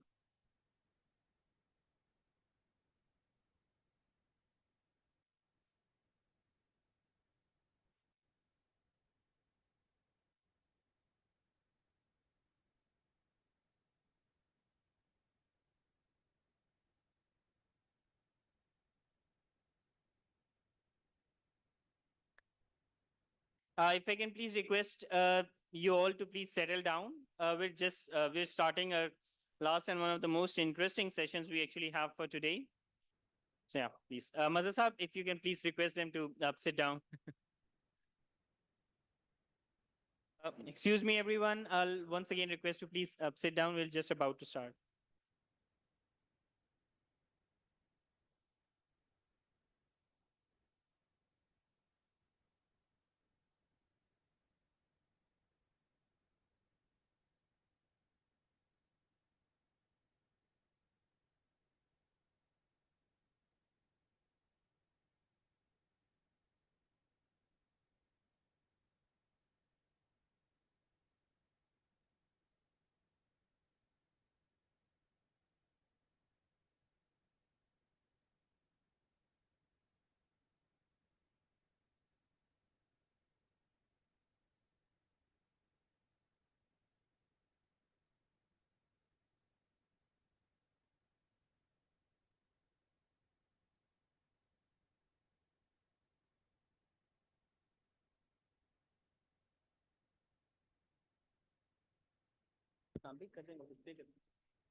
Yes, thank you. Thank you so much, everyone, for joining us in the last session on just transition in energy sector, balancing economic growth and gradual transition from fossil fuels for environmental sustainability.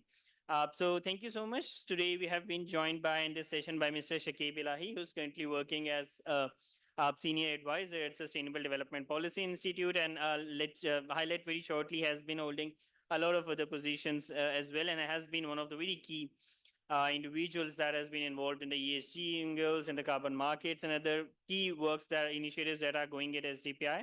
We have also been joined by Mr. Asad Mahmood, who's currently an energy efficiency and renewable energy expert. Thank you so much again, Mr. Zainab Naeem, for joining us as well. And last but not the least, one of the most important stakeholders we have, Mr. Muhammad Arif, who's the ex-member of gas at Oil and Gas Regulatory Authority and is also currently working as a managing partner at Arif and Associates. So thank you so much, everyone, for joining us today. We'll also shortly be joined by Mr. Taza, but we'll definitely start in the meanwhile. So I think, just before going to the discussions at hand, let me just sort of set a scene for all of the speakers who have joined us that since the morning we have been doing a lot of discussions around energy. We sort of have heard from the private sector, we have heard from the civil society, we have heard from academia, what energy transition generally looks like from the different perspectives and the different angles that we actually see here today. So now, one thing that is sort of coming out from all of the discussion is that Pakistan does not have to just decarbonize itself or move away from the fossil fuels towards the renewable energy just because it's environmentally much better, but it is also because it now in this current circumstance it also makes a much better economic case. Definitely, Pakistan do has these large reserves of vast reserves of coal, But we sort of missed the train when the whole coal development in the world was actually happening. And now, I mean, even people talk about having large reserves of coal. At the same time, Pakistan has vast potential of renewable energy sources as well. So we really need to understand that is it a good time? Because I mean, the first carbon footprint in Pakistan from the coal came as late as in 2016. So we really haven't used this. But does this utilization of even the coal or any of the fossil industry, does it actually make sense? So this is something again we'll be having in the discussion today, like how to actually sort of go about this transition, and even going beyond coal to look at how do we actually talk about the just energy transition, because we have been talking so much about the decarbonization. We all fully understand that renewable energy or low carbon development initiatives, they're the future. Low carbon technologies are the future of the energy industry. But we at the same time have to make sure how do we look at the employment opportunities that will be generated, how do we actually look at the skill development of the people that will be employed in the new industry, how does the oil and gas sector transition itself from the current state to a state where perhaps what the pathways for the oil and gas sector also looks like. So I think this will be in among the very number of discussion points that we'll have. But let me first initially invite Mr. Shakib Ilahi, the Senior Advisor at Sustainable Development Policy Institute. He has been with us since the morning. Thank you so much, Shakib Saab. And you have been highlighting a lot of very good initiatives at this platform. So I think first question from you would be that you have been engaged in energy sector and various sectors of Pakistan for long. What role do fossil fuels play in the global energy landscape? What environmental challenges arise from their use, and what are some of key targets set by international organizations for the sustainable energy access as well? And at the same time, let me also sort of ask, I mean, if you can also please touch upon what are some of the key strategies that can be employed to balance the use of fossil fuels with environmental sustainability, including the using the role of technologies are there, how policies or different innovations can sort of support us. So with this, yes, over to you, Shakib Saab. Thank you. Shakib Saab, you muted. You unmute. Yeah.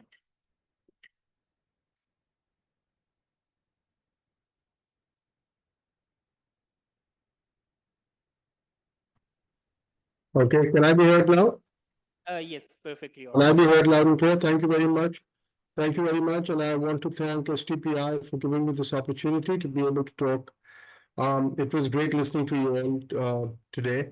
And my compliments to the team for organizing all of this amidst the challenges that are all around you and in Islamabad this morning and yesterday.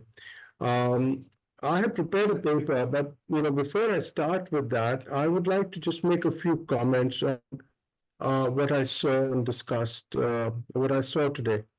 It was great to see the younger people speak up. I consider myself very senior now. I've been working for more than 40 years. So I think that it was amazing the way the younger people spoke. They spoke candidly, they spoke freely.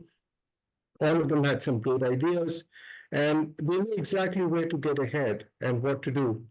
What I think is perhaps needed in Pakistan is that we need to start thinking more broadly and be less victimized by the various what I call interest groups in the country, be it in the field of energy or agriculture or policy making, etc.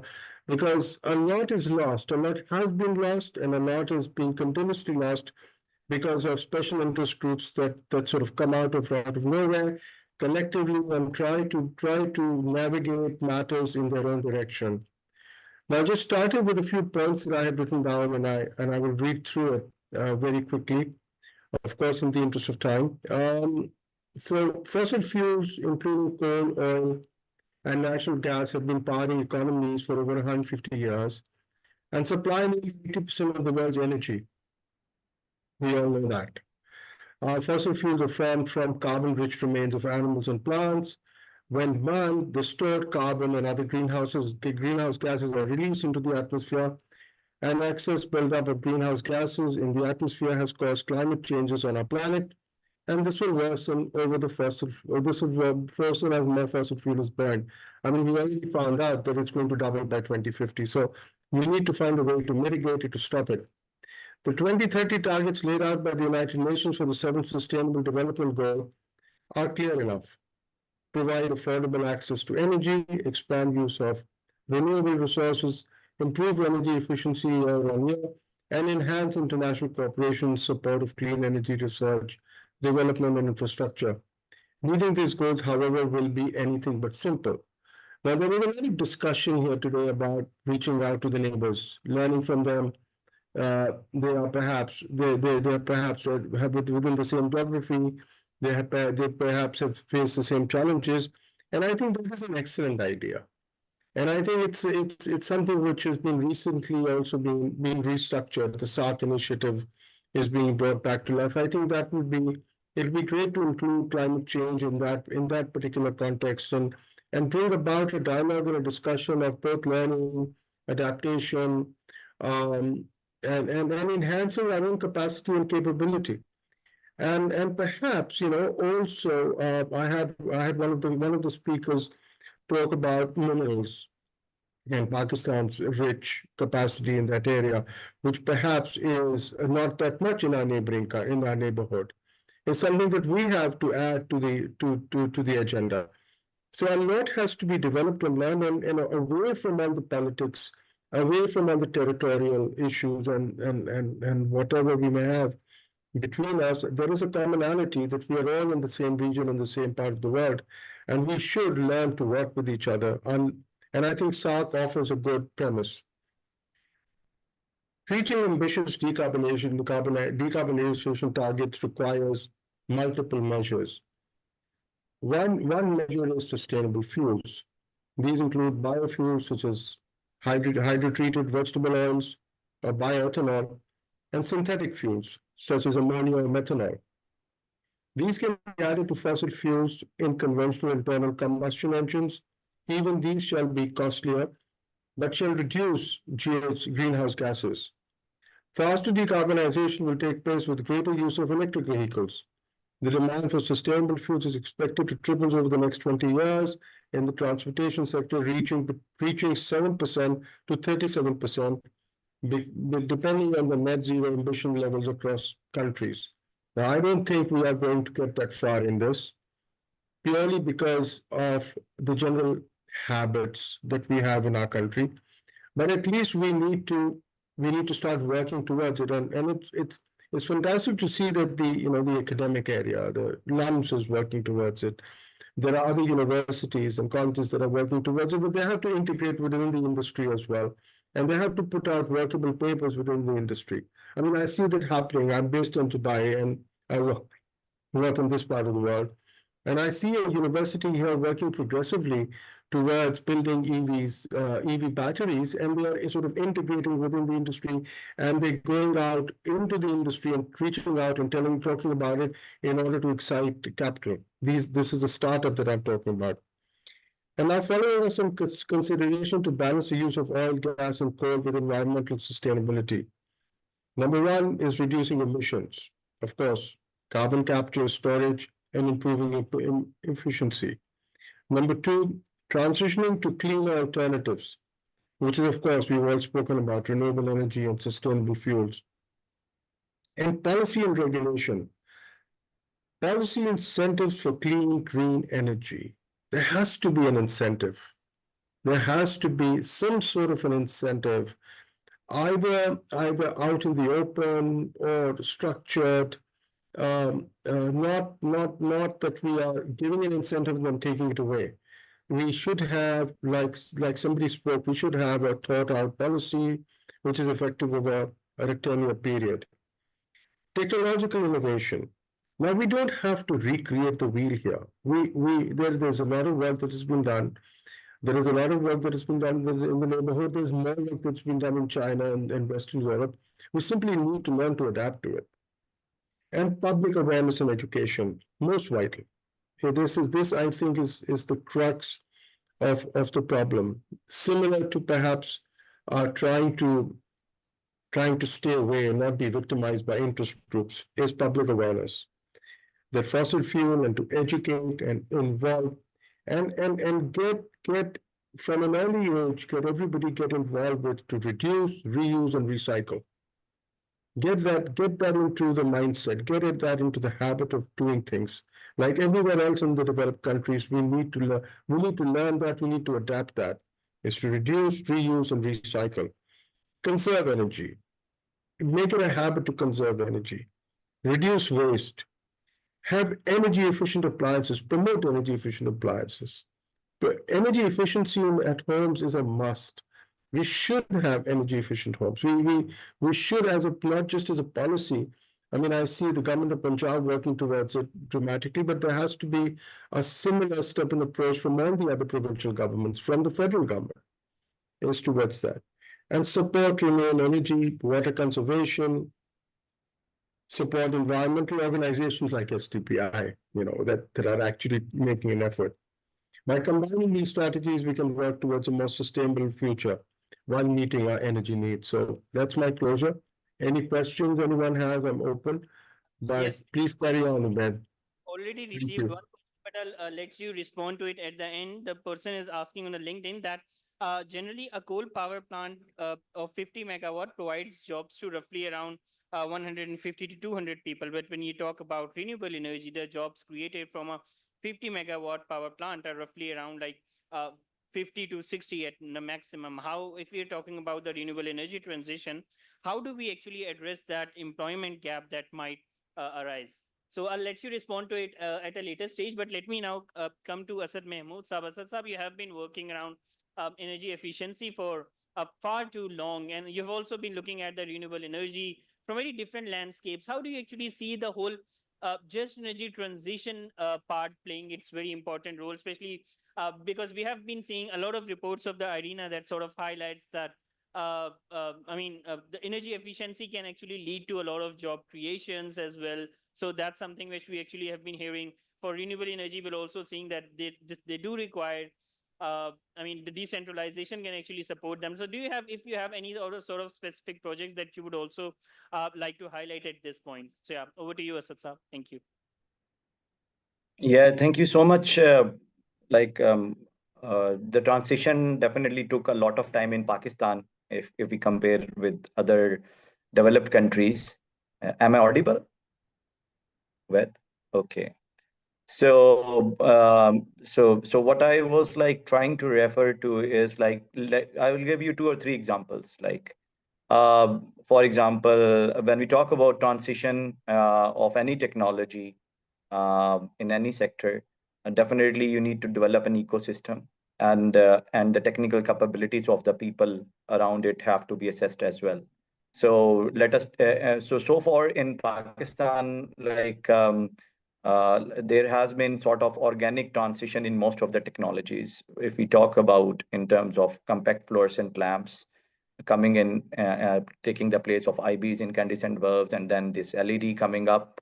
And then again, so that organic growth is definitely there have been some policy interventions, but at the end of the day, government hand holding and radar also should have been active, because you need not to compromise on the quality in any transition.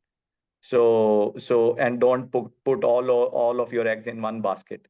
And so I've been a proponent of, first of all, not having any generation source, and whatsoever you have, you maintain your demand, curtail your demand, and at the back end, start replacement and transitioning towards clean sources. And in solar, the case of the solar have been successful only because the efficient technologies supplemented that. And the starting thing was the LED lights itself, or the less wattage lights. And that was the first application which integrated with solar integration with the technology that gave a feeling to the people that there is some source which can cater to their needs. But again, the customized designs in Pakistan have been a problem from the very first day. We have mushroom growing of this technology transition in terms of solar and other technologies. But the point is even today, if you speak with any solar vendor, I think few of them would be able to only design a customized solution. Otherwise, they don't offer you, and they don't want to, because it's all about their profit margins as well, that they really don't need to take. So the regulator role is very much important in it, to keep an eye on them and as well as also we need to retain the jobs of the technical people, the engineers and other technical communities. And so if we bring in technology, develop a system that these companies also maintain their technical manpower, the credible manpower, which can also work in international countries. And just like I conclude on this transition on one of the point that we have seen this transition from like carburetor based vehicles to IC based vehicles to EFI based vehicles, and then this EV or hybrid coming in, then this pure EV coming in. But so far our all focus has been on this EV, electric driven battery, although definitely other countries are also looking into. But I have been a proponent of hydrogen based electric vehicles, and we also need to look into all other possible options. So the key word would be, don't put all of your eggs in one basket. There might be new technologies coming up which would be much more economically viable. But once you invested in such thing at a very rapid pace and thinking that nothing is going to come else, so that's also not a good way of very quick transition. So we need to take a careful step in every technology. Yes. And Thank you. focus on indigenization. Definitely.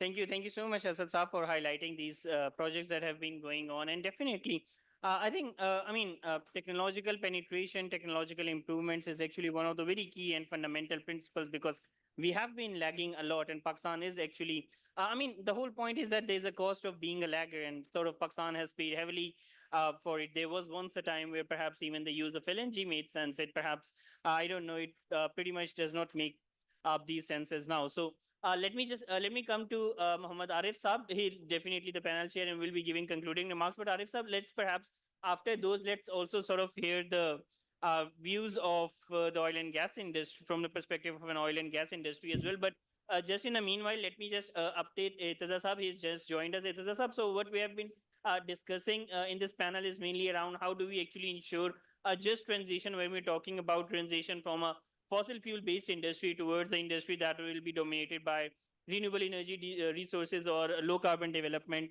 technologies.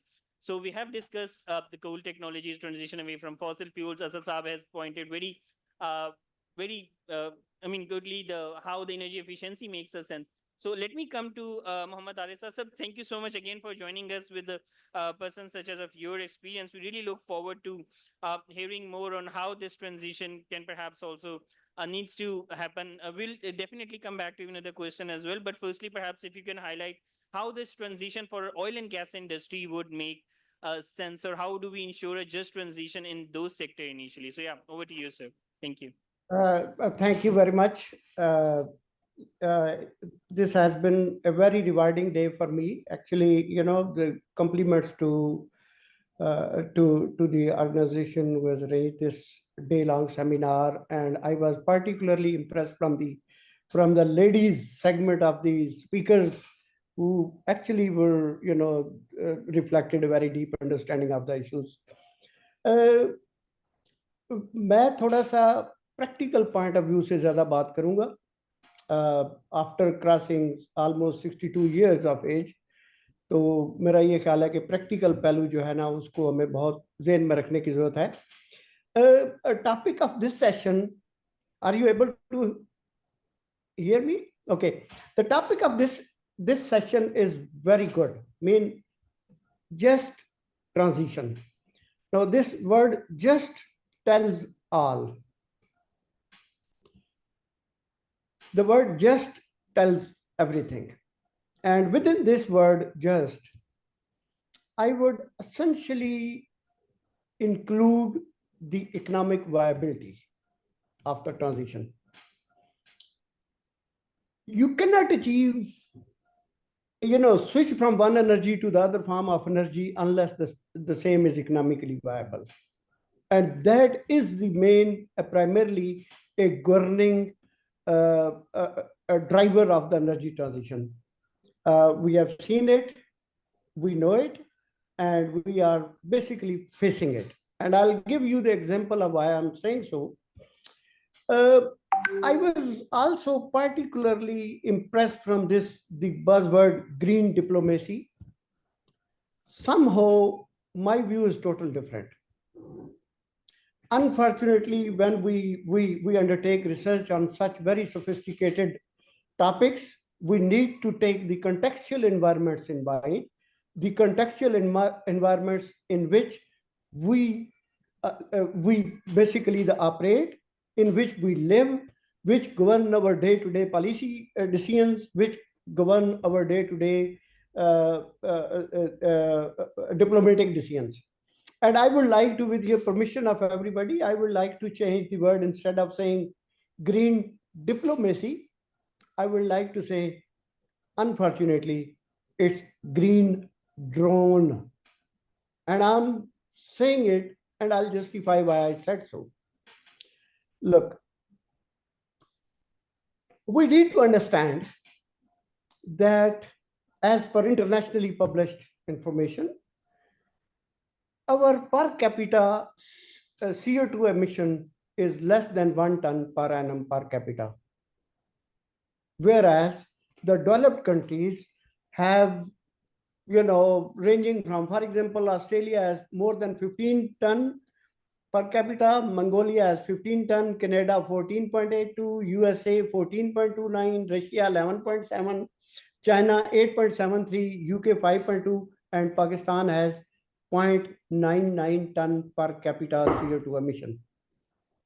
So for God's sake, I'm repeating, we don't need to overdo it.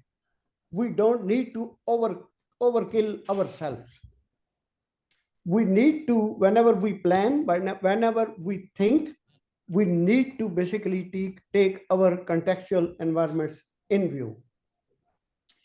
We know that we are not free to decide which energy we should use. For example, we all know the coal may not be a good energy sort of, efficient as well as, environmental friendly fuel, but we have been, blatantly denied our right to purchase natural gas from Iran.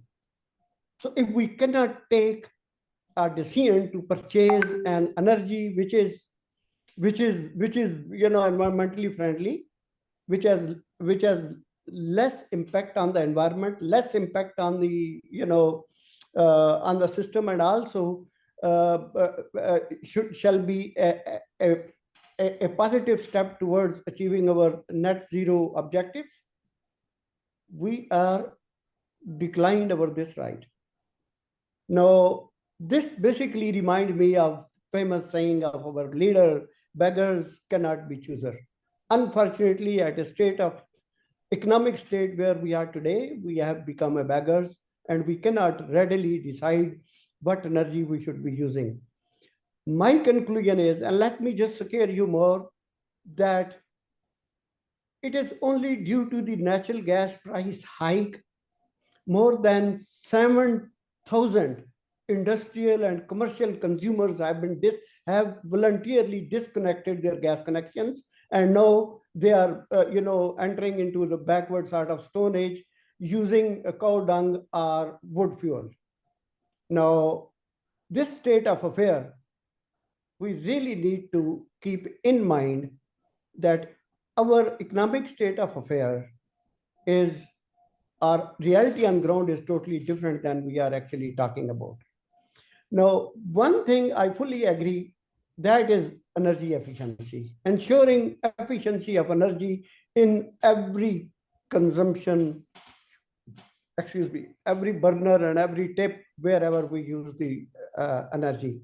Now, are we really doing sufficient research, sufficient policy changes, sufficient improvement in planning to ensure this energy efficiency? We have been hearing for long that we need to improve the design of our houses to conserve energy. We need to improve the energy consuming sort of gadgets like geysers and the systems, but we have not done much.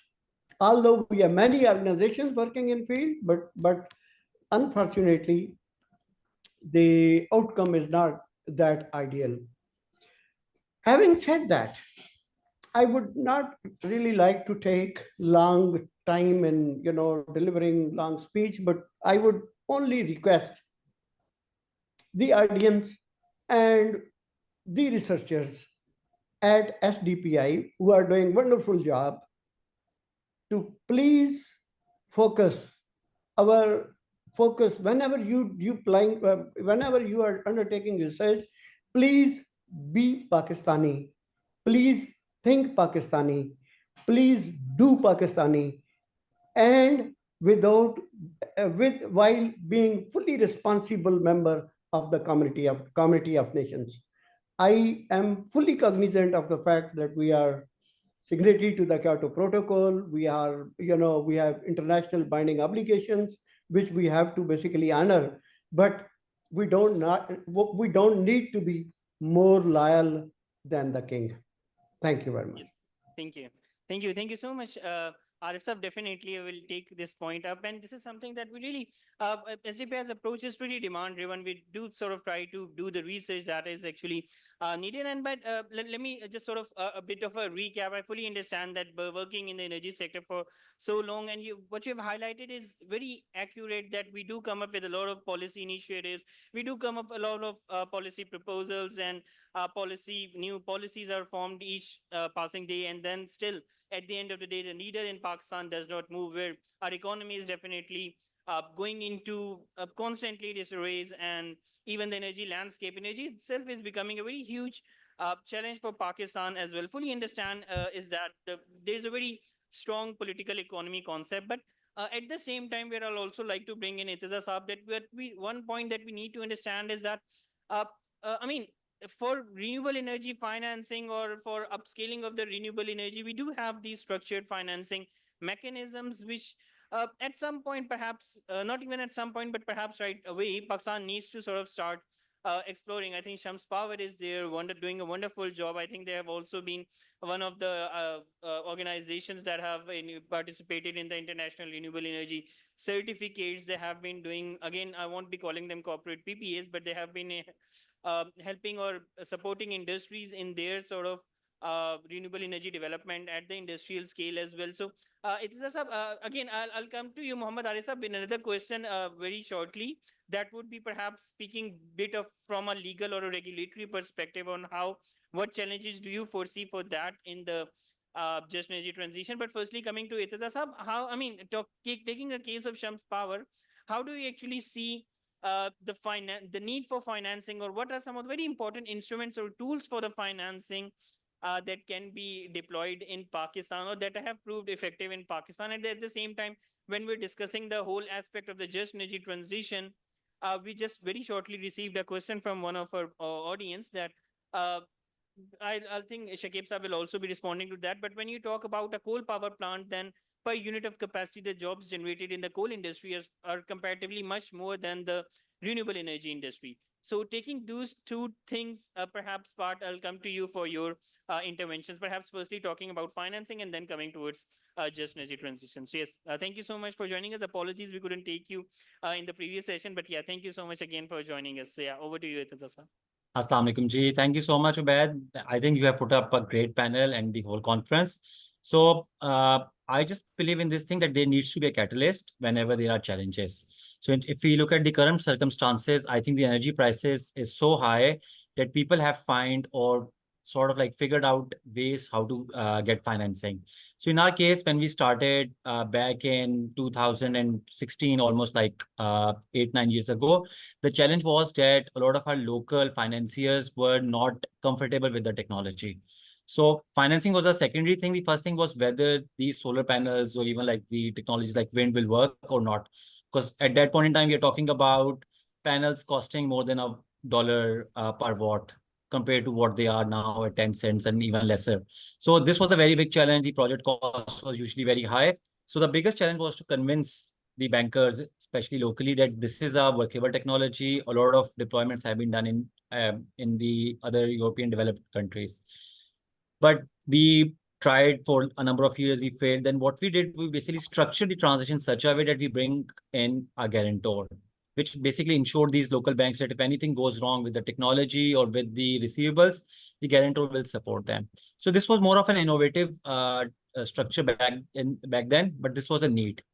Because on one point, you have this high energy prices coming in for your commercial industrial customers, where the competitiveness, whether it's through the global market or even in the local market, was becoming very difficult. So the demand was there. The only thing was how you scale this up. Then what we did, basically, we combined this structuring with the State Bank's renewable financing, which was a concessional financing available. And what you have seen in the last 2-3 years, and we have been hearing this from the speakers from the morning, is that 14,000 megawatts have been imported this year. 5,000 was imported this year.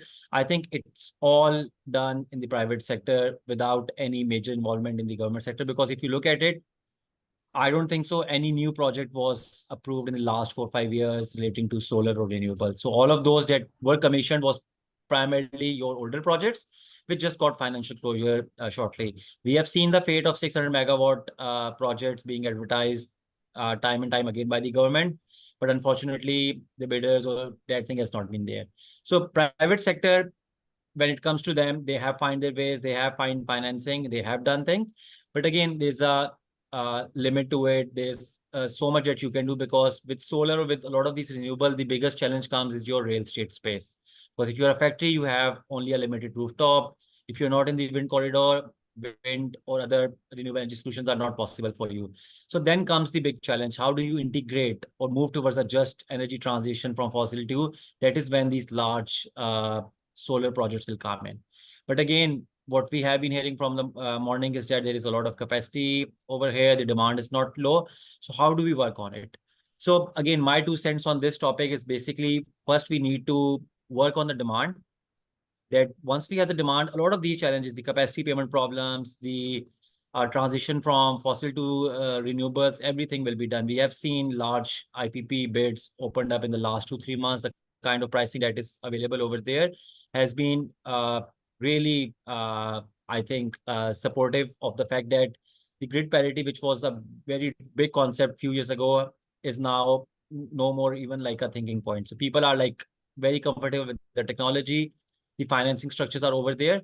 The only thing that we have been unable to do in Pakistan is basically tap into a lot of these concessional financing, green climate or green financing, which is available primarily for the fact that when it comes to the regulation, there is no currency hedging, or our capital markets are not deep enough that they can provide us any kind of swaps.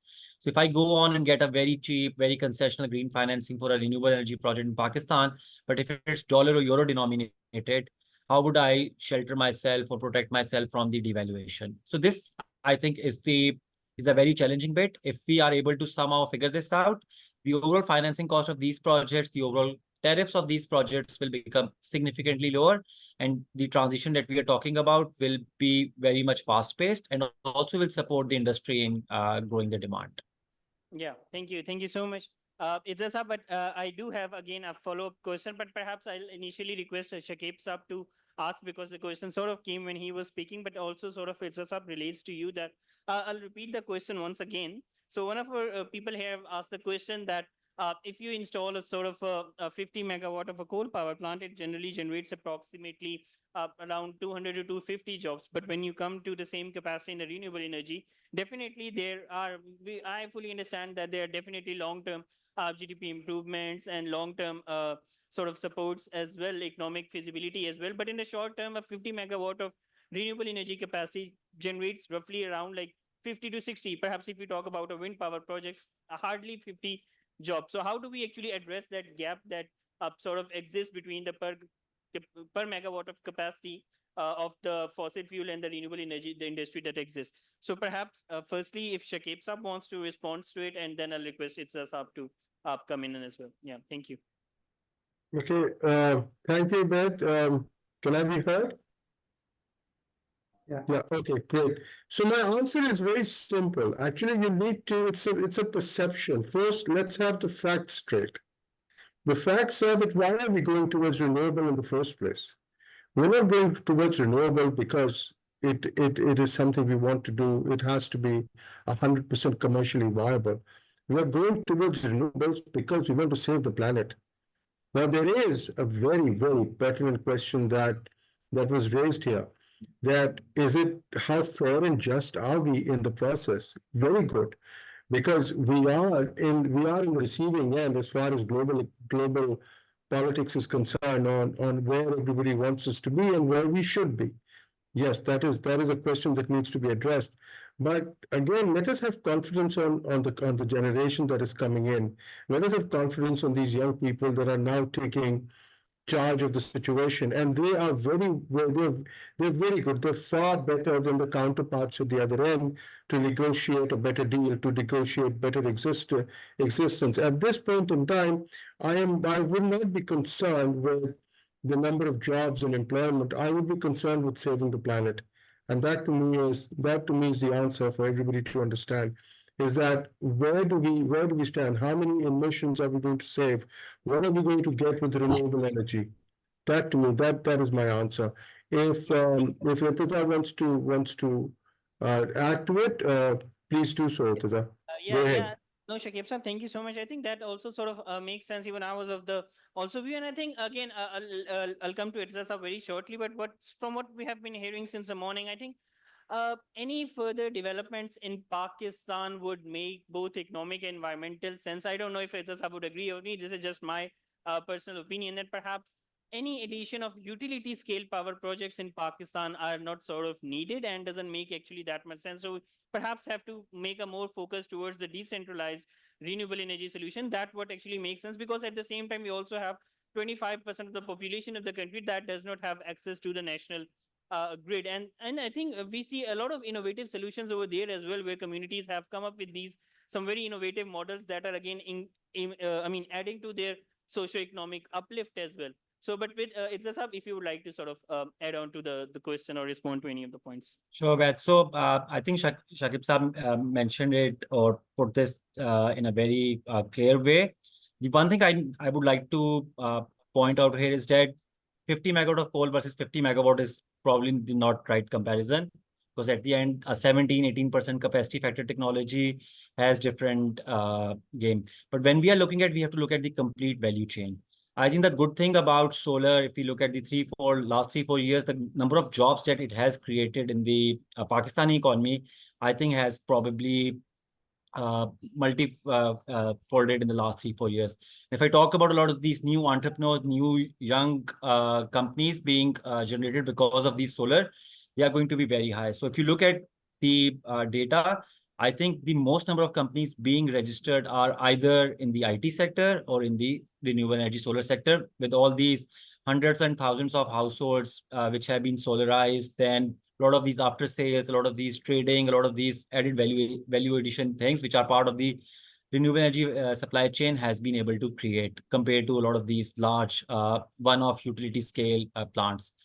Secondly, coming to your question, where the need of utility scale solar power or renewable energy power in Pakistan, what I was mentioning was basically a natural evolution throughout the globe. That was not Pakistan-centric statement, because over here, what we have been saying is, I think, is entirely different. Because even if you look at large economies, even if you go to China, you will not find this much rooftop solar as much as you see in Pakistan and a lot of their countries, because what they have done, they have basically at the start put this in part as part of their planning, that we need to reduce the basket price.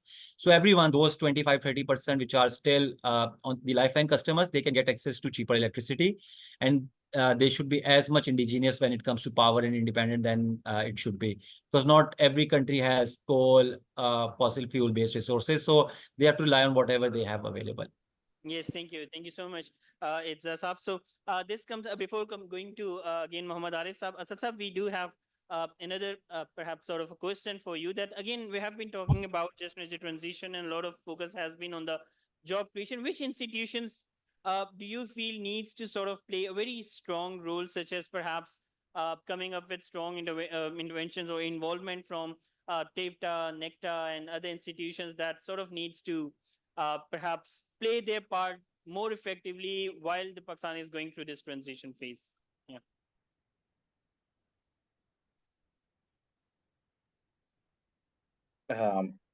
So, like you rightly said, that in order to keep up the pace with the technologies transition, so our departments, public sector departments, which are supposed to be like having those resources which are well aware of what's happening around the world, they should do their jobs themselves rather than relying on, first of all, like the consultants. This is very much sure because like if they are there in those departments and they have the capabilities, so they should do work first of all on their own rather than relying on external resources. Number two is like you need to look into your like appetite in the market. For example, like when as I'm working on the adaptation side, so I've seen like many the next generation in the village or isolated areas, uphill valleys, they are shifting from their native agriculture practices to the cities for jobs. But there they need those jobs with high tech agriculture techniques, technologies. So it needs not to be always binded with the high engineering degrees. It should be sort of having the diplomas, the skill sets, which are also acceptable at the international level. So that international alignment of all the certifications is definitely one of the key, which is not only going to give the jobs to the in Pakistan, but also we need to see what are the requirements at the international level. So we can create jobs abroad as well. We need to develop that enabling environment for them. And last thing, the board of all these entities, they have the representatives, private sector representatives.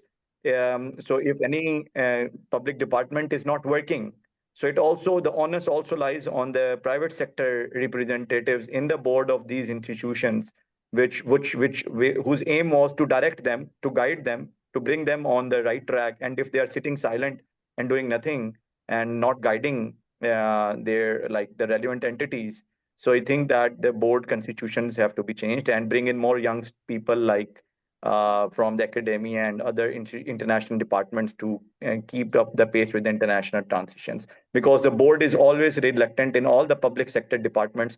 They're always reluctant to take any risk. And that's where our failure lies.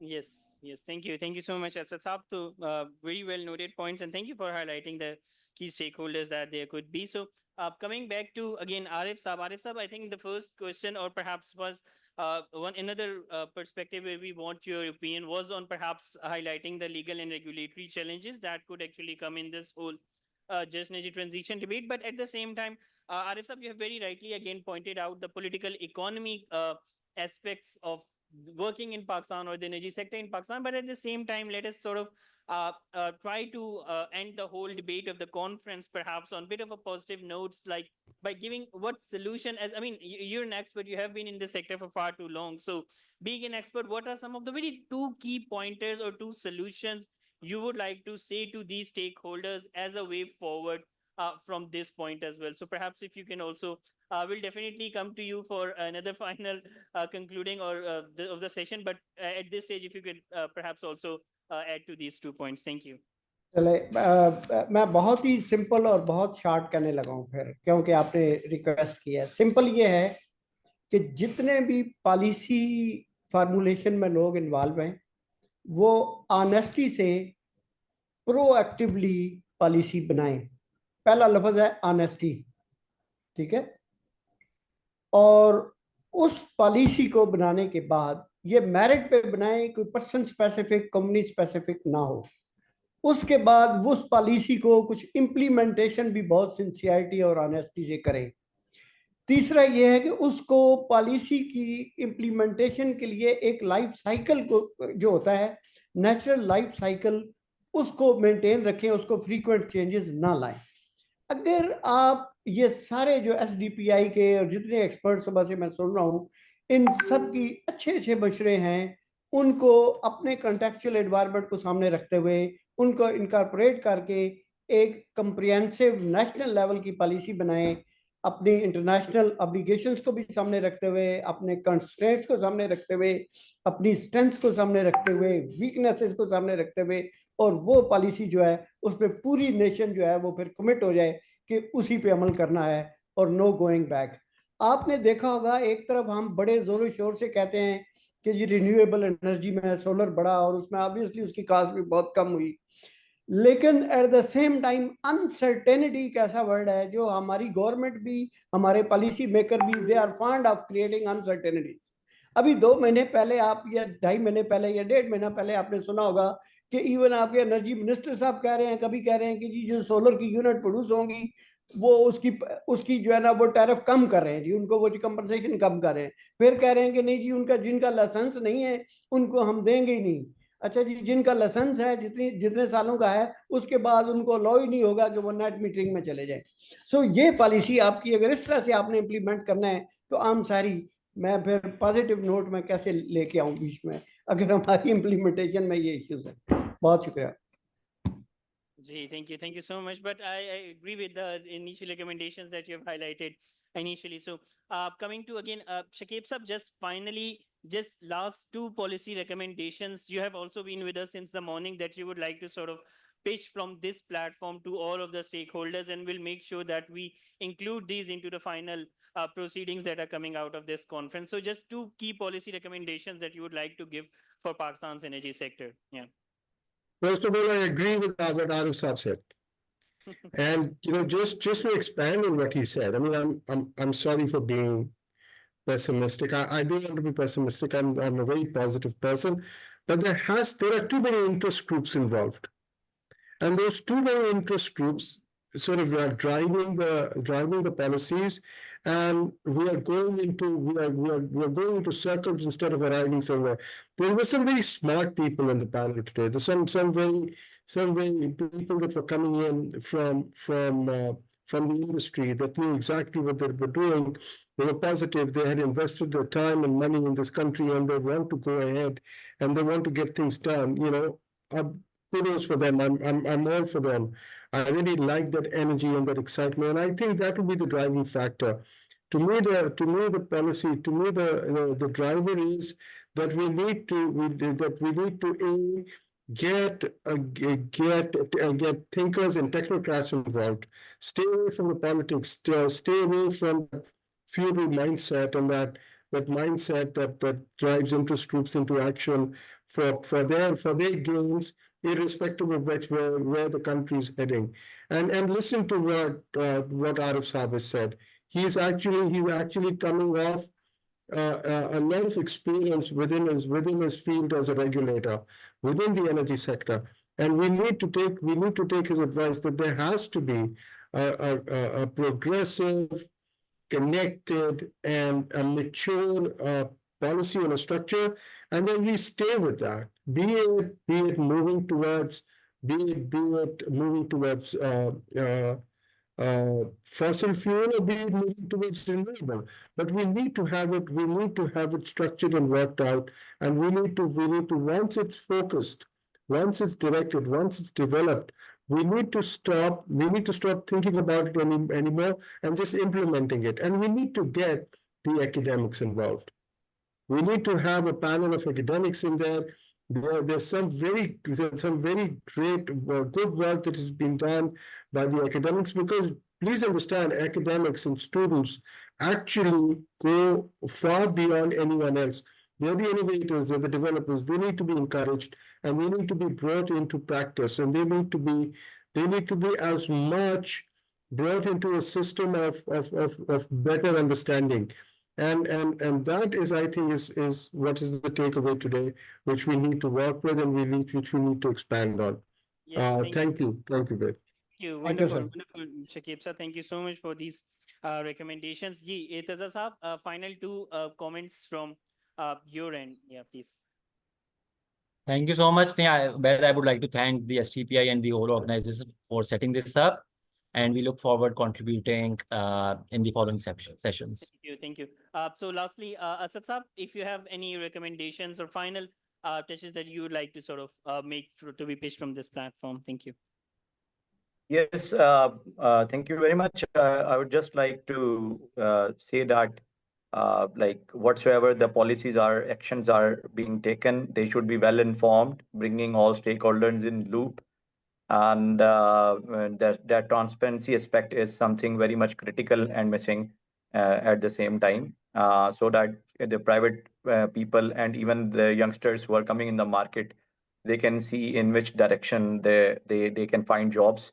And then for the academia, again, like they need to revise their curriculums and courses rather than just like producing students which are not finding able to find jobs just because of their curriculum is not aligned with what the international markets are required. I was just studying in the afternoon in daily news in UK that the software engineers have to upskill their knowledge in next 3 or 4 days to retain years to retain their jobs even. So it's things are very transition is very much at a very rapid pace. So we need to keep abreast what's going on in the international world and then need to adapt it locally as well.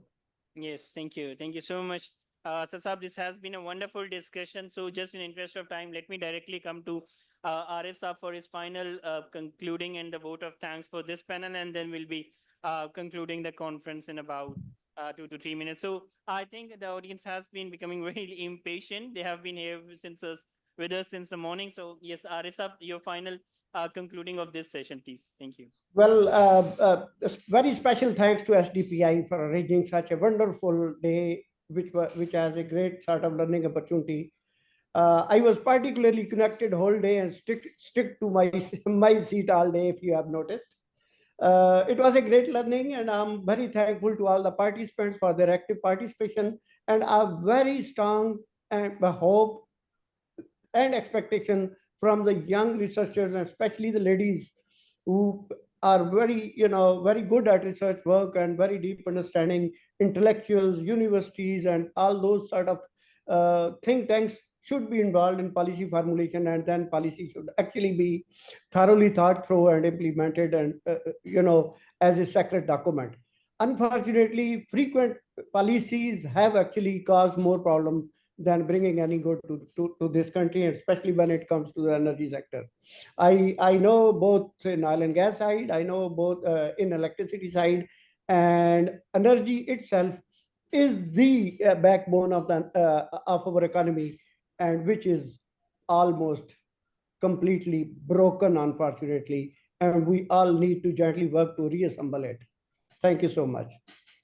Yes, thank you. Thank you so much, Sif Saab. This has been such a wonderful and engaging discussion, especially in the last session. Thank you so much for everyone for so many such good questions, and especially to all the speakers, Sif Saab, Asad Saab, Itazar, Shakib Saab, everyone for these wonderful interventions. So this was the last session. Let me sort of, even for the whole conference and the 3-day wonderful efforts led by Eventive Solutions with their energy exhibition and expo. So thanks to all of the sponsor organizations and Eventive Solutions, especially for pulling this collectively off, and especially also to the teams. We fully understand that many of you have been with us in Lahore, have it not been for some of the tensions going on in Pakistan and a lot of the speakers, but that's something that there is, and this is something which perhaps Pakistan has managed to sort of live with. So again, just to the final, for the final conclusion of the conference, I think since the morning, what we have been discussing and what has been resonating constantly is that you need to bring that consistent or policy consistency within your regulatory and the policy environment. If any positive change has to sort of come, so that consistency has not been in the energy sector since long. We have been constantly changing the policy targets for the renewable energy sector, for the all of the, not just renewable energy, you talk about any energy transition policy, may it be electric vehicles, may it be any other standards. So that has not been consistent, and this is the first thing that we need to, because again, the private sector is one of the most important player which we need to sort of understand, and you need to provide that enabling environment to the private sector to sort of come into this energy landscape and invest in the sector, and that does require a lot of consistencies. This does require a lot of support mechanisms to sort of address the solution.